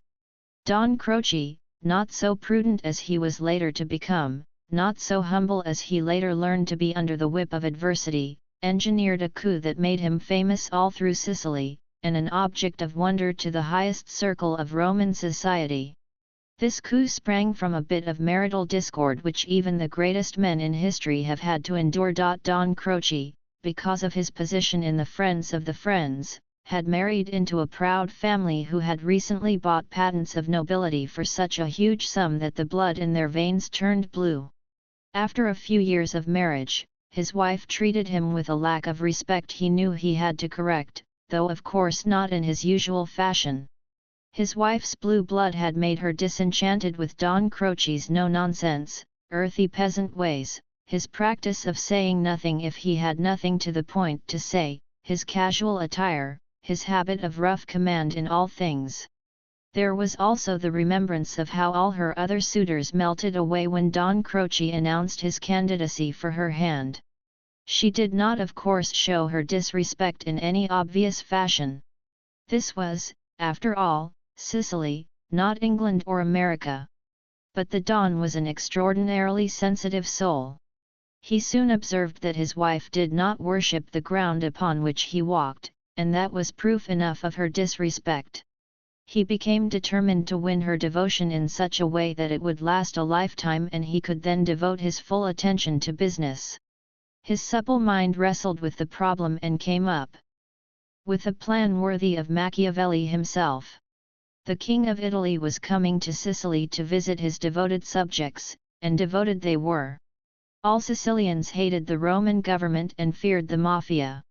But they loved the monarchy because it extended their family, which consisted of blood relations, the Virgin Mary and God himself.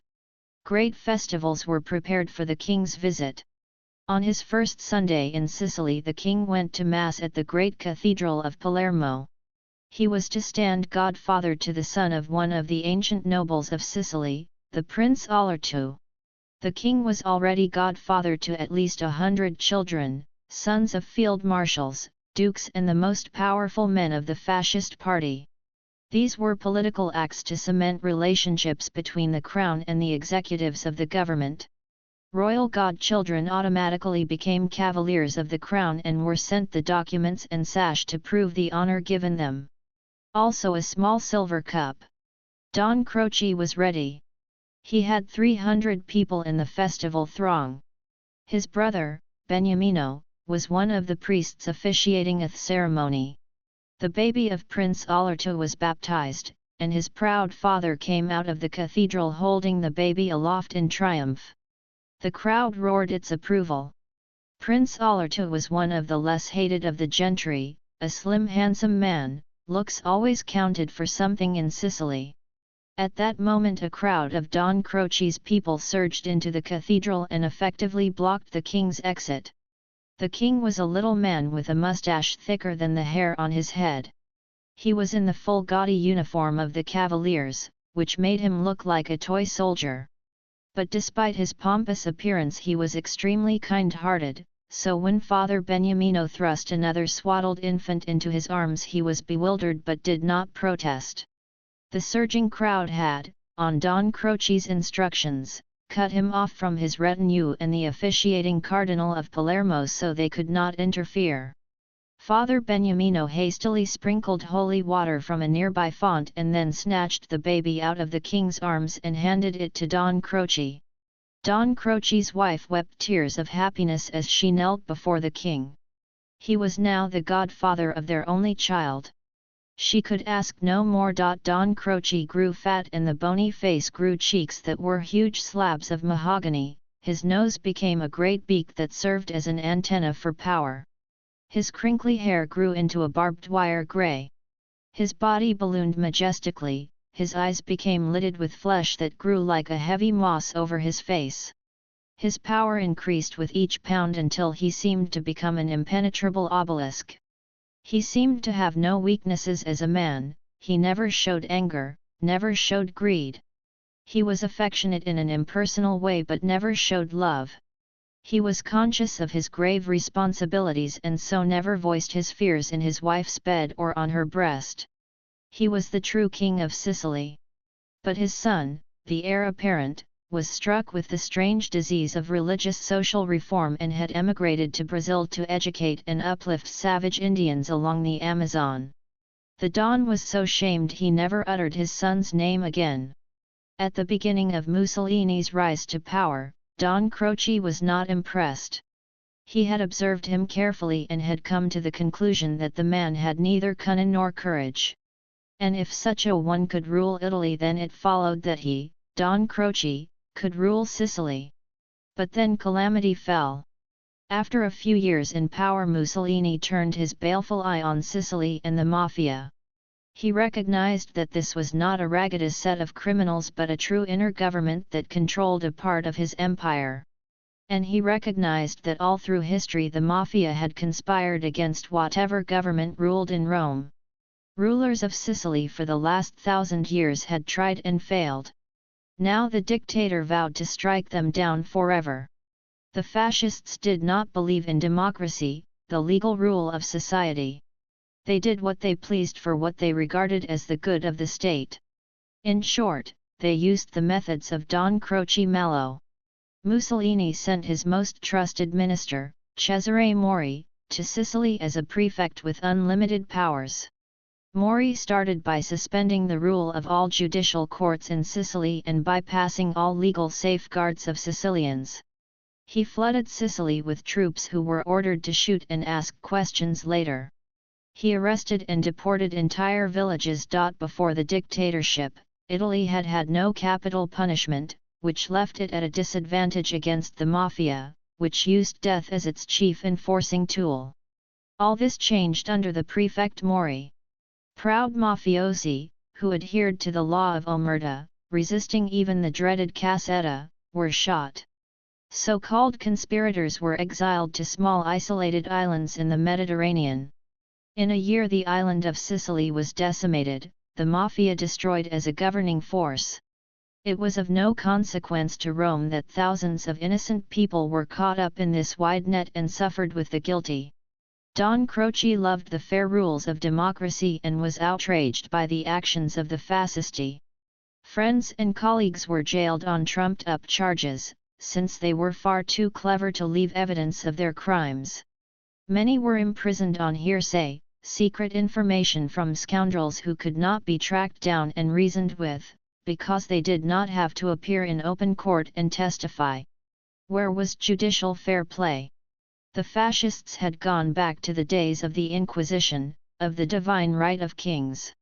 Don Croce had never believed in the divine right of kings. Indeed, he asserted that no reasonable human being had ever believed in it except when the alternative was being torn apart by 4 wild horses. Even worse, the fascists had brought back the cassetta, that medieval instrument of torture, a terrible box 3 feet long, 2 feet wide, which worked wonders on stubborn bodies. Even the most determined mafioso found his tongue as loose as the morals of an Englishwoman when subject to the cassetta. Don Croce indignantly boasted that he had never used torture of any kind. Simple murder sufficed. Like a stately whale, Don Croce submerged himself in the murky waters of the Sicilian underground. He entered a monastery as a pseudo-Franciscan monk, under Abbot Manfredi's protection. They had had a long and pleasurable association. The Don, though proud of his illiteracy, had been obliged to employ the abbot to write necessary ransom letters when early in his career he had followed the trade of kidnapping. They had always been honest with each other. They found they had common tastes, loose women, good wine and complex thievery. The Don had often taken the abbot on trips to Switzerland to visit his doctors and sample the placid luxuries of that country. A restful and pleasant change from the more dangerous pleasures of Sicily. When World War XI started, Mussolini could no longer give Sicily his closest attention. Don Croce immediately took this opportunity to very quietly build up lines of communication with the remaining friends of the Friends, sending messages of hope to the old mafia stalwarts who had been exiled on the tiny islands of Pantelleria and Stromboli. He befriended the families of those mafia leaders who had been imprisoned by the prefect Mori. Don Croce knew his only hope, ultimately, was an Allied victory, and that he must exert all his efforts to that end. He made contact with underground partisan groups and gave orders to his men to aid any Allied pilots who survived being shot down. And so, at the crucial hour, Don Croce was prepared. When the American army invaded Sicily in July of 1943, Don Croce extended his helping hand. Were there not many fellow Sicilians in this invading army, the sons of immigrants? Should Sicilian fight against Sicilian for the sake of the Germans?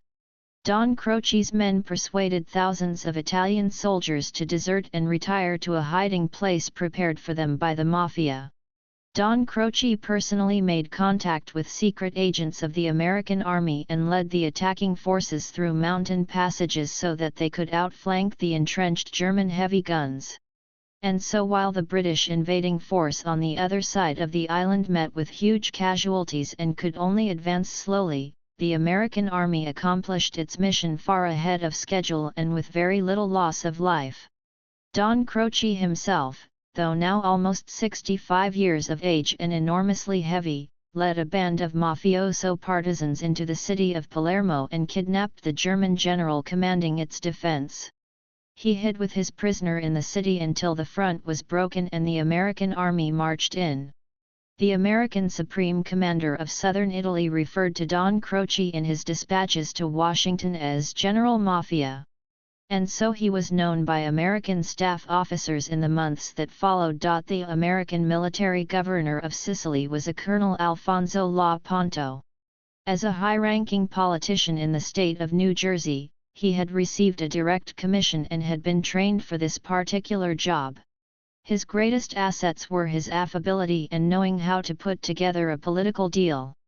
His staff officers in military government had been chosen for similar qualifications. The headquarters of Omgat consisted of 20 officers and 50 enlisted men. Many of them were of Italian extraction. Don Croce took all of them to his bosom with the sincere love of a blood brother, showing them every mark of devotion and affection. This despite the fact that with his friends he often referred to them as our lambs in Christ. But Don Croce had delivered the goods, as the Americans often said. Colonel La Ponto made Don Croce his chief advisor and boon companion. The colonel came often to dine at his house and groaned with pleasure eating the familiar cooking. The first problem to be solved was appointing new mayors for all the small towns in Sicily. The former mayors had been fascists of course, and had been thrown into American prisons. Don Croce recommended mafia leaders who had been imprisoned. Since their records clearly showed that they had been tortured and jailed by the fascist government for resistance to the aims and welfare of the state, it was assumed that the crimes of which they were accused were trumped-up charges. Don Croce, over his wife's superb fish and spaghetti dishes, told beautiful stories about how his friends, murderers and thieves all, had refused to surrender their beliefs in the democratic principles of justice and freedom. The colonel was delighted at finding so quickly the ideal people to run the civilian population under his direction. Within a month most of the towns in western Sicily had as their mayors a set of the most die-hard mafiosi to be found in fascist prisons. And they functioned superbly for the American army. Only a minimum of occupation troops had to be left behind to preserve order over the conquered people. As the war continued on the mainland, there was no sabotage behind American lines, no spies roamed. Black marketing by the common people was held to a minimum. The colonel received a special medal and promotion to brigadier general. Don Croce's mafia mayors enforced the smuggling laws with the utmost severity and the carabinieri patrolled the roads and mountain bypasses ceaselessly. It was like old times. Don Croce gave orders to both. Government inspectors made sure that stubborn farmers turned in their grain and olives and grapes to government warehouses at officially set prices, these, of course, to be rationed out to the people of Sicily. To ensure this, Don Croce requested and received the loan of American Army trucks to transport these foodstuffs to the starving cities of Palermo, Monreale, and Trapani, to Syracuse and Catania, and even to Naples on the mainland. The Americans marveled at Don Croce's efficiency and awarded him written commendations for his services to the armed forces of the United States. But Don Croce could not eat these commendations, he could not even read them for his pleasure, as he was illiterate. The backslappings of Colonel La Ponto did not fill his enormous belly. Don Croce, not trusting to the gratitude of the Americans or the blessings given by God for virtue, was determined that his many good works in the service of humanity and democracy be rewarded. So these cram-filled American trucks, their drivers armed with official road passes signed by the colonel, rolled to quite different destinations designated by Don Croce. They unloaded at the Don's own personal warehouses located in small towns like Montelepra, Villaba, and Partinico. Then Don Croce and his colleagues sold them for 50 times their official prices on the flourishing black market. So he cemented his relationships with the most powerful leaders of the resurgent mafia. For Don Croce believed that greediness was the greatest of all human failings, and he shared his profits freely. He was more than generous. Colonel La Ponto received magnificent presents of antique statues, paintings, and ancient jewelry. It was the Don's pleasure. The officers and men of the American military government detachment were like sons to him, and like any doting father he showered them with gifts.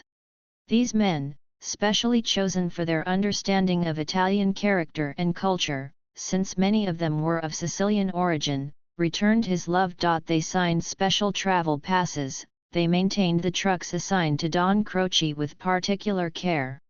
They went to his parties where they met good Sicilian girls and became entwined in the loving warmth which is the other side of the Sicilian character. Taken into these Sicilian families, fed the familiar food of their emigrant mothers, many of them wooed mafioso daughters. Don Croce Mallow had everything in position to resume his former power. Mafia chiefs all over Sicily were in his debt.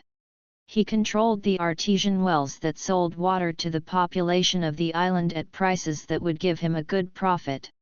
He created the monopolies on foodstuffs. He levied a tax on every market stall that sold fruit, every butcher shop that sold meat, the cafes with their coffee bars, and even the strolling bands of musicians. Since the only source of gasoline was the American army, he controlled that also. He furnished overseers to the huge estates of the nobility, and in time planned to buy their lands at cheap prices. He was on the road to establishing the kind of power he wielded before Mussolini took over Italy. He was determined to become rich again. In the coming years he would, as the saying goes, put Sicily through his olive press. Only one thing truly troubled Don Croce. His only son had gone mad with the eccentric desire to do good deeds. His brother, Father Beniamino, could have no family.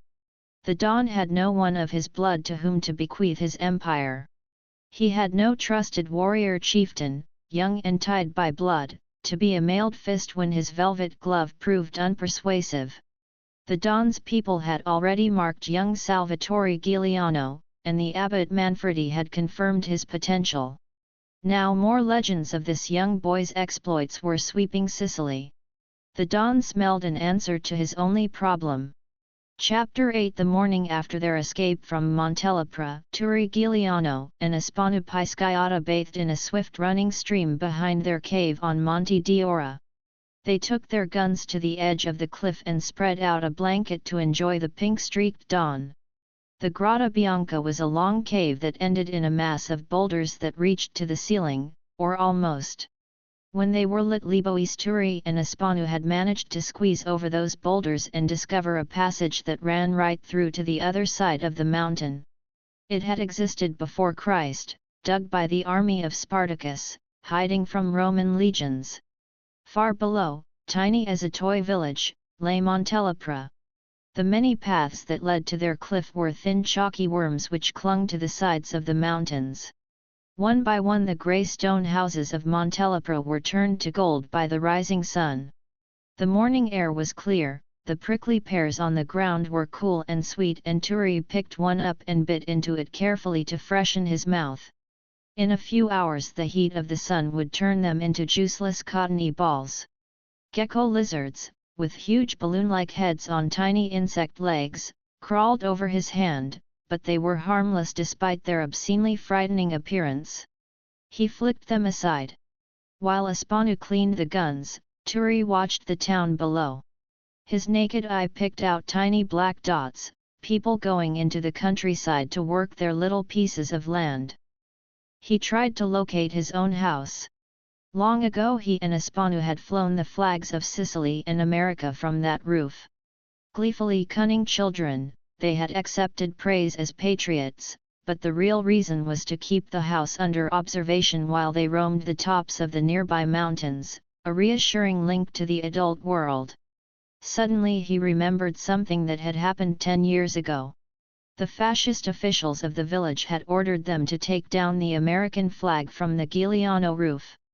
The two boys had been so enraged that they had taken down both flags, the American and the Sicilian. Then they had taken the flags to their secret hideout, the Grotta Bianca, and buried the flags near the wall of boulders. Giuliano said to Pisciata, "Keep an eye on those trails," and went into the cave.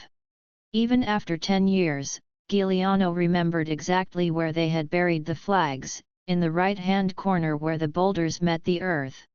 They had dug in the dirt underneath the boulder, then packed the earth back over it. A mat of thin, slimy, green-black moss had grown over the spot. Giuliano dug into it with his boot and then used a small stone as a pick. In a matter of minutes the flags were uncovered. The American flag was a slimy mess of rags, but they had wrapped the Sicilian flag inside the American one, and the shielded one had survived. Giuliano flipped it open, the scarlet and gold colors as bold as when he was a child. There was not even a hole in it. He brought it outside and said to Pisciotta, laughing, "Do you remember this, Aspanu?" Pisciotta stared at the flag.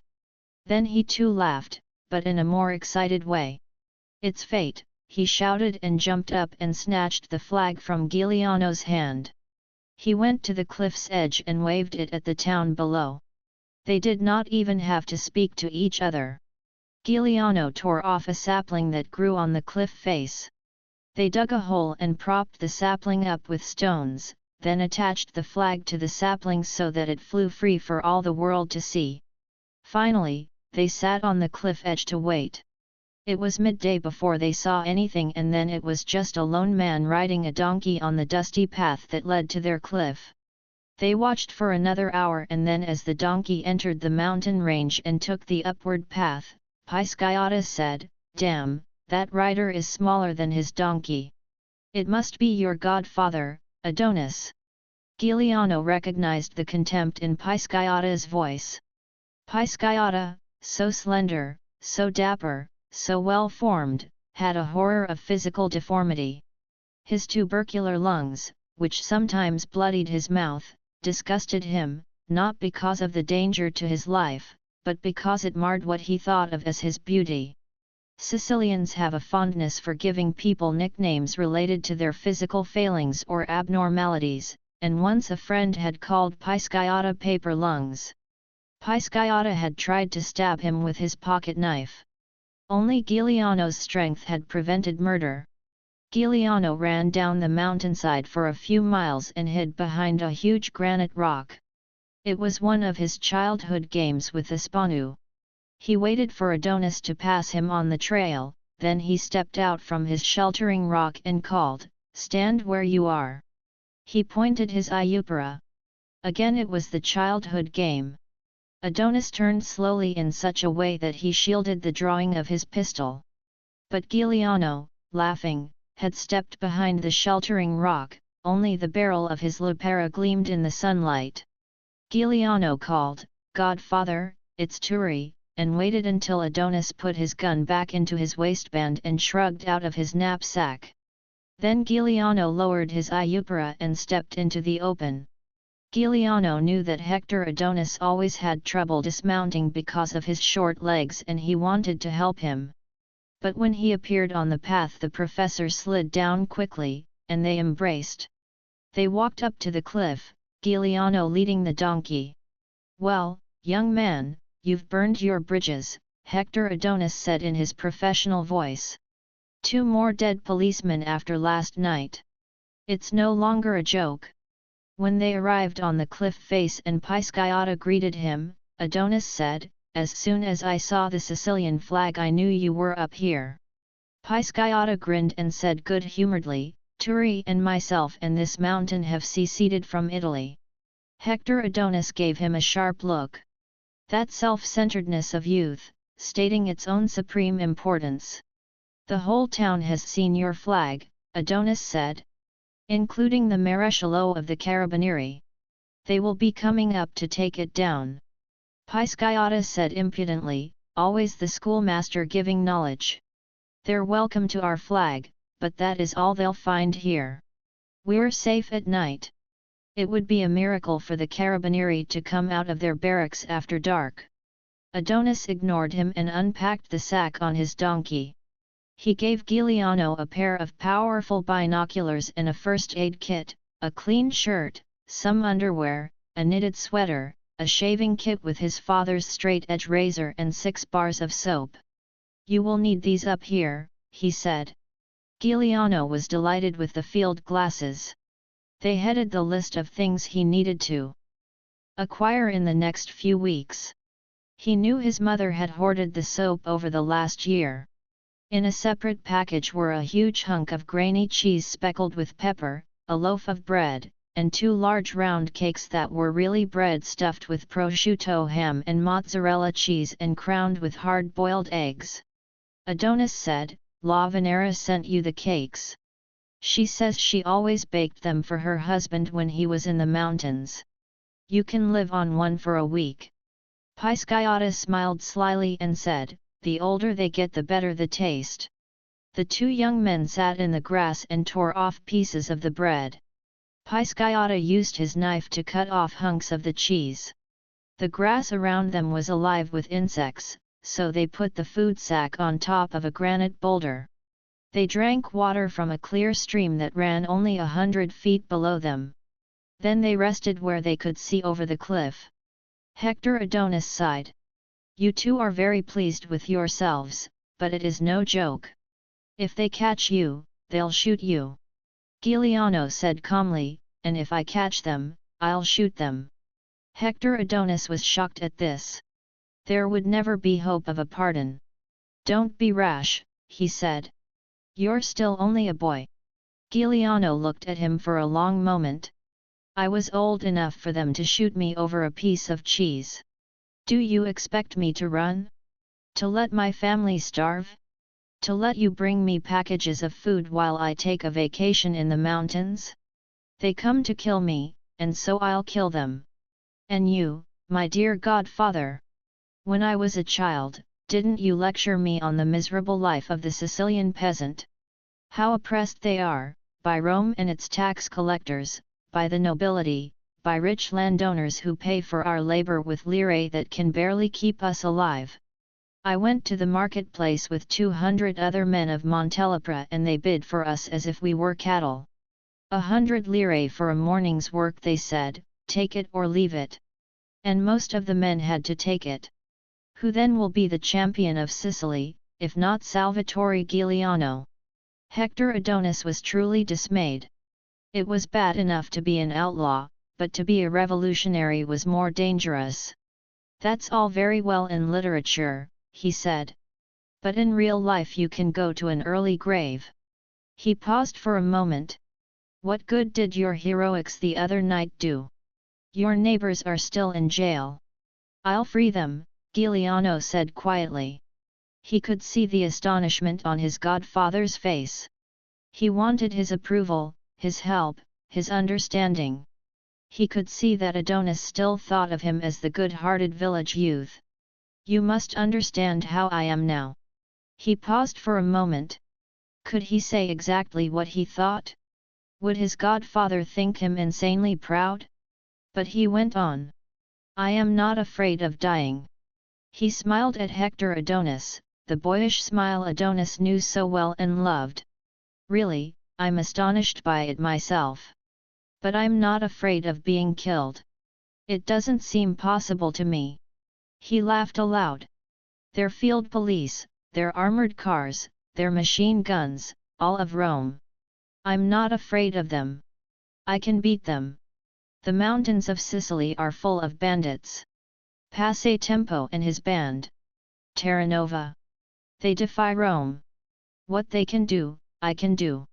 Hector Adonis felt a mixture of amusement and anxiety. Had the wound affected Giuliano's brain? Or was what he saw now the same as the beginning of history's heroes, the Alexanders, the Caesars, the Rolands? When did the dreams of heroes begin, if not when sitting in a lonely glen, talking to dear friends? But he said casually, "Forget about Terranova and Passatempo. They have been captured and are sitting in the jail at the Bellampo barracks. They will be transported to Palermo in a few days." Giuliano said, "I'll rescue them, and then I'll expect their gratitude." The grimness with which he said this astonished Hector Adonis and delighted Siciliano. It was startling to them to see the change in their Giuliano. They had always loved and respected him. He had always had great dignity and poise for such a young man. But now for the first time they sensed his drive for power. Hector Adonis said, "Gratitude? Passatempo killed the uncle who gave him his first donkey. Then I must teach him the meaning of gratitude," Giuliano said. He paused for a moment. "And now I have a favor to ask of you. Think it over carefully, and if you refuse, I will still be your devoted godson. Forget that you're the dear friend of my parents and forget your affection for me. I ask this favor for the Sicily you taught me to love. Be my eyes and ears in Palermo. Hector Adonis said to him, "What you're asking me, as professor at the University of Palermo, is to become a member of your band of outlaws." Pisciotta said impatiently, "That's not so strange in Sicily, where everyone is hooked to the friends of the friends. And where else but in Sicily does a professor of history and literature carry a pistol?" Hector Adonis studied both of the young men as he pondered his answer. He could easily promise to help and forget his promise. He could just as easily refuse and promise only to give the aid a friend would give from time to time, as he was doing today. After all, the comedy might be short. Giuliano might be killed fighting or betrayed. He might emigrate to America. And the problem would be solved. He thought sadly. Hector Adonis remembered a long ago summer day, a day very like this one, when Turi and Espana were no more than 8 years old. They had been sitting in the pasture lying between the Giuliano house and the mountains, waiting for supper. Hector Adonis had brought a bag of books for Turi. One of them was the Song of Roland, and he had read it to them. Adonis knew the poem almost by heart. It was dear to every literate Sicilian, and its story was beloved by the illiterate. It was the mainstay of the puppet theatre that played every town and village, and its legendary characters were painted on the side of every wagon that rolled along the Sicilian hills. Emperor Charlemagne's 2 great knights, Roland and Oliver, slaughtered the Saracens, protecting their emperor's retreat into France. Adonis told how they had died together in the great battle of Roncesvalles, how Oliver begged 3 times for Roland to blow his horn to bring back Charlemagne's army and how Roland refused out of pride. And then when the Saracens overwhelmed them, Roland blew his great horn, but it was too late. When Charlemagne returned to rescue his knights, he found their bodies among the thousands of dead Saracens and rent his beard. Adonis remembered the tears in Turi Giuliano's eyes and, oddly enough, the look of scorn on the face of Espana Pisciotta. To one it was the greatest moment a man could live, to the other child it was a humiliating death at the hands of the infidel. The 2 young boys had gotten up from the grass to run into the house for supper. Turi threw his arms across Espana's shoulder, and Hector had smiled at the gesture. It was Roland holding Oliver erect so that they could both die on their feet before the charging Saracens. Roland, dying, had reached out his gauntlet to the azure sky, and an angel had plucked it from his hand. Or so the poem and legend said. That was 1,000 years ago, but Sicily still suffered in the same brutal landscape of olive groves and scorching plains, of roadside shrines built by the first followers of Christ, the countless crosses holding the crucified rebellious slaves led by Spartacus. And his godson would be another of these heroes, not understanding that for Sicily to change, there would have to be a moral volcano that would incinerate the land. As Adonis watched them now, Pisciotta lounging on his back in the grass, Giuliano staring at him with dark brown eyes and with a smile that seemed to say he knew exactly what his godfather was thinking, a curious transformation of the scene took place. Adonis saw them as statues carved in marble, their bodies wrenched out of ordinary life. Pisciotta became a figure on a vase, the gecko in his hand an adder, all finely etched in the morning sunlight of the mountains. Pisciotta looked dangerous, a man who filled the world with poison and daggers. Salvatore Giuliano, his godson Turi, was the other side of the vase. His had the beauty of some Greek Apollo, the features fully molded flesh, the eyes with whites so clear they gave almost the impression of blindness. His face was open and frank with the innocence of a legendary hero. Or rather, thought Adonis, rejecting his sentimentality, the resolution of a young man determined to be heroic. His body had the muscular fleshiness of those Mediterranean statues, the heavy thighs, the muscular back. His body was American, tall around broader than most Sicilians. Even when they were boys Pisciotta had showed a practical cunning. Giuliano had been the generous believer in the goodness of man, and proud of his own truthfulness. In those days Hector Adonis had often thought that Pisciata would be the leader when they were men, Giuliano the follower. But he should have known better. A belief in one's own virtue is far more dangerous than a belief in one's cunning. Pisciata's mocking voice broke into these daydreams of Hector Adonis. Please say yes, Professor. I am the second in command of Giuliano's band, but I have no one under me to give orders. He was grinning. I am willing to start small. Though Adonis was not provoked, Giuliano's eyes flashed with anger. But he said quietly, "What is your answer?" Hector Adonis said, "Yes." What else could a godfather say? Then Giuliano told him what he had to do when he returned to Montelepra and outlined his plans for the next day. Adonis was again appalled at the boldness and ferocity of this young man's schemes. But when Giuliano lifted him onto his donkey he leaned over and kissed his godson. Pisciata and Giuliano watched Adonis riding down the trail toward Montelepra. "He's such a little man," Pisciata said. "He would have fitted in much better when we were playing bandits as children." Giuliano turned to him and said gently, "And your jokes would have been better then. Be serious when we talk of serious things." But that night before they went to sleep, they embraced each other. "You are my brother," Giuliano said. "Remember that." Then they wrapped themselves in their blankets and slept away the last night of their obscurity. Chapter 9 Turi Giuliano and Espano Pisciata were up before the dawn, before the first light, for though it was unlikely, the Carabinieri might start in darkness to surprise them with the morning sun. They had seen the armoured car from Palermo arrive in the Bellampo barracks late the evening before with 2 jeeploads of reinforcements. During the night Giuliano made scouting patrols down the side of the mountain and listened for any sounds that would be made by anyone approaching their cliff, a precaution Pisciata ridiculed. "When we were children we would have been such daredevils," he told Giuliano, "but do you think those lazy carabinieri will risk their lives in darkness, or even miss a good night's sleep in soft beds? We have to train ourselves into good habits," Turi Giuliano said. He knew that someday there would be better enemies. Turi and Espano worked hard laying out guns on a blanket and checking them in every detail. Then they ate some of Lavanera's bread cake, washed down with a flask of wine Hector Adonis had left them.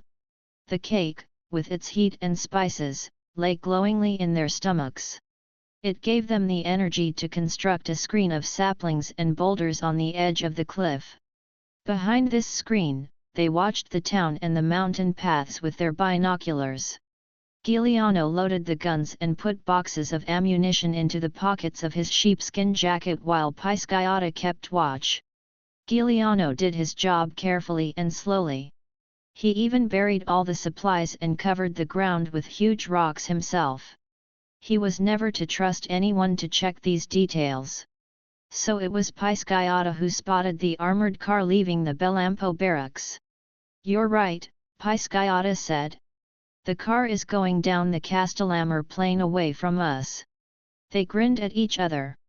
Giuliano felt a quiet elation. Fighting the police would not be so difficult after all. It was a child's game with a child's cunning. The armoured car would disappear around a curve of the road and then circle back and come into the mountains to the rear of their cliff. The authorities must know about the tunnel and expect them to use it to escape and run right into the armoured car. And its machine guns.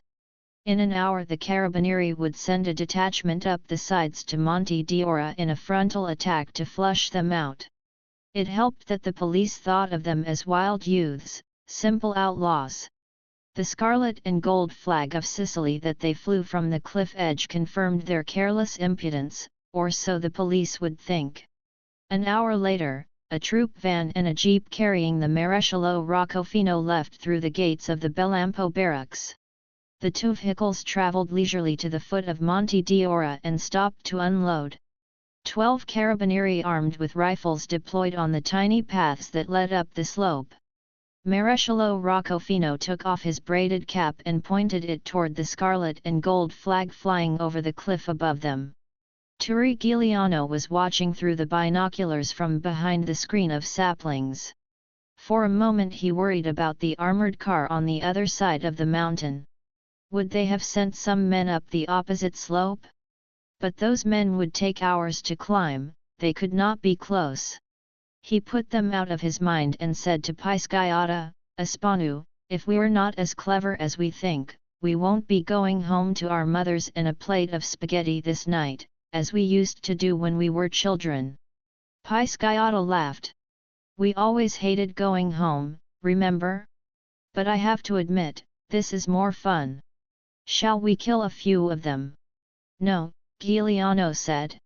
Fire over their heads. He thought about how Pisciotta disobeyed him 2 nights before. He said, Aspanu, obey me. There's no point in killing them. It can't serve any purpose this time. They waited patiently for an hour. Then Giuliano pushed his shotgun through the screen of saplings and fired twice. It was amazing how that straight confident line of men scattered so quickly, like darting ants disappearing into the grass. Pisciotta fired his rifle 4 times. Smoke puffs appeared in different parts of the slope as the carabinieri fired back. Giuliano put down his shotgun and took up the binoculars. He could see the Maresciallo and his sergeant working a radio communications set. They would be contacting the armored car on the other side of the mountain, warning them that the outlaws would be on their way. He picked up his shotgun again and fired twice, then said to Pisciotta, it's time to leave. The 2 of them crawled to the far side of the cliff out of view of the advancing carabinieri, then slid down the boulder-strewn slope, rolling for 50 yards before they came to their feet, weapons ready. Crouched low, they ran down the hill, stopping only for Giuliano to observe the attackers through his binoculars. The carabinieri were still firing up at the cliff, not realizing the 2 outlaws were now on their flanks. Giuliano led the way down a tiny, hidden path through massive boulders and entered a little forest. They rested for a few minutes and then they both started running down the path swiftly and silently. In less than an hour they emerged onto the plain that separated the mountains from the town of Montelepra, but they had circled around to the far side of the town. It lay between them and the troop-carrying van. They hid their weapons under their jackets and walked across the plain, looking like 2 peasants on their way to work in the fields. They entered Montelepra at the top of the Via Bella, only 100 yards from the Bellampo barracks. At that same moment the Maresciallo Roccofino ordered his men to continue climbing the slopes toward the flag on the edge of the cliff. There had been no answering fire for the last hour and he was sure the 2 outlaws had fled through their tunnel and were now going down the other side of the mountain toward the armored car. He wanted to close the trap. It took his men another hour to reach the cliff edge and tear down the flag. Maresciallo Roccofino went into the cave and had the boulders pushed aside to open up the tunnel. He sent his men down that stone corridor and down the other side of the mountain to rendezvous with the armored car. He was astounded when he found that his quarry had escaped him. He broke up his men into searching and scouting parties, sure they would flush the fugitives from their holes. Hector Adonis had followed Giuliano's instructions perfectly. At the top of the Via Bella was a painted cart, the ancient legends covering every inch, inside and out. Even the spokes of the wheels and the rims were painted with tiny armored figures so that when the wheels rolled they cleverly gave the illusion of men whirling in combat. The shafts too were colored in bright red curlicues with silver dots. The cart looked like a man with tattoos that covered every inch of his body. Between the shafts stood a sleepy white mule. Giuliano jumped into the empty driver's seat and looked into the cart. It was packed with huge jugs of wine cradled into bamboo baskets. There were at least 20 of them. Giuliano slipped his shotgun behind a row of jugs. He gave a quick look toward the mountains. There was nothing to be seen, except the flag still flying. He grinned down at Pisciotta.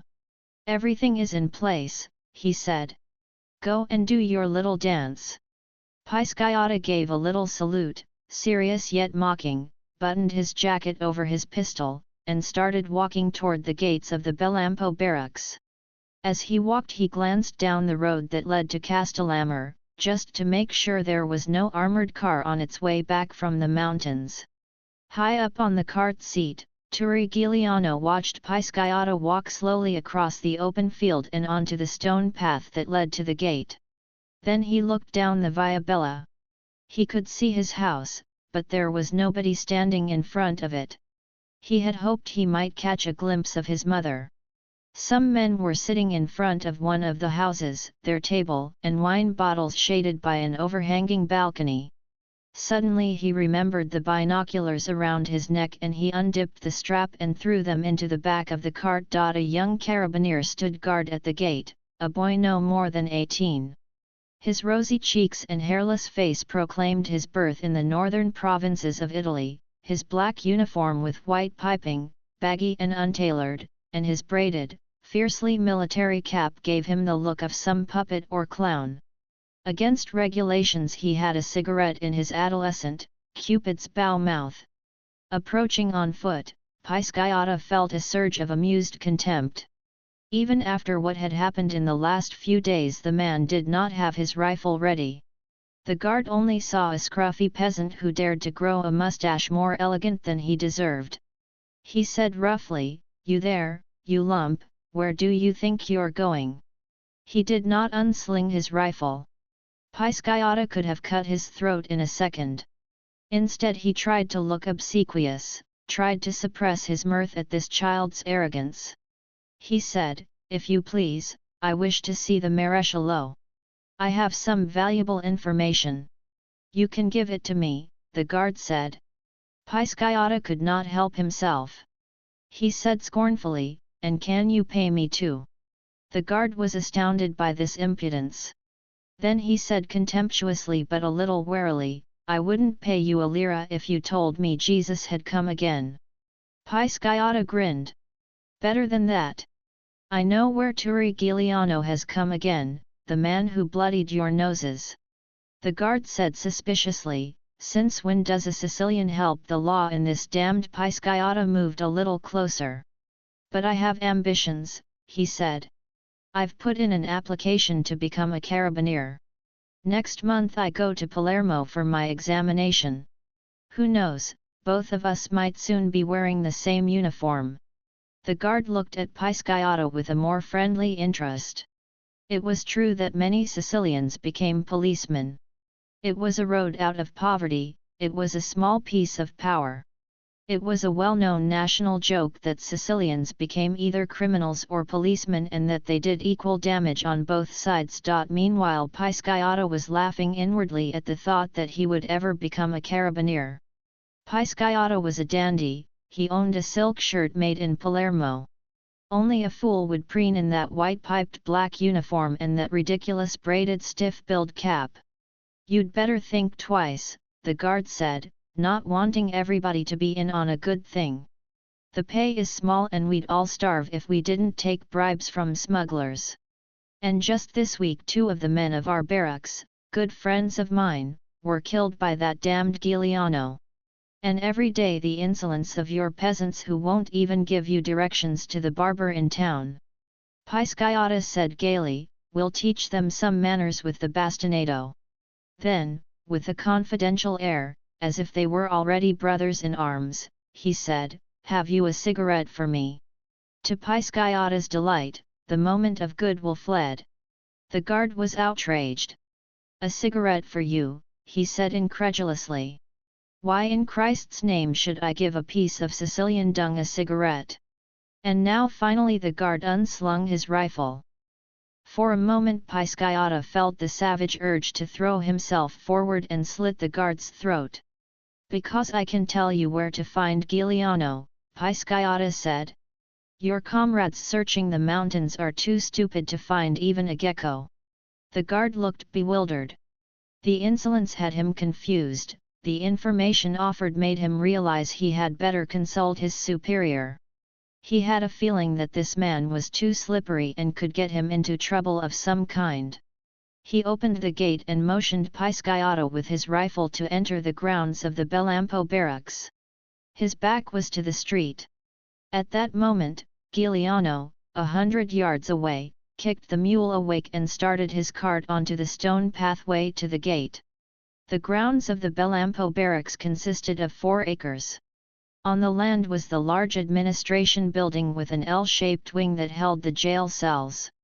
Behind it was the living barracks for the carabinieri themselves, large enough to hold 100 men, with a specially partitioned section that served as a private apartment for the maresciallo. Off to the right side was a garage for vehicles that was really a barn and still served partially as such, since the detachment supported a troop of mules and donkeys for mountain travel where mechanical vehicles were useless. Far in the rear were a munitions shed and a supply shed, both made of corrugated steel. Surrounding the whole area was a 7-foot barbed wire fence with 2 high towers for sentries, but these had not been used for many months. The barracks had been built by the Mussolini regime and then enlarged during the war on the Mafia. When Pisciotto went through the gate, he checked for danger signals. The towers were empty, there were no roaming armed guards. It looked like some peaceful deserted farm. There were no vehicles in the garage. In fact, there were no vehicles in sight anywhere, which surprised him, and made him worry that one would be returning soon. He could not conceive of the maresciallo being so stupid as to leave his garrison without a vehicle. He would have to warn Turi that they might get unexpected visitors. Shepherded by the young guard, Pisciotto entered the wide doors of the administration building. This was a huge room with ceiling fans which did little to dispel the heat. There was a large raised desk dominating the room, and on the sides were railings which enclosed smaller desks for clerks. Around the room were wooden benches. These were all empty except for the raised desk. Seated at this was a carabinieri corporal who was an altogether different proposition from the young guard. An ornate gold nameplate on the desk read Corporal Canio Silvestro. The upper part of his body was massive, great shoulders and thick columnar neck crowned by a huge boulder of a head. A pink scar, a slab of shiny dead tissue, seemed pasted from his ear down to the end of his rock-like jaw. A long bushy handlebar mustache flew out like 2 black wings over his mouth. He wore the stripes of a corporal on his sleeve, a huge pistol at his belt, and worst of all, he regarded Pisciotto with the utmost suspicion and distrust as the guard recited his story. When Corporal Silvestro spoke, his accent revealed him to be a Sicilian. "You are a lying piece of shit," he said to Pisciotto. But before he could go any further, Giuliano's voice could be heard shouting inside the gate. "Hey there, carabinier, do you want your wine or not? Yes or no?" Pisciotto admired the style of Giuliano's voice, the tone coarse, the dialect so thick it was almost unintelligible except to natives of this province, the choice of words arrogantly typical of the well-to-do peasant. The corporal growled with exasperation, "What in Christ's name is that fellow bellowing about?" and with great strides was out the door. The guard and Pisciotto followed him. The painted cart and its white mule were outside the gate. Bare to the waist, his broad chest streaming with sweat, Turi Giuliano was swinging a jug of wine. There was a huge idiotic grin on his face, his whole body seemed officially askew. His appearance disarmed suspicion. There could be no weapon concealed on his person, he was drunk and the accent was that of the most loudish dialect in all of Sicily. The corporal's hand dropped from his pistol, the guard lowered his rifle. Pisciotto took a step backward, ready to draw his own gun from beneath his jacket. "I have a wagonload of wine for you," Giuliano bawled out again. He blew his nose with his fingers and snapped the mucus off into the gate. "Who ordered this wine?" the corporal asked. But he was walking down to the gate and Giuliano knew he would open it wide to let the wagon through. "My father told me to bring it for the maresciallo," Giuliano said with a wink. The corporal was staring at Giuliano. The wine was undoubtedly a gift for letting some farmer do a bit of smuggling. The corporal thought uneasily that as a true Sicilian the father would have brought the wine himself to be more closely associated with the gift. But then he shrugged. Unload the goods and bring them into the barracks. Giuliano said, not by myself, I don't. Again the corporal felt a twinge of doubt. Some instinct warned him. Realizing this, Giuliano climbed down from the wagon in such a way that he could easily snatch the Iupara from its hiding place. But first he lifted up a jug of wine in its bamboo case and said, I have 20 of these beauties for you. The corporal roared out a command toward the quarters barracks and 2 young carabinieri came running out. Their jackets were unbuttoned and they wore no caps. Neither did they bear weapons. Giuliano, standing on top of his cart, thrust jugs of wine into their arms. He gave a jug to the guard with the rifle, who tried to refuse. Giuliano said with rough good humor, you'll certainly help drink it, so work. Now with the 3 guards immobilized, their arms full of jugs, Giuliano surveyed the scene. It was exactly as he had wished. Pisciotto was directly behind the corporal, the only soldier with his arms free. Giuliano scanned the slopes, there was no sign of any of the searching party returning. He checked the road to Castellamare, there was no sign of the armored car. Down the Via Bella the children were still playing. He reached into the wagon and pulled out the lapera and pointed it at the astonished corporal. At the same time Pisciotto pulled the pistol from beneath his shirt. He pressed it against the corporal's back.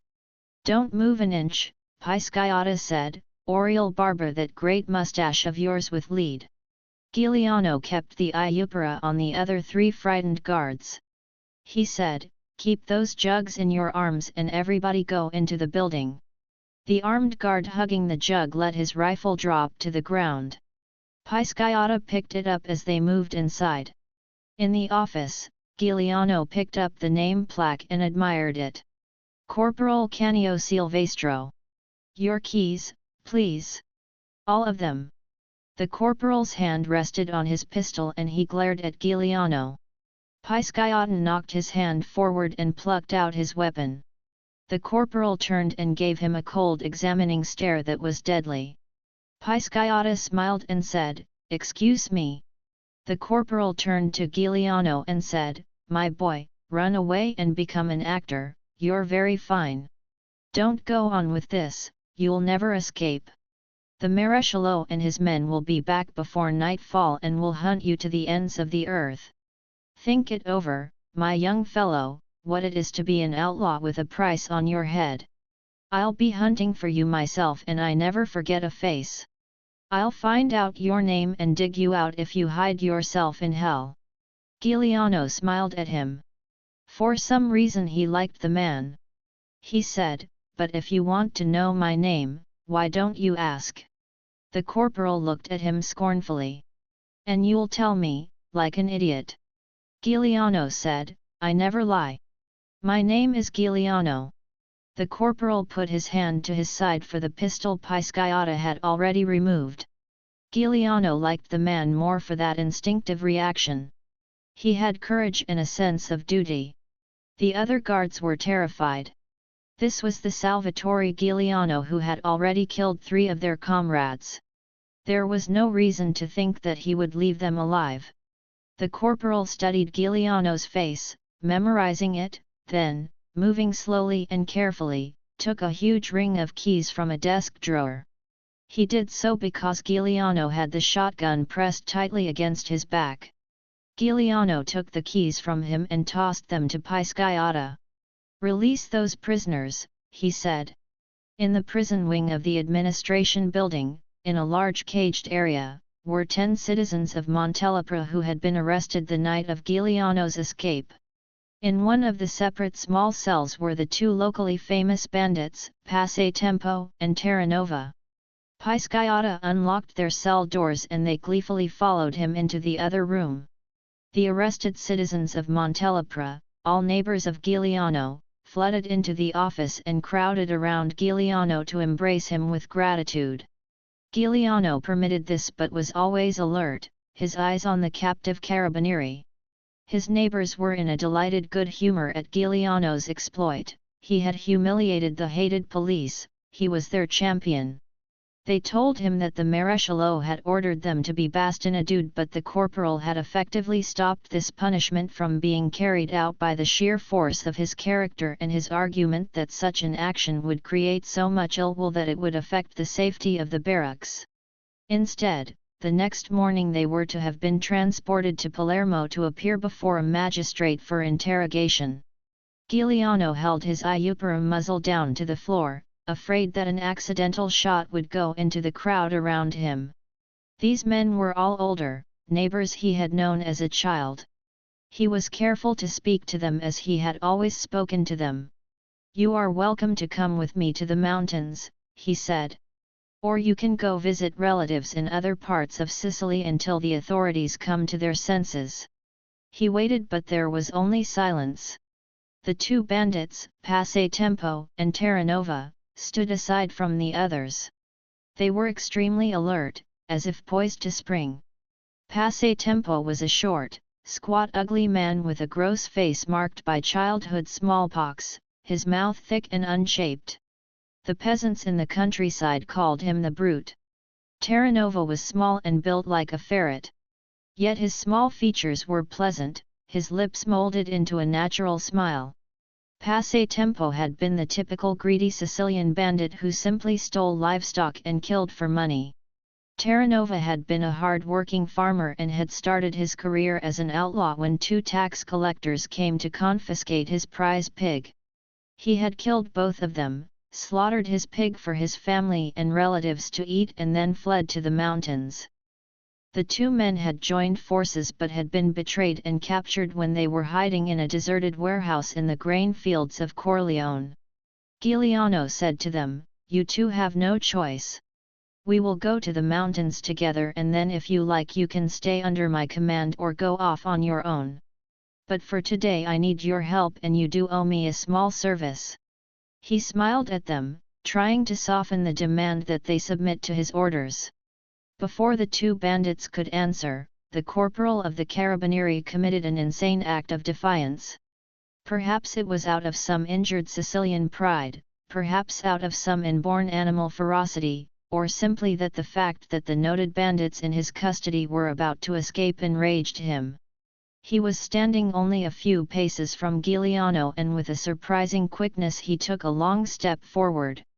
At the same time he drew a small pistol concealed inside his shirt. Giuliano swung the iupera up to fire, but he was too late. The corporal thrust the pistol to within 2 feet of Giuliano's head. The bullet would smash directly into Giuliano's face. Everyone was frozen with shock. Giuliano saw the pistol pointed at his head. Behind it the red, raging face of the corporal was contorting its muscles like the body of a snake. But the pistol seemed to be coming very slowly.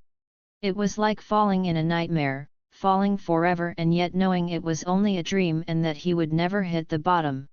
In the fraction of a second before the corporal pulled the trigger, Giuliano felt an enormous serenity and no fear. His eyes did not blink when the corporal pulled the trigger, indeed he took a step forward. There was a loud metallic click as the hammer hit the defective ammunition in the barrel.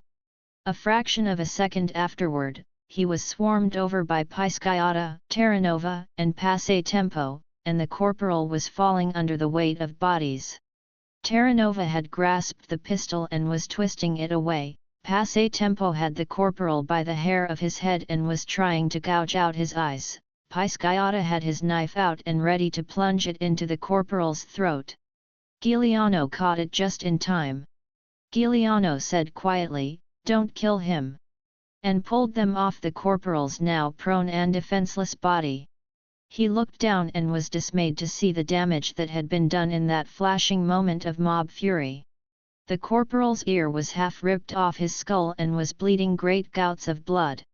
His right arm hung grotesquely twisted at his side.